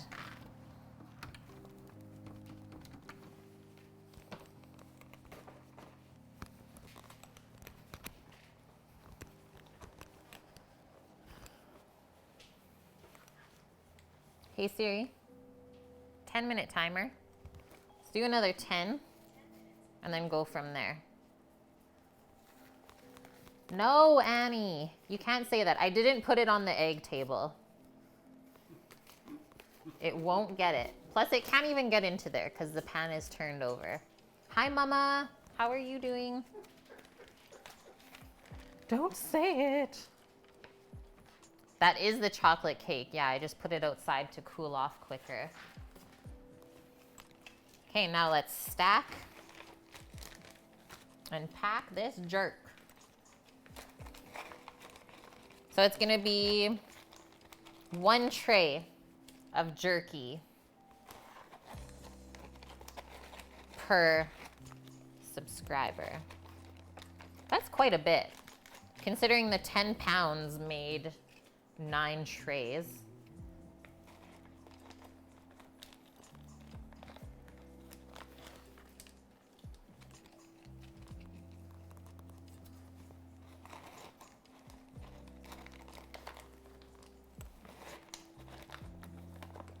There we go. Be in one nice bag like that.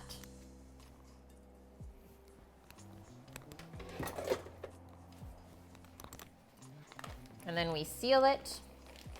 So take all the air out.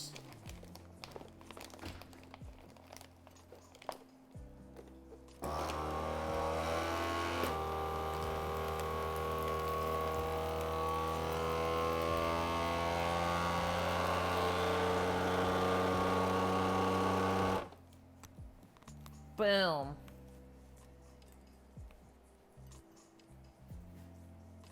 What's going in the bag? Yeah, homemade teriyaki beef jerky. Trim it down into strips, like the beef. I like ripping it off. I think it's awesome doing it like that.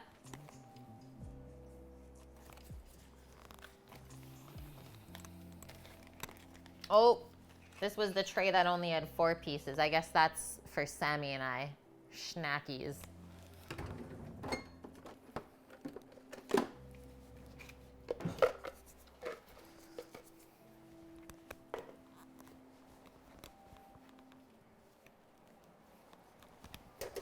Yeah, I don't think beef jerky is really a thing in the UK. Because Omat was saying the same thing, Mama. Or in Europe.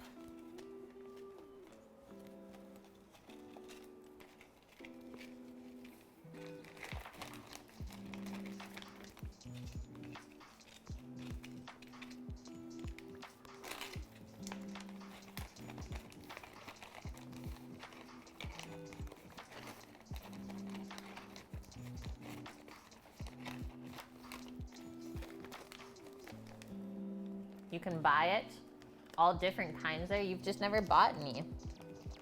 It's a really good thing to snack on.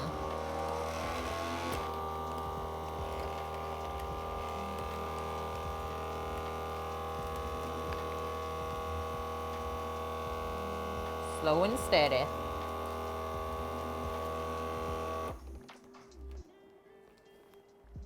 That one didn't really want to seal.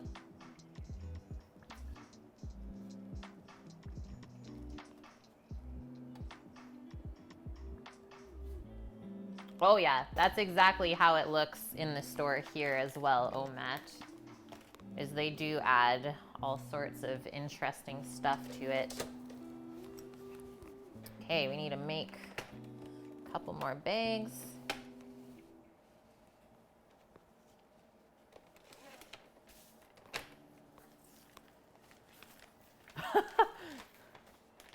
Yeah, I would rather snack on a bar of chocolate.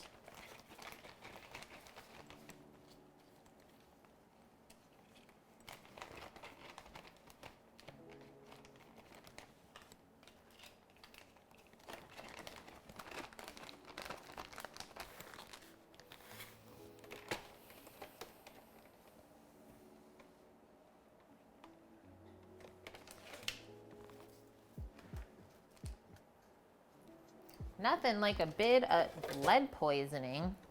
Nothing like it, really. Yeah, beef is the most expensive livestock to raise. So that is why it also costs so much to eat. Yeah, what doesn't kill you makes you stronger.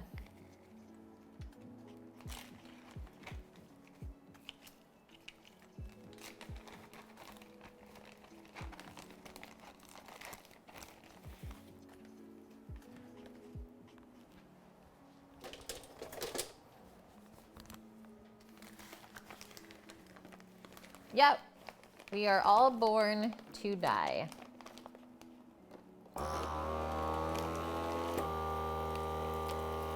There we go. That's a good seal.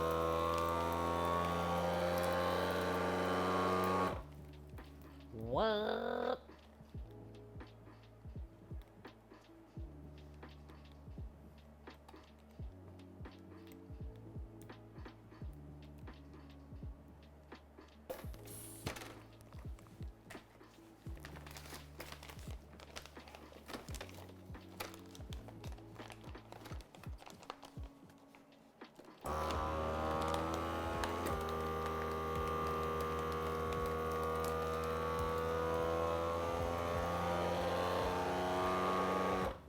This in the bag, now that we have basically taken all the air out of it, should last like minimum 6 months, if not more, without it being open. And then once you open it, I'd probably eat it within 3 months.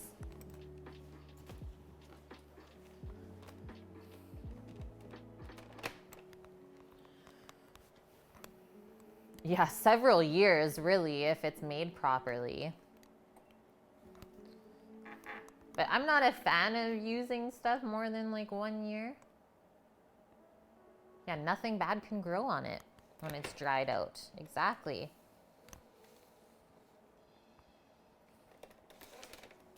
It's a method of preservation.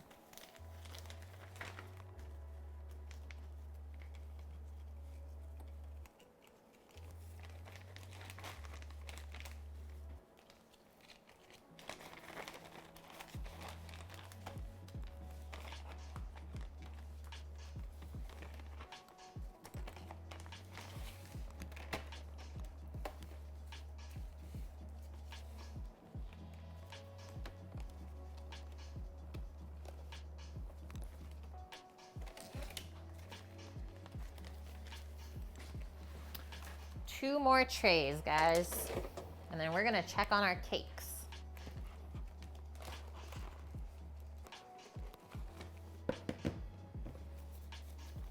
Which should be perfect, because there's only 2 minutes left on that timer for them to cool off anyways.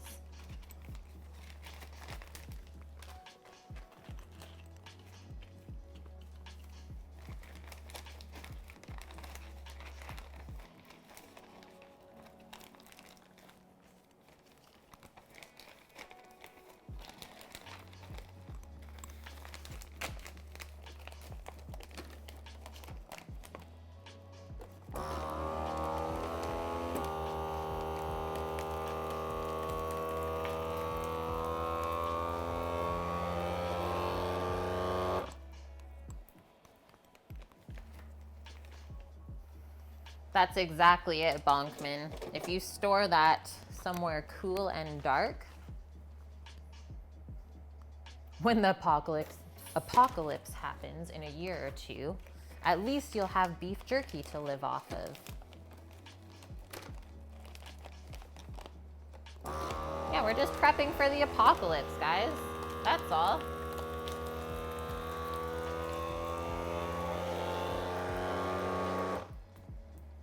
Then you won't miss the beef.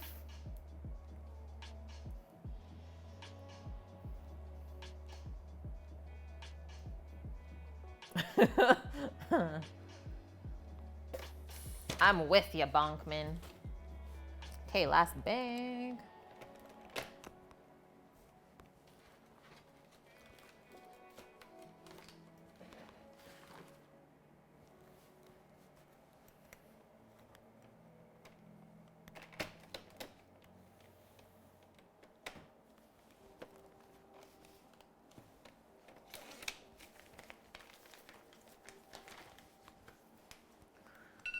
Yeah, 1 piece per day would be just enough protein to keep you going.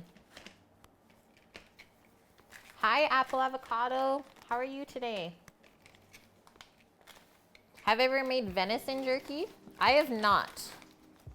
I would like to. Actually, sorry, that's a lie. We have. Earlier this, or last year, sorry. Last year, remember that. We're in 2020 now. Is our friend Zach got a deer and he brought us some of the meat and we made him some venison jerky and he loved it. It's really good. I think it almost has a better flavor than the beef. Okay, last vac, and then we're getting those cakes. Hopefully they dropped.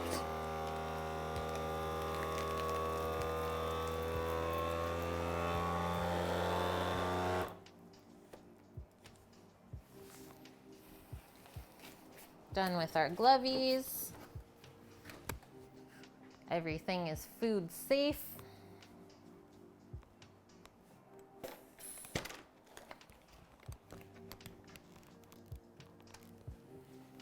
Leaner than beef and better for you.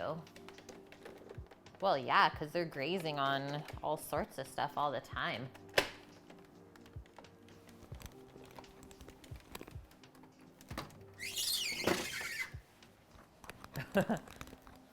Interesting sound. There it is, guys. All packed up, ready to go. We got 8 bags, 7 bags worth the jerky. Yeah, that's exactly it, OMAD, is it does taste more rich.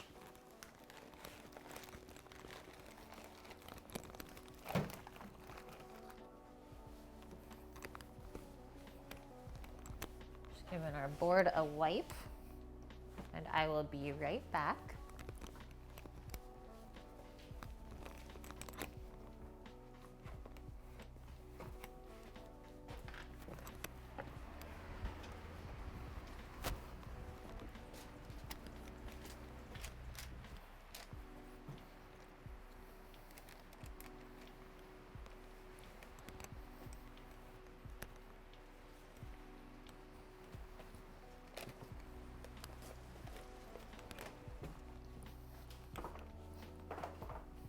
Feeling nice and cool. Cool weather outside is helping. Feeling good about it.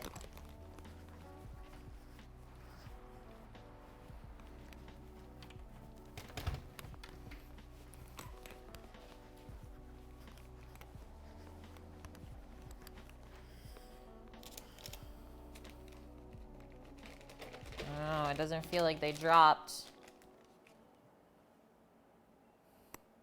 I don't know, friends.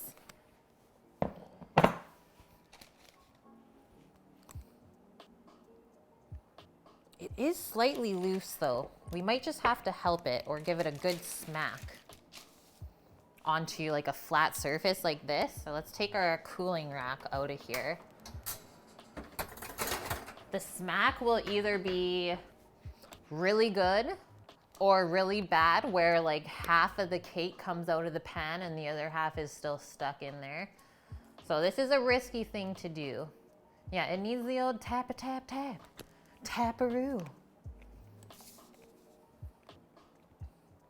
But I'm willing to do it because just kind of pushing on the edge here is it is loosening off.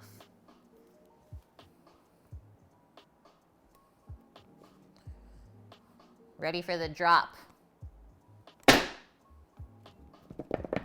Nope.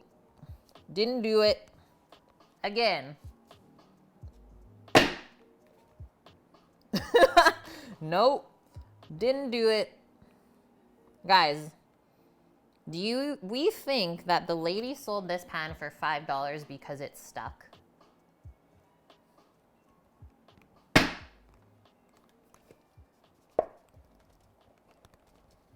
Oh.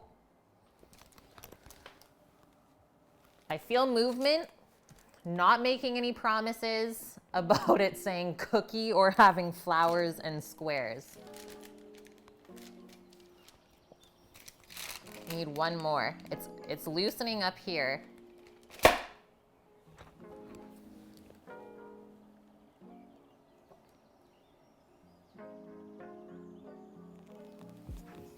Okay, now that that's loosened, feeling better. There are so many crevices, but we sprayed it and buttered it and cocoaed it so that it wouldn't stick. Those were the directions on the box. Let's try this one. Real good smash. What did it take? This one took like 3, right?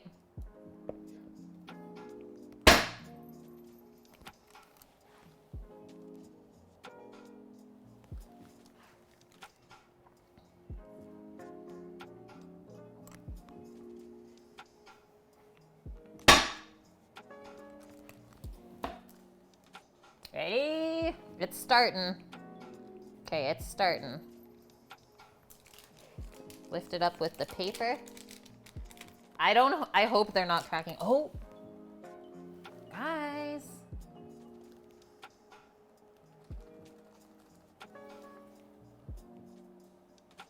This is where gravity is doing all the work for us, right? I think we just need it to cool like a touch more. Ready? It's coming off.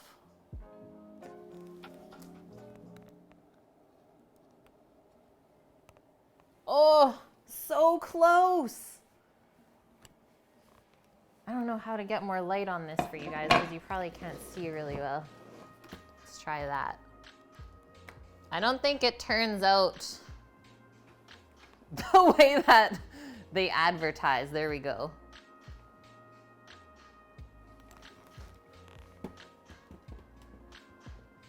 If we wait till it's almost like completely cold, it might actually stick in the pan. But I think that it's not too late. We can use this for the bottom if the other one's not good. But let's try and dig this out of the pan, kind of sew it back in with the rest. Marry it back up. And no one will know. That way, if we have to use it for the top, no one will know. But I don't think this turned out quite as nice as they advertised. It does look okay. And yeah, it came out pretty clean.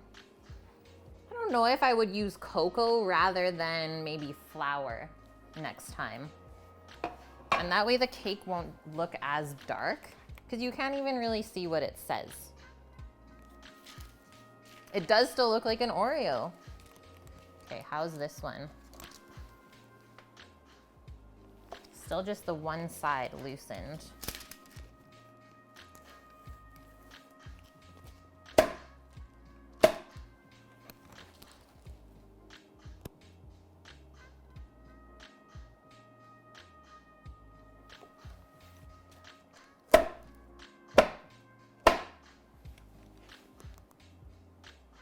Yeah, it's dropping.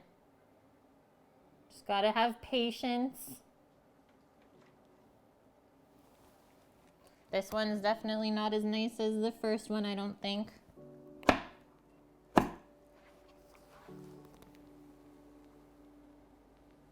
Nope, that'll be the bottom. Let me just tell you that that is gonna be the bottom.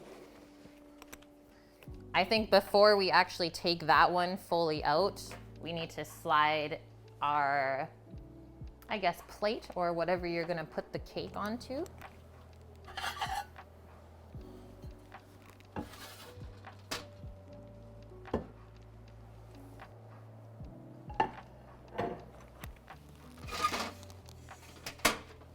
And then I have my cake turner as well.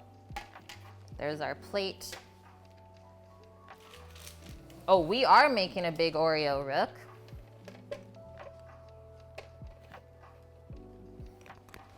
Okay, how to do this? Spatulas are gonna be your friend. I'm gonna use the biggest ones I have.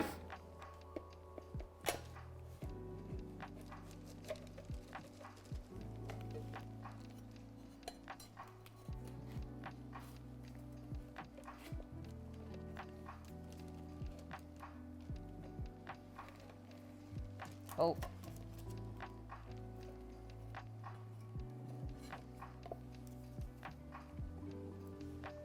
But then how are we gonna flip that back over? Never mind. Let's do this and then we'll have to flip it.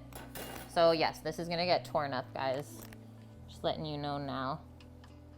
We had stickage issues. But the other one came out so nice. Yeah, Mama, even if we let this cool completely, it's still sticking. I think it would almost be more difficult to try and get out. But that's why we hide this on the bottom. The cake's still warm enough that you can put it back together. Once again, kitchen hacks, so that you don't just give up on what we're trying to do.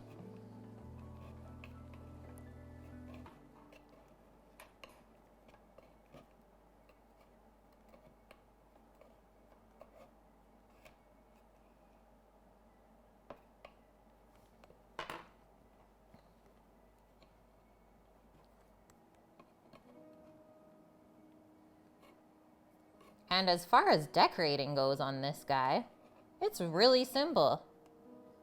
Put your buttercream in the middle and sandwich your cakes around it.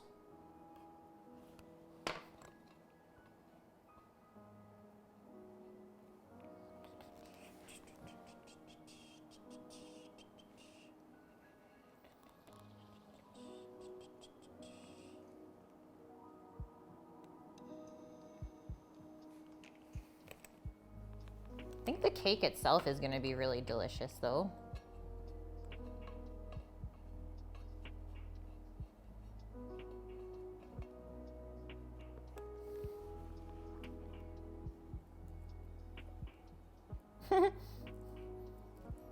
What happened to the bottom of the cake, Kate? Don't ask, guys. I think we figured out why the lady sold the pan for $5. Okay, as long as we get something circular.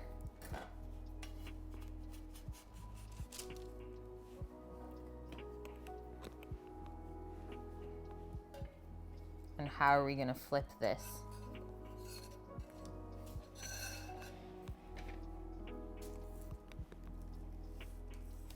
Oh my God. Sammy, I need help. Kate needs help.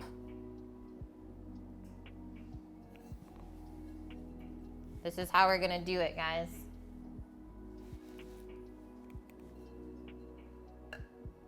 Actually, maybe I don't. Ready?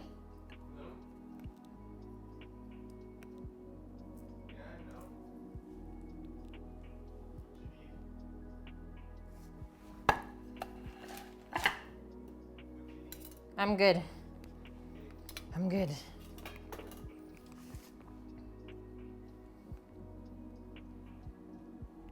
%100% more brownie than cake. 100p. Cherish this little guy, because that is perfection. Definitely using that for the top.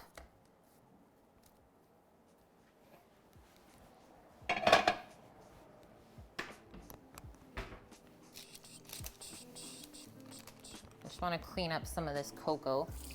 Once again, guys, cocoa everywhere. Still agreeing that cocoa is way messier than flour.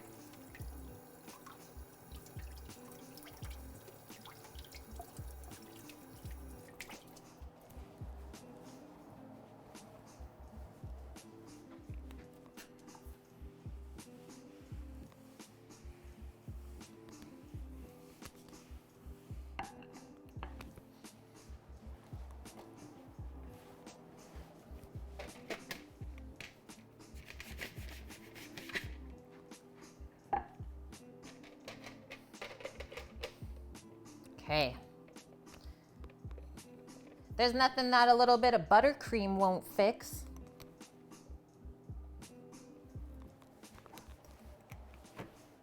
Here it is. Vanilla buttercream. Ribs, I believe, are done. Is that correct?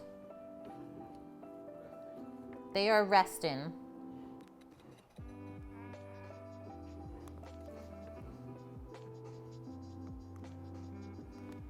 So fluffy.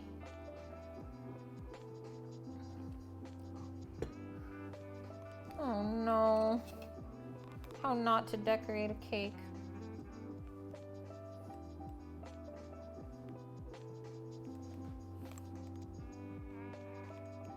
We'll clean that up after. We'll probably have more mishaps anyways.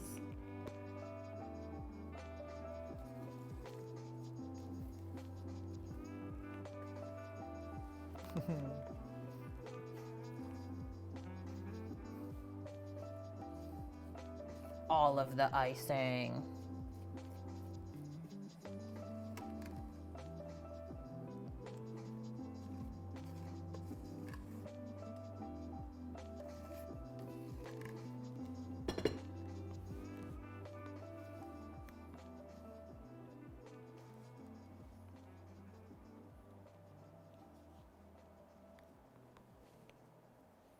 I don't know if maybe dusting some cocoa over top would help us see the lettering more for the top part.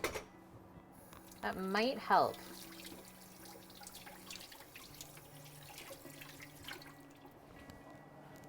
Now, we're gonna get an offset spatula. So something like this. This is what we use to decorate cakes. I'm gonna fix this up as well. The mess.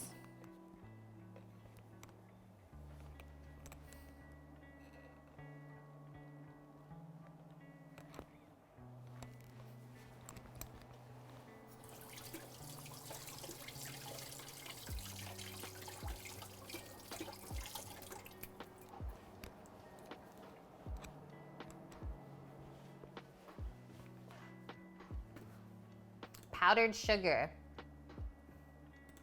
Yeah, I don't know how that would look as well. One of those two for sure.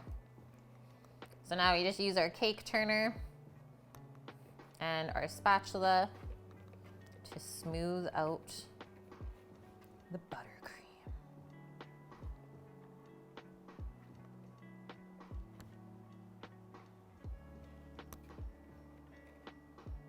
Just right to the edges. And then we want to make sure that the buttercream is really nice and level so that when we put the top layer of the cake on, it's not like lopsided and starting to fall over.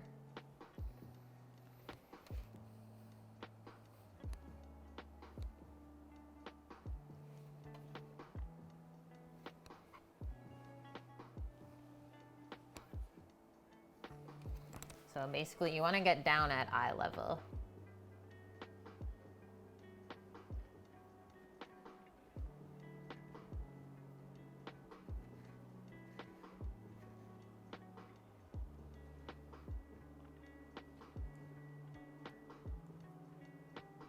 I'm gonna try and smooth the edges just a touch.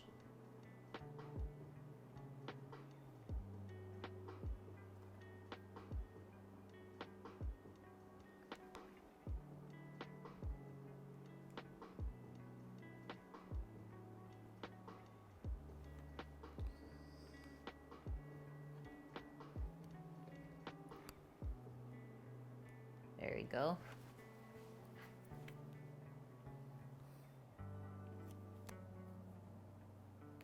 Boop.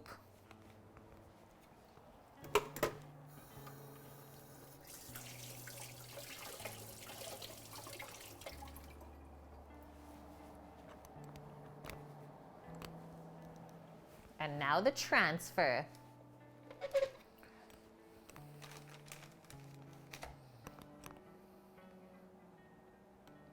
I want that to to be the front for my photo. Line up your edges. Slowly pull your spatulas out.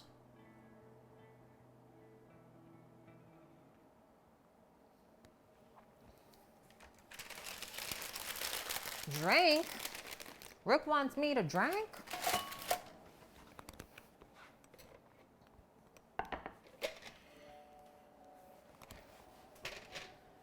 And then I always like to give just a little press.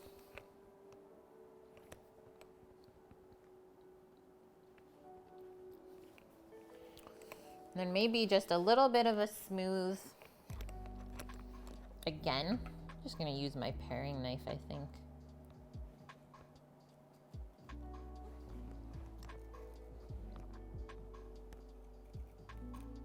I think it looks nice, kind of rustic, like this. It's artisan, guys.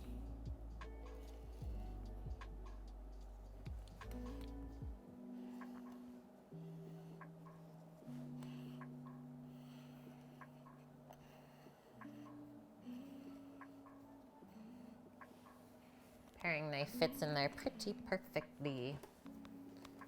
Okay. How's that for lighting? It's a little bit better, hey?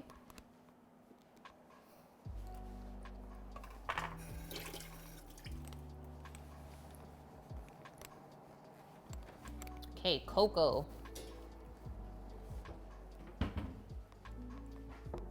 It came out pretty clean. At least for as long as we have like a nice top, I think that's perfect. If the bottom doesn't completely turn out, well, try better next time, I guess.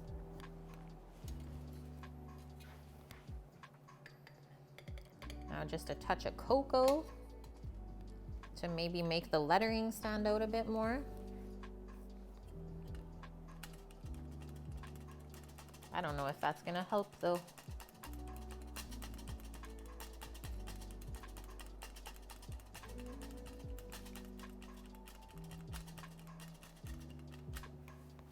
Maybe it does. I think it did. And I don't mind how the cocoa looks on the rim of the plate. I think that looks quite nice. Almost got like some tiramisu vibes. Visidius, thank you for the follow. Okay, this mess of a kitchen today, friends. And I can prop this up just a little bit more for you. I have a cake stand where the bananas are living.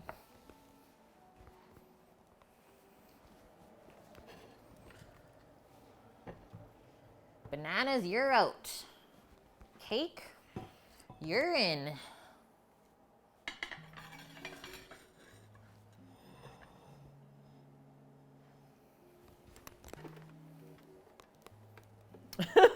There's your light. Cookie, here's your cake. I'm gonna try and get a photo of this before we cut into it.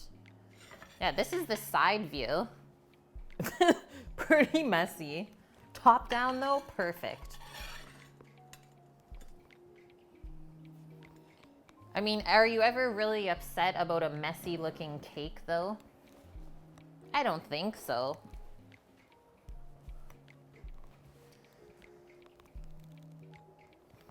Need to pull that towards myself a touch more.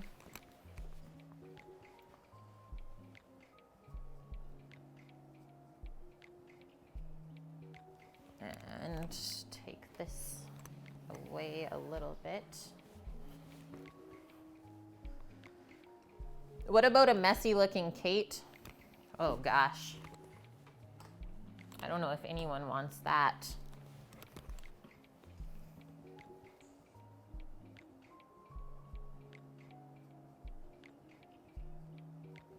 Yay.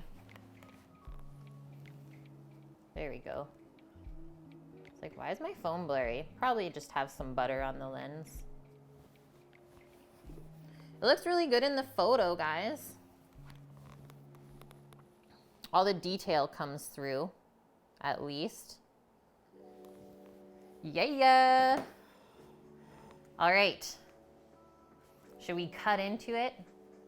Hi, Fright Night.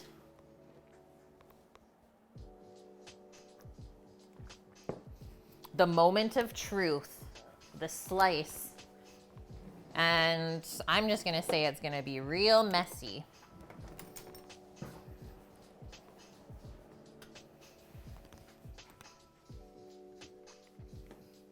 Hi, Mr. Tiki Meek. You just got here. Please, there are no dumb questions. This is, so it's a sandwich cookie cake that's trying to replicate an Oreo.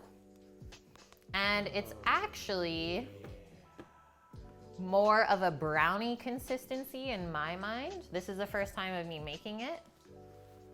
Yeah, it's all about how it looks.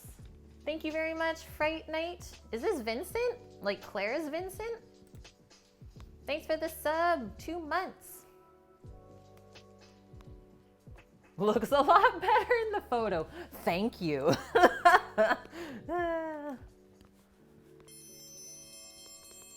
Okay.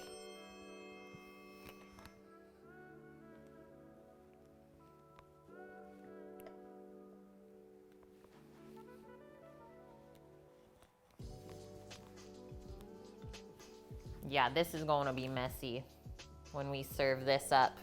It is sticky.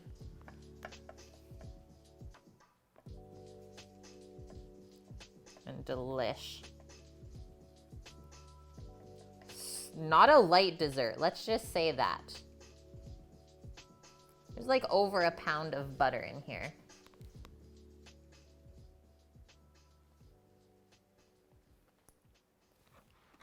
Yeah, Twitch chat, quite unforgiving.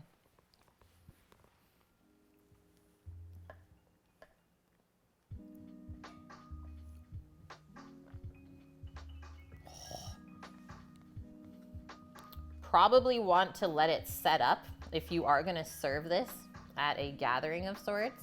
You want to let the buttercream set up a little bit before you cut into it, because it's kind of splooting out the side. If I show you that. Yeah, the cake is more of a brownie consistency. It's got chocolate, butter, cocoa, eggs, flour, sugar.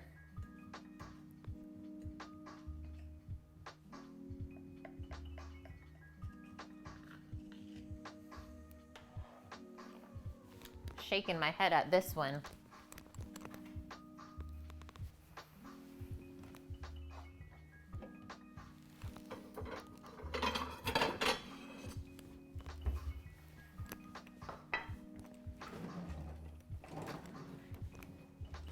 Getting the pie lifter. Need it. Yeah, apologies to those on any diet.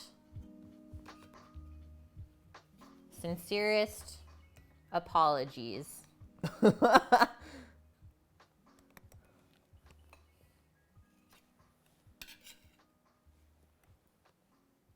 out pretty clean. There, you get a good kind of view of how it looks when it's cut. But that's why I say you want to let the buttercream firm up, because then, when you do cut through it, you're gonna get all of those nice layers. It's not gonna mush together. So like, we let this sit for a few hours.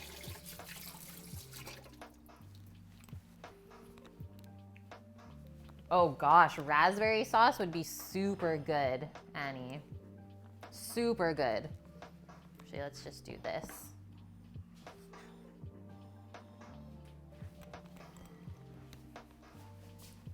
That would actually be quite nice on here, because this is quite sweet. That's exactly it, Bonkman. But sometimes you can't wait. And well, if you're just making the cake for yourself, you don't have to wait.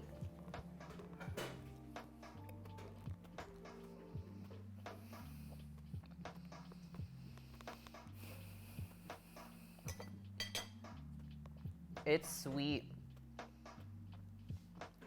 Oh gosh. If you don't have diabetes yet, you will after this. So sweet, so chocolatey. Gonna be an Energizer bunny, I think. Oh. It's exactly what I wanted though. Okay, guys. Yeah, gets the nod of Sammy approval. I'm gonna have one more bite. I think it would be better slightly chilled. Just the buttercream wouldn't be as heavy, I think.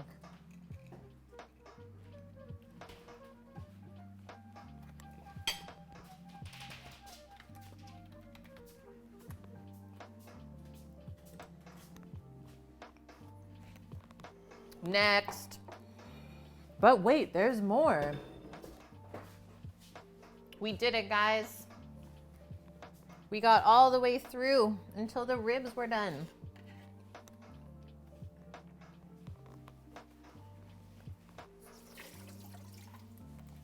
Sammy gets to show off his ribs before we leave ya. I like that. Sam just poured a little bit of like fresh cream over top. I think that's perfect too. Yeah, the apron jingle. Ding, ding, ding. Yours does too, Cookie. You're part of the squad.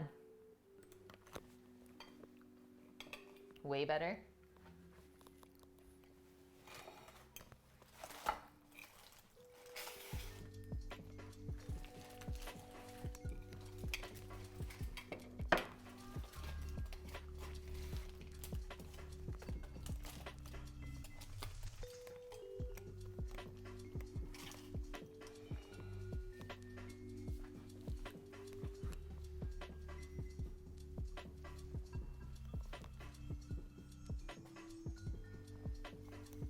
Are you going for the pull?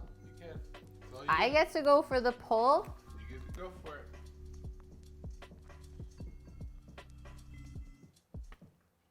Well, there goes that bone. Well, that looks terrible, I guess. Sorry about this. The end piece? Yeah. Still a little bit of meat stuck onto it.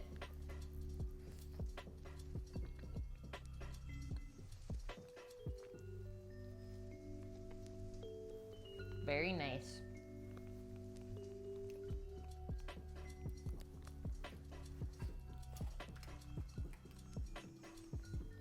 Mmm. Really, really good this time. Perfect cook, Sam. It's falling off the bone, but it doesn't have that dry kind of texture. Get all the flavor.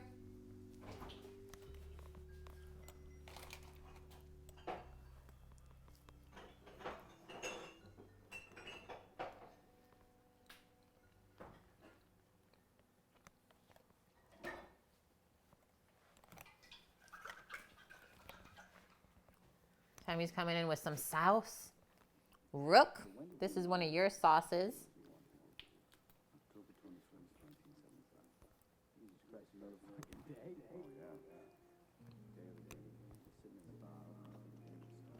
We're going blind. That's it.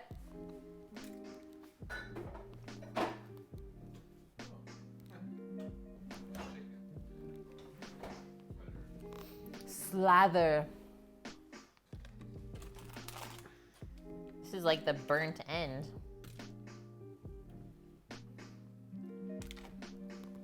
Nice smoke color. If you guys can see the nice red ring around there, that's perfect. Good job, Sammy. You just keep getting better.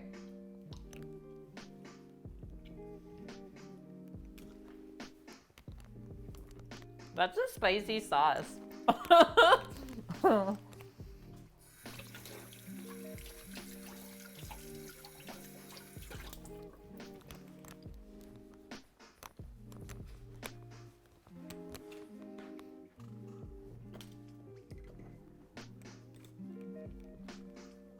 We might get hiccups. If I kept going, you for sure would. Right now, though, it's just a sweaty top lip. We're playing it safe. Diabetes type 4. Welcome into the channel. Feel free to come have a slice of cake.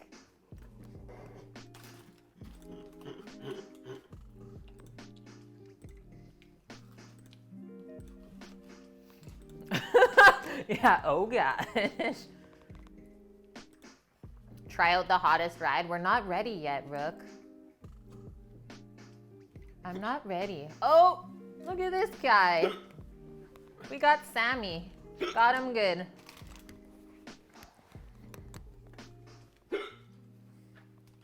Cake? Cake. There it is.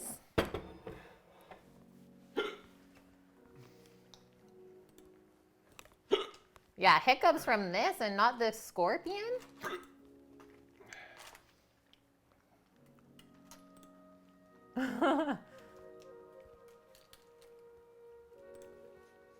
Hiccups from the hot sauce. You know it, Daff. Okay, who are we going to go raid today? Who did we do yesterday? Ooze is on? Yes. Okay, Ooze Brood. Some of you may know. Okay. Yeah, we did that last weekend. I like how you guys remember. No, Omat said sushi day. But yeah, we have been doing sushi kind of back-to-back weekends. So let's do someone different. We're gonna go do Ooze Brood. So he started streaming working in a deli. And he did it for quite a few months. And now, got like one of those voice bubbles, sorry. He's moved on from the deli and now he like does food delivery. So I'm intrigued for this. Yeah, here we go. Such a nice guy though. And he's given us many raids. All right, everyone. Sammy's loving it. So good. Yeah, super good. Really good ribs. Thanks so much for the stream today. The resubs, all the new follows, and a couple of biddies. Thank you guys. Yes, have a good afternoon, night, morning, wherever you are. And yeah, we'll see you in a week or so. So the next time we're on is going to be Friday. So we work full time during the week, but we do Friday, Saturday, Sunday streams with you. And please check back to either my channel page on Twitch or in the Discord is where I post the updated menu for the week. If you're like, oh, if you're like Wednesday, I wonder what Kate's cooking this week. Go check it out, as well as checking out Instagram, because I post on there as well. Okay guys, take care of yourselves, and a thank you for the awesome stream. You made such good food today. Hopefully that inspired you to make some good food for yourself. Let's go see Ooze. Hopefully give him a couple new follows. He deserves it. Sammy's got to get the milk out. Can you believe it? Okay, bye guys.